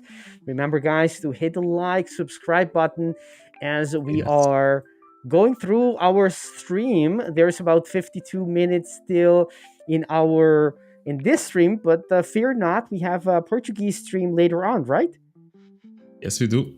We do. Yes. Did we talk about on the yen on Tuesday when we were here together or not? I don't recall, but maybe there was, because it was already there. The Quasimodo was at the Vos, was not the right leg was not Tuesday yet. Yeah, on Tuesday. Yeah. Maybe we talked about that one. I talked about this in my stream on Discord. This trade is actually a trade that we talked about it, and I indicated the two possible areas where one would be able to get in, and it had a nice, beautiful follow through. Doesn't happen all the time. This beautiful. I didn't get the trigger on my main strategy, but still using price action, you could. I indicated, okay, I'm gonna show you guys in a short while. But if you're wondering, you want to be in that Discord stream as well, you can. It is free. There is nothing you have to pay to get into this stream. However, you do have to have an account with the 5ers. Well, little point there. So you have to have an account, which is the smallest one. Hola, David G. That's a good friend of ours. ¿Qué tal, mi amigo? We have a so these, it doesn't matter which type of account you have. I always say this. It's the smallest account is $39, and with that you have access. You get the account, right? You buy the account, but you get for free, right, forever, as long as you have the account, the hub account. You can access the Discord community, and we host there sessions as well on weekdays on all kinds of topics. And this is something we discussed on last time I was there, which is right here, right at this moment. I started the market started here, and when I discussed that we were already in the second candle, I can actually pinpoint where the action was. But if we go to the let me see, there was a let me indicate, this is a beautiful trade. On the higher time frame, we're still in the middle of two big structures, right? So you have these two monthlies, and I'm not sure yet. It looks very bullish and probably gonna continue to push forward, but that's not very useful for us on the day trades, right? But understanding if we are or not flirting with these structures is important to know. But we're not there. So we do have within that bigger structure, we do have a weekly quasi, which is this. It's an internal quasi, right? It's not the biggest quasi on the whole visible chart, but it's still a quasi, a valid one, and it left two structures. One here, which I think will be quite nice when we get there, who knows, later on, and the current one we have here. Now, this weekly structure hasn't, the entry order block hasn't been activated yet. The market hasn't switched yet. So maybe we're just going to continue and break it. That is totally possible. However, we are in a level here that if you get, let's say, an entry day trade, and you also have a daily reason to hold that trade maybe a couple of days, and in between you have the weekly coming and confirming that we have a switch, you can potentially hold that to the next level, which is this level right here, because that's the next level where the market is going to stop. If it's going to have a stop, that's the first trouble area it's gonna run into. But there's nothing here on the weekly yet to confirm anything. But on the daily, within that weekly structure, within this weekly area, we had a fresh order block, and this is something we looked into.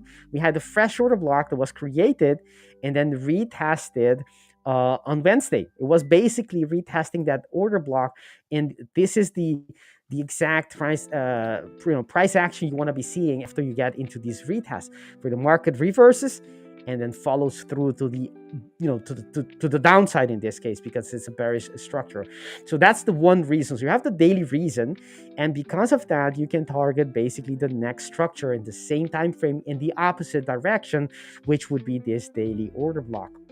And since we have a swing point above that, it's also a good consideration to target that as well, depending on how aggressive, how much signal, how much price action is convincing that it's going to push all the way down to the next level. So on the H4, what we had was, let me guess. Can you guys tell what kind of what kind of structure Beauty. we saw here. What do you say? It's a beautiful thing. It's a beauty. It's a kind of a sexy one. Pedro. So we have a quasi, and yes, it's a very attractive one. Because why? Because it is the last structure, the last entry order block on the pattern. You have the left shoulder, that would be the neckline, that would be the head, and this was Wednesday, right? Yesterday. Because yesterday, Price came back. evening, yes. Yes, and it came back into this structure. Now I messed up my my tool, so let me start over again. So you have the established uptrend. There we go. That's the head, left shoulder. I know it doesn't look very symmetrical, but that's what Quasimodos are known for. And it comes back. It doesn't stop to anything in here. Does it stop here? No, it doesn't, because there isn't anything to the left. It stops and reverses from that order block. Makes a lot of sense in my quasi mind. So it gets in here, and by the time we gotta go to the 1 hour to check this out. Let's take on the 1 hour. So we talked about this. It was actually, I can go to the 5 minute to indicate when I talked about it, because the thing was, it was there. We were actually at that moment in time. I can show you. That was at the end of the session, of the Discord session. I'm actually booked for 45 minutes, 1 hour, but I go over that. Guilty, I know. So that was after we were just almost an hour and 20 minutes into the stream, and we had a beautiful quasi. Let me take a look at it. I'll show you guys what I mean. Quasi within the quasi. It to me, it doesn't get boring, but I'm repeating myself. I know. Right. So that's the uptrend, breaks it, and normally the way that I trade is I wait for the market to come back to retest a structure, right? A structure. So I was waiting this to happen, right? That's my normal strategy would be. I would be waiting for price to come back. Mine too. Right, that's the left shoulder, that's the neckline, that's the head. It breaks the neckline. We have a confirmation, we have a quasi, and I will be waiting for this area or that one to be reached. Then I get in. That didn't happen. So I didn't get into the trade. But however, the quasi, what? I'm sorry? Me neither. I was waiting for the same thing. I know sometimes we just watch the market move away from us, and it's so beautiful. But hey, you can't catch them all, right? So what happened was the head and shoulder, right? The head and shoulder pattern.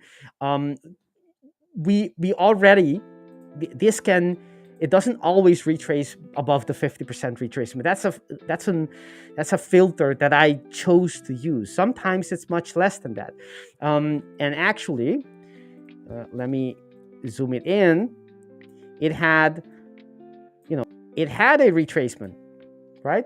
And actually, you can even push this lower. It had a retracement, just wasn't 50%. Let me go from the high to the top.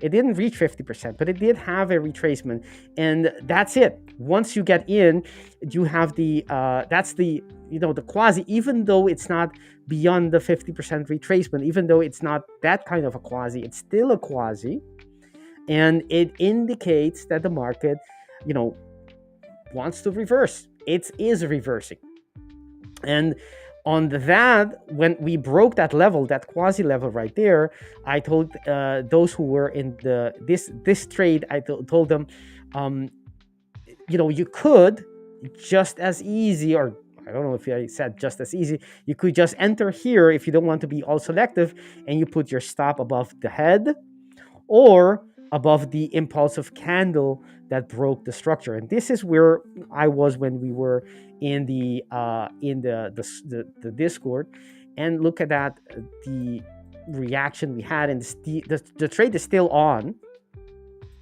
and you could be targeting either the whole structure on the opposite side, the daily, or just the first order block. Well, this is actually the first order block, but the next order block on that time frame, if you would have hit a TP for yeah, I don't know, it doesn't really matter, but beautiful. That was the point. Beautiful how you can use quasis from different time frames. Very simple, right? I didn't use anything complex. Different time frame methodically, going down the time frames, reacting, identifying the structures, the quasis, the reaction, being patient, waiting for price to come back to the levels, and in my case, missing it, but you could be getting it. All right. Yes, David knows what he's talking about. Let's get to that 90,000 in subscribers so we can get these giveaways.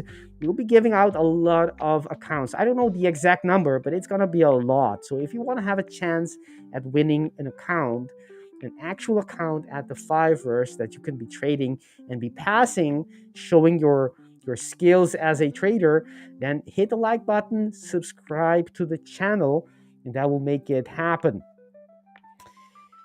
All right. Let's take a look at the chat to see what you guys are doing. I see someone asking for gold. Faiza, Jesus, in euro, in dollar yen. Let me take a look at euro. See what we have. Right, so the market pushed nicely all the way up to the highest point. There we go. We talked about this, right? This is the level that you want to be. I was actually waiting for this level to be. This is the 100% ATR, but this is what you could be. What I mean by, these levels, they get reactions. This blue line is the right. It is the broken support from before. Right, that was a support. It breaks it, and now it becomes a resistance, and you get these small. Well, small. I say small, but I mean it still doesn't have to be small, depending on your lot size. This reaction. Let's measure how much that is. Got a reaction that is 10 pips already, and maybe it's gonna continue higher because I still think it will have a chance at reaching this, but who knows, maybe it's not. Let me go check with the quasis and fresh order block to see what we've got here. So I've got nothing on the daily. The 4 hour, we already used the order block. All these order blocks are not useful. They're there, price reacts to them, but they're not gonna be great entry areas. This here, no, that's nothing. So I don't have anything on the H4. That means I don't have anything to do. I let my, that's the first thing. If the H4 is not telling me there's something to do, I'm not interested. I'm just going to be an observer, or I'm going to be looking at some other pairs to trade. All right. Let's take a look at gold. Someone says it is dropping hard. Let's take a look. Gold. Ooh, it is dropping hard. Yeah, it dropped. Yeah, we have what's that? Like 16? No, more than that. $20 in 20 minutes. That's $1 a minute.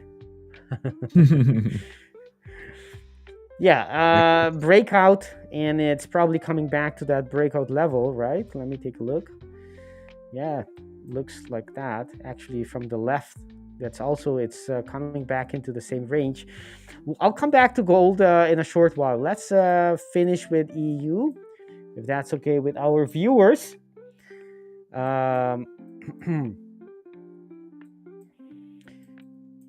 What is the score? We are at 89,000, I think, Pedro, on our likes.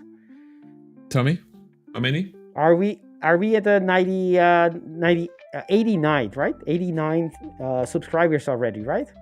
89.1. Yeah, we are All right. so close to 90, which is going to be a big giveaway. Okay, so we need to put Jonathan to work to provide and to think of ideas for a big giveaway whenever we get to 90k. So it's up to you guys. If you do subscribe, if you share with everyone you know about trading, it's important as well. Can be even family that doesn't trade, doesn't really matter for us. Maybe they can start learning, who knows.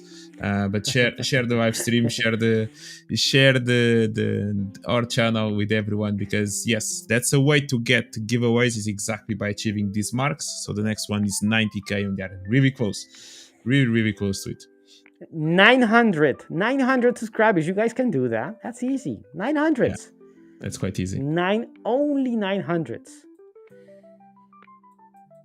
All right. So the on the hour, the H4, as I said, there isn't anything to do. I'm just waiting for the market to complete its daily ATR and see how it wants to behave. So far, it's reacting bearishly from that broken structure, which became flipped from support to resistance.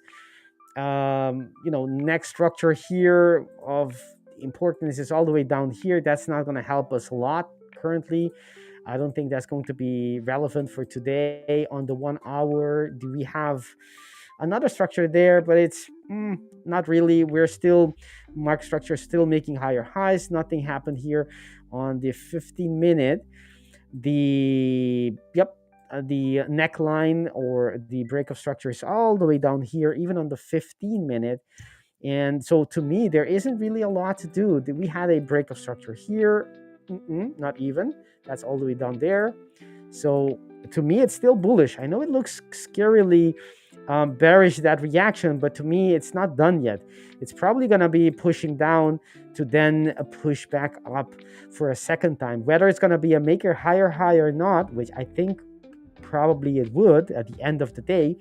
Maybe not. Maybe it's just going to hover from around here, trick people to think one thing and do the other.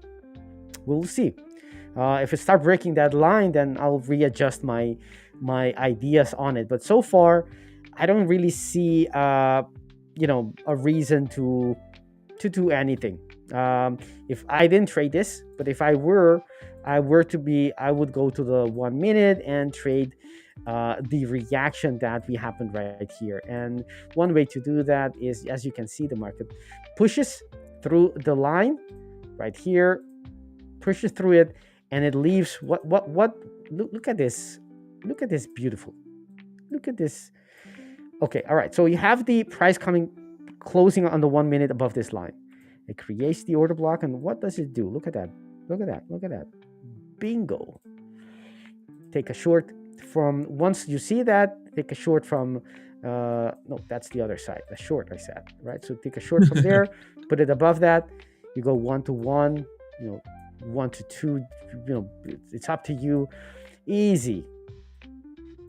You identify it by higher time frame reaction, and you wait for your confirmation for the market to react, confirm that it hit something and it's changing direction. That's without using a quasi. And it went even much lower. All right. So that's euro dollar. Let's go back to gold. Let's take a look. Yes. All right. So gold, we talked about that on the high time frame.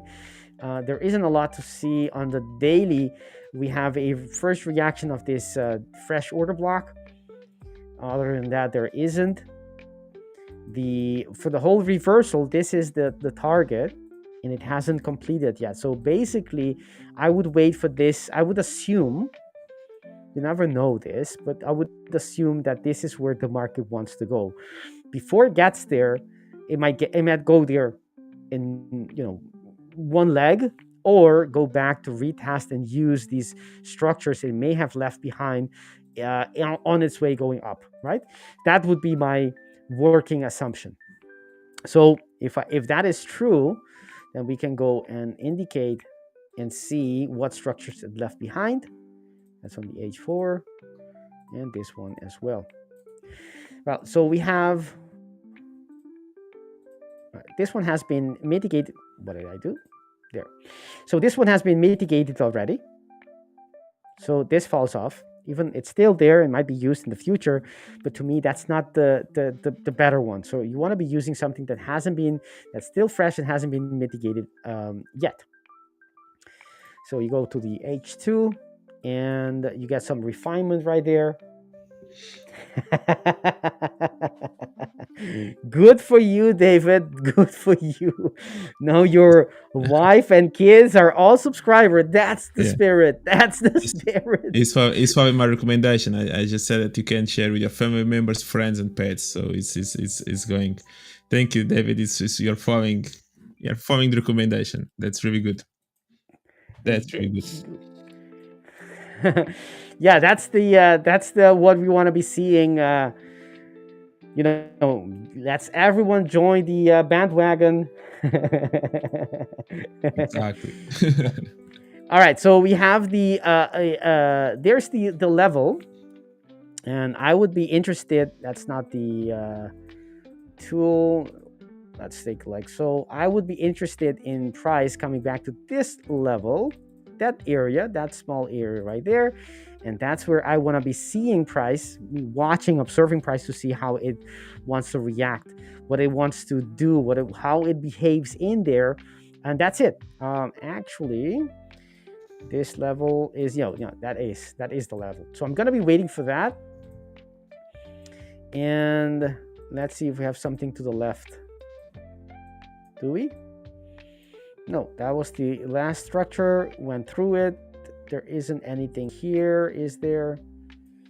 There isn't anything here. So no, I would be waiting for price to come back to that area, as I said, and looking for the continuation, right? So we want price, or not that we want. We're going to be waiting for price to come back to a support area to push forward up to the this, which is the target, right? So let's leave that as a target.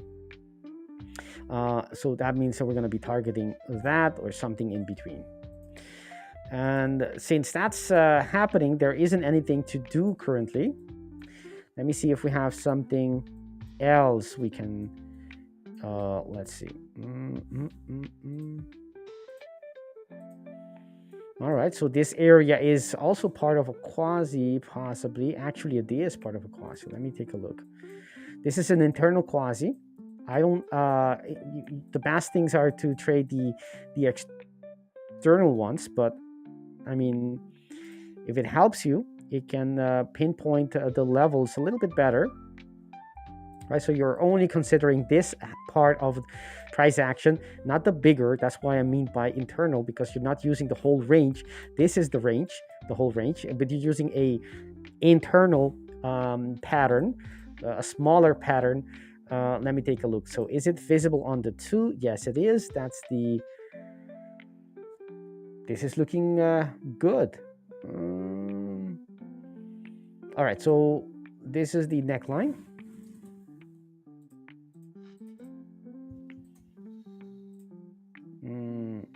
Quasi on the, so I would need the H4, but the H4 we already have here, so we need the H2 to give us these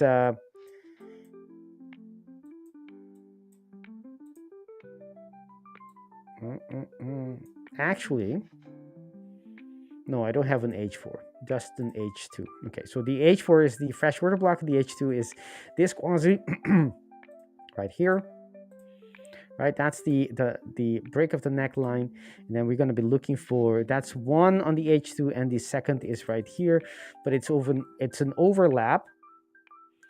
It's right here, and so that means that I need to expand. See what I just did right there? I need to expand this. This becomes an entry order block, and I need to expand it to there. And let me take away that one. So basically, that gives me, actually I still can't use it because I need the overlap. So this is still the area. Yeah, it doesn't change anything. I still have to take it from here. Okay, that's the area. You actually have this looks quite nice because it's more than just fresh order blocks. The more reasons you have for a setup, the better your chances are. That's the pattern. You already have the higher time frames indicating a daily order block. a daily signal or a reaction, a daily reason to go long, and you have the market.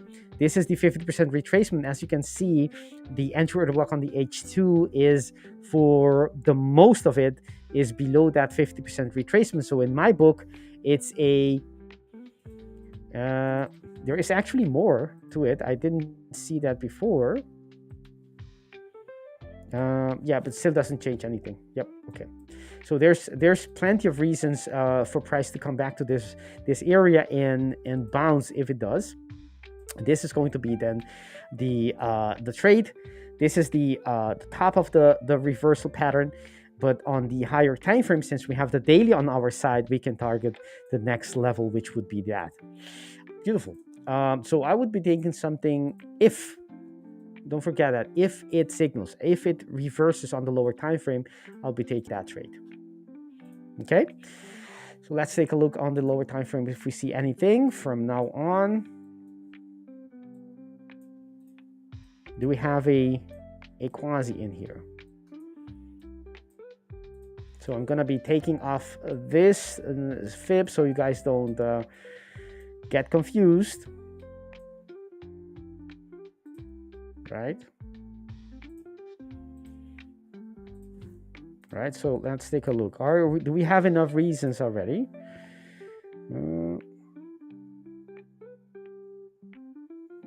That's the low. 06 close. All right. So it's already here, but I can't use that.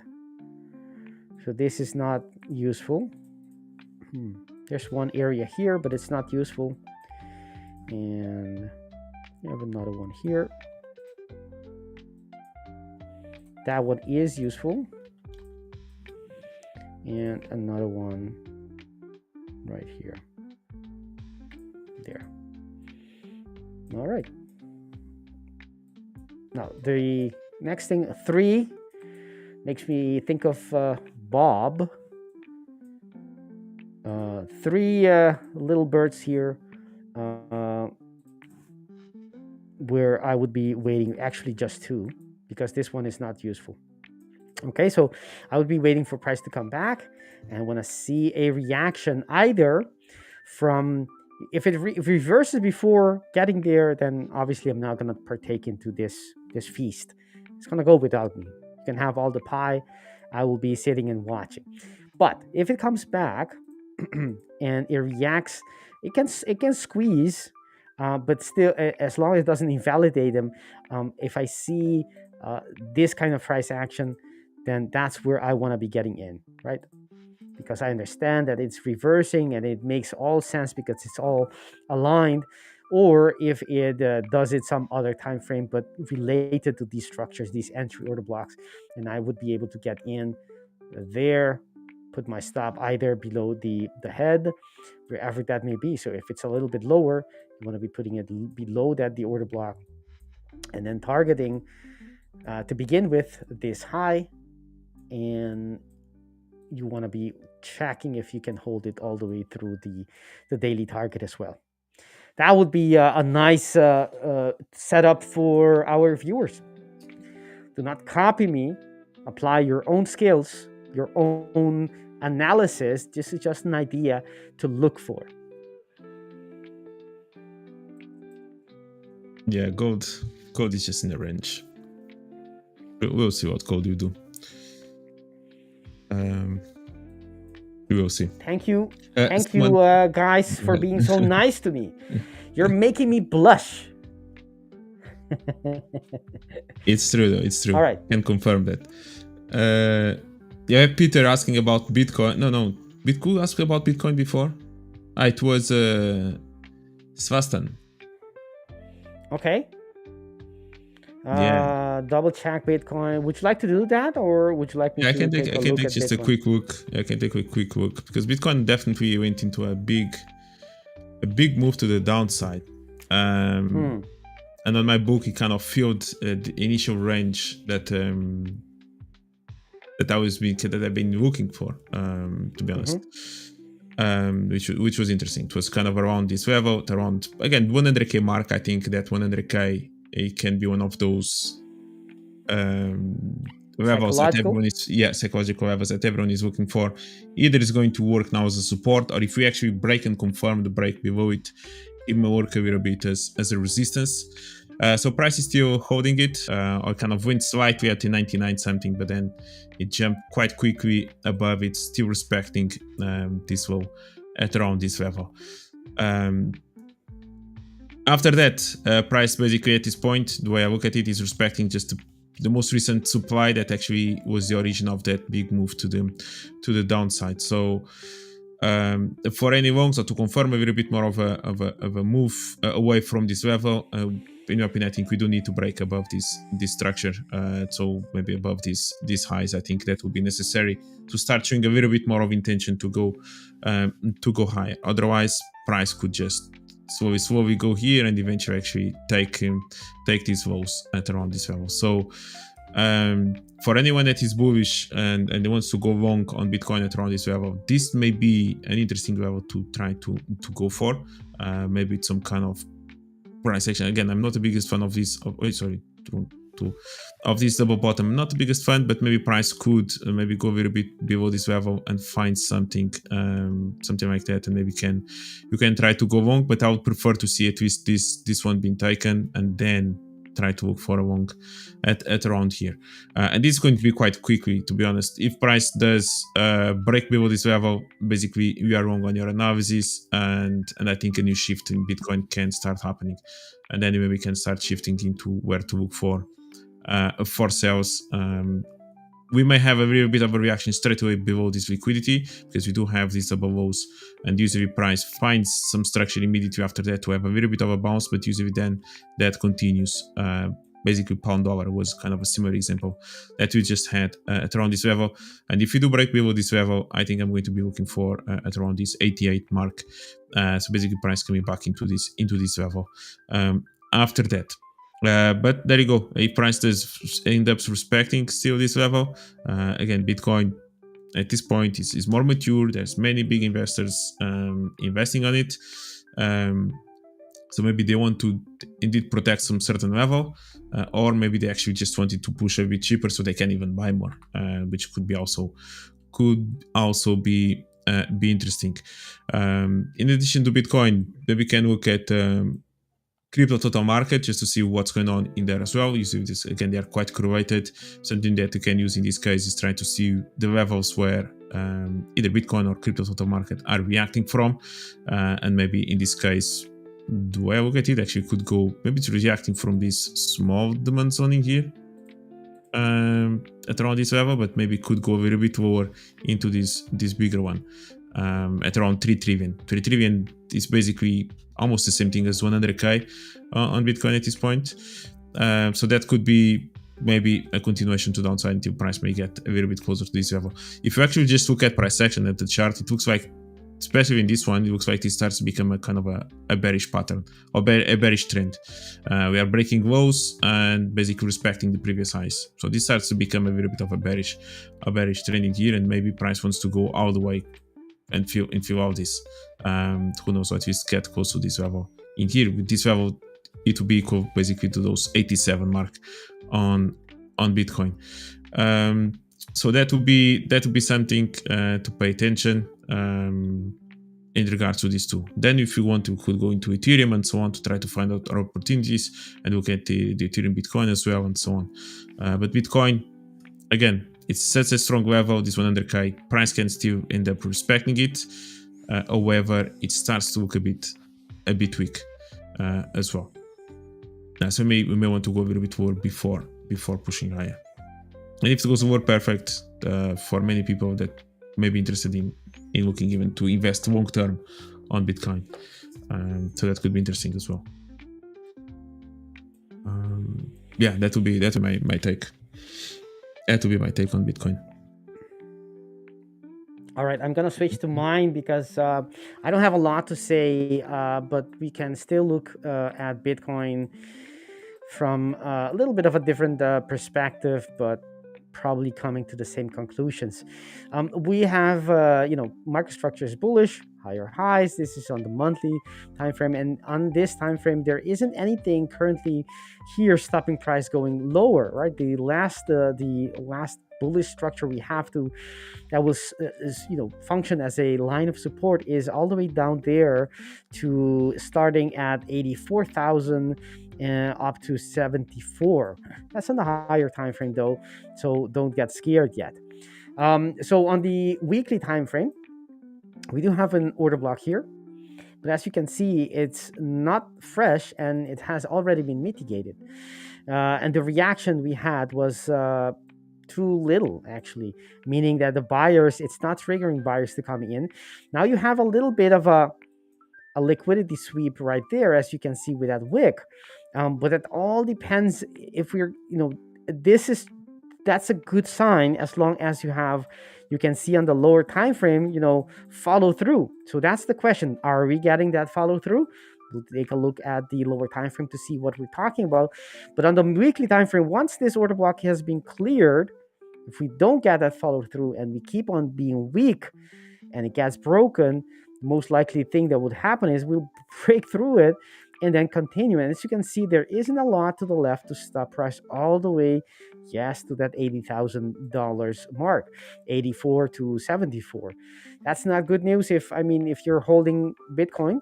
But then again, it's an opportunity to buy more, right? If you're bullish on Bitcoin, and Bitcoin is volatile, such a pullback is opportunity to buy more.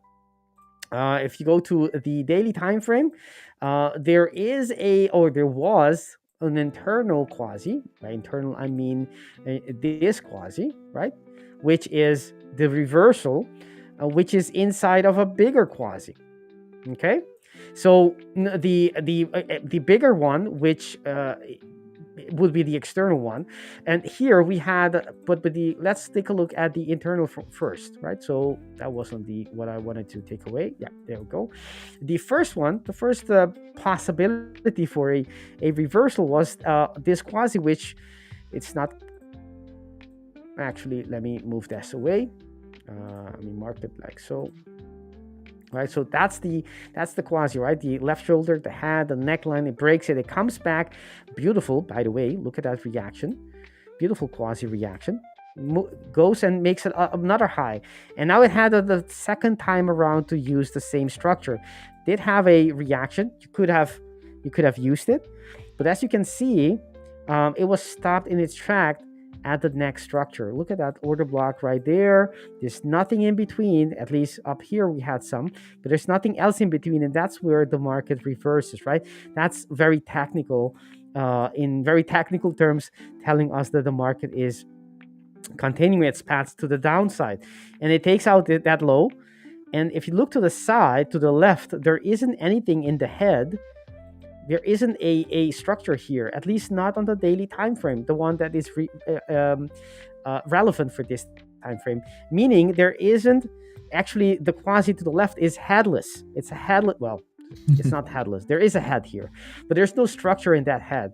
That sounds weird. But yes, so there's nothing in that. It's like a skull without the brain, right? It's not useful. So the reason, what we want to be looking is, are we getting, and that still can happen, right? I don't want to bearish on Bitcoin necessarily, but it can still happen. We can still create that bullish order flow, but it hasn't happened yet. And until then, the most likely thing it will do is, continue the same direction it's been going, which is making lower highs and lower lows. So that's what I'm thinking or looking. And if we look to the H4, to me, it needs to break this level, right? It's not a quasi neckline, but that's the last or the first from a perspective, from a bullish perspective. This is, you need to break this and conquer it for me to start believing, that you're on the winning side, right? It needs to conquer it and starts doing things like this. And it hasn't done it yet. It can still do it, but it's not convincing me. If anything, If it closes like it is right now, it looks like it wants to continue further down. That's only fueling my idea that Bitcoin is on a technical, according to technical analysis, price action is kind of weak currently. The appetite is not there. So if you look, so the conclusion is then that this whole structure is not very promising. It's not clear yet. Maybe it's gonna come in, but hasn't done that yet. So far, I think possibility of breaking is quite present. So if this is not going to stop price and reverse from, then what are the next structures in the other quasi, the bigger one, the one that I just spoke about? We have about 11 minutes in this stream. That's plenty of opportunity for you to click the like button or to subscribe while I'm dragging this tool. So you have this quasi right here, and as you can see there, this is the 50% retracement of the bigger quasi. Let me mark it as such.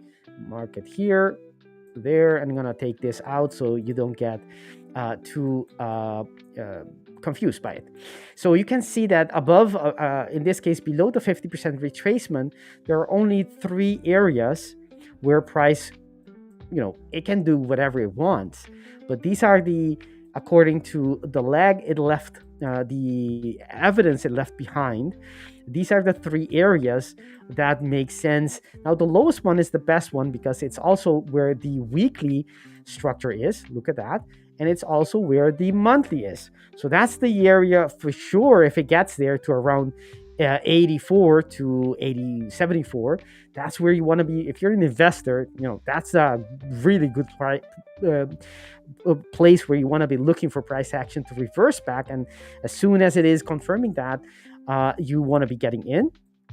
But for traders like us, which we're not looking for to hold this necessarily for, I am an investor though, but I mean for traders, these are the 3 areas we want to be looking at. This is one.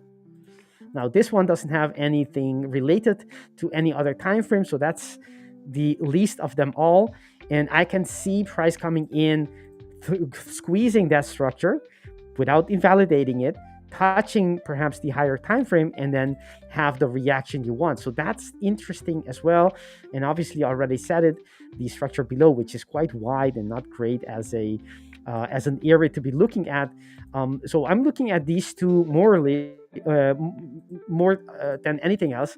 But of course, this order block is valid, and as such needs deserves our attention as well. So far, I don't see price, convincing us, printing candles, letting us know that it's going to reverse from here. I would like to see that, but Bitcoin doesn't ask for my permission or opinion when it decides where it wants to go. So our opinions are of little value here, or preferences. So I'm going to be looking for whether or not price can close on the daily time frame below this level. That would be, let me go back to actually on the weekly time frame, or if it can starts building structures bullish from this area and then pushing out. Let's see. And if not, then I'm going to be assuming that price is going to at least go to the next level, and there we will start all over again, waiting and seeing and watching, see if market is going to mount a reversal or not. And that's it. So I see this kind of weak, to be fair, to be honest. It's kind of weak. I think it looks like it wants to continue lower. There's not a lot of power in its reaction. So that's it. That's Bitcoin from my side. Let's take a look at there was someone, Eintas Greg, asking about Heiken Ashi candles. Pedro, I don't use the Heiken Ashi candles. Do you use them? Can we give? I can give a. Let me put the comment. I'm gonna say something here. All right. So I didn't get the whole. I was reading and I didn't completely understand exactly what you mean, but I understand that there at least someone making fun of you for using the Haikanashi candles, but it made you profitable, and you're asking, is it bad that you're using them, and if we can give you some advice, my friend. The only thing you need to listen to is the performance of your trade plan. If your performance is positive, I don't care. You shouldn't care about the opinion of anyone. I don't care who they are, and what they think about what you use, the tools, the trade plan. What your measurements, when you track your performance and you're seeing profitability, a positive expectancy, and you're able to apply that in the real markets, not only on paper, not only in backtesting, you go forward test it on paper, perhaps in demo trading, or maybe a small account, you're still profitable, you put on some capital after that, you're still profitable, my friend. Enjoy it, celebrate it. I don't care who else, you ignore them. They're not your friends. Right? That's the only thing I can give you about the Haikanashi itself. I don't use it. Obviously, I've seen it, and I understand that it's, it reverses less. It gives you better for trend following traders. It's much better because it keeps you in the trade, since it takes a lot more to change color. And if it helps you, go ahead, use it. Use everything at your disposal that can, the trading isn't easy. It looks easy, but it isn't easy. If it were easy, you'd see, a lot more people profitable and, winning big at it. And the reality is that's not the case. So use whatever you can to get ahead in the game. That's my advice. Yeah, I was just looking at it, to be honest. I don't remember looking at this staff of candles, Haikanashi.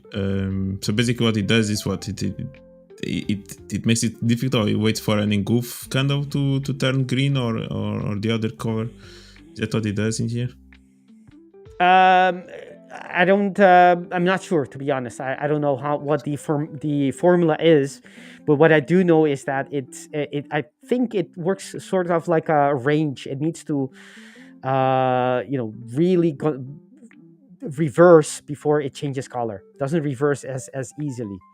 Yeah, so it's not just one candle in one direction, but I think it has a different way of changing. Yeah, okay. It doesn't look bad, to be honest. When I'm looking at, I thought it would be something completely different, but it's quite similar to actually the real graphic, and doesn't look bad at all. Like, this is the real graphic. This is the other one. Like, the move is quite similar, to be honest. But yeah, you are correct. Like, if someone is making fun of someone else's performance, and if you actually are profitable with it, like, in the end, you are going to be the one making or laughing at them. It's not going to be the other way around. So just keep doing what you are doing, and focus on your performance. Like, there's no better performance and a review or something like that than your own metrics and your own dashboard and the equity account. So all the rest, you're going to be laughing at them with on the way to the bank, right? Isn't that the expression? Kind of, you are going to be able to laugh at them on your way to the bank to bring the money, while they're laughing at you for making money. It's okay. I would say forgive them, for they know not what they do. Victor is more kind. No, but the reality is that the world and social phenomena common is that people, it's easy to make fun of people who are slightly different, that are using a slightly different tool, that is using something that's not popular, something a little bit unusual, or not popular. That's easy, because you're out of the crowd, you're out of the norm. But that's that's just a social phenomenon. The reality is, once you have who was it? Here, Eintas, Greg. Once you have once you progress and you have your trade plan, whether it uses Heiken Hashi or not, or perhaps maybe because it has Heiken Hashi, and you build your system, you test it, you go through the process. It may take months, probably a couple of years, and you are not only, you have your psychological part all figured out and blind spots and all, and you start hitting the market and you start seeing success. I can bet on it that the same people who were making fun of you will then come to you with a slight lower tone and ask you, could you teach me ask for advice. How to do that? Because they, in the end, it's what everyone wants. We want to go ahead and they will forget the fact that they were making fun of you. I would say don't focus on them, focus on you and becoming better. That's the only thing you have to worry. Indeed. All right, Peter asked us, Pound Cat, shall I take a look at it? Yeah, just be aware of the time, because the time is oh, we don't have time. Yeah. Peter Parker, we're gonna be using our web to fly out of this place. All right, this is the end of this stream. Pedro, I was gonna start a new extension of this stream with the Pound Cat analysis, but time is it's over. So thank you all for watching us. Hopefully you enjoy these analysis and our ideas and our opinions, and you had a good time. I had a good time for sure. And I wanted to thank you for being here. Remember, we have this Friday, we have a new session, right? Normally we don't stream on Fridays, but we do this Friday. So keep tuned and probably check the website for the exact content and hour. It's going to be Jonathan giving, seminars and good stuff, stuff you need for your building your knowledge. Pedro, you will be having another session later today. But do you have any last words for this one? This one is good luck with your trading session. Good. Enjoy your weekend as well. Enjoy the weather. Enjoy outside and not just the charts. And as you mentioned later on, for the Portuguese community, we are going to go for another session. We are still trying to go within our challenge of 5k account. Is not pretty, to be honest. I think we are in a losing streak of around 10 trades, which is amazing. It's been super funny. Not for the account though. So hopefully we do manage to get a winning trade, just to break the cycle and go and try to eventually pass the challenge. So yeah, it's quite fun. So if anyone does speak Portuguese or Spanish and if you want to be part of it, join us, subscribe to the channel, because it's been it's a good hour to spend after most of the action in the market is over. So yeah, feel free to join us. All right. Thank you for that, Pedro. We are, as we said, we are at the end of the stream. So that leaves us only one thing to do, which is wish you a wonderful day. See you again tomorrow. Thank you, guys. Bye-bye. Bye-bye.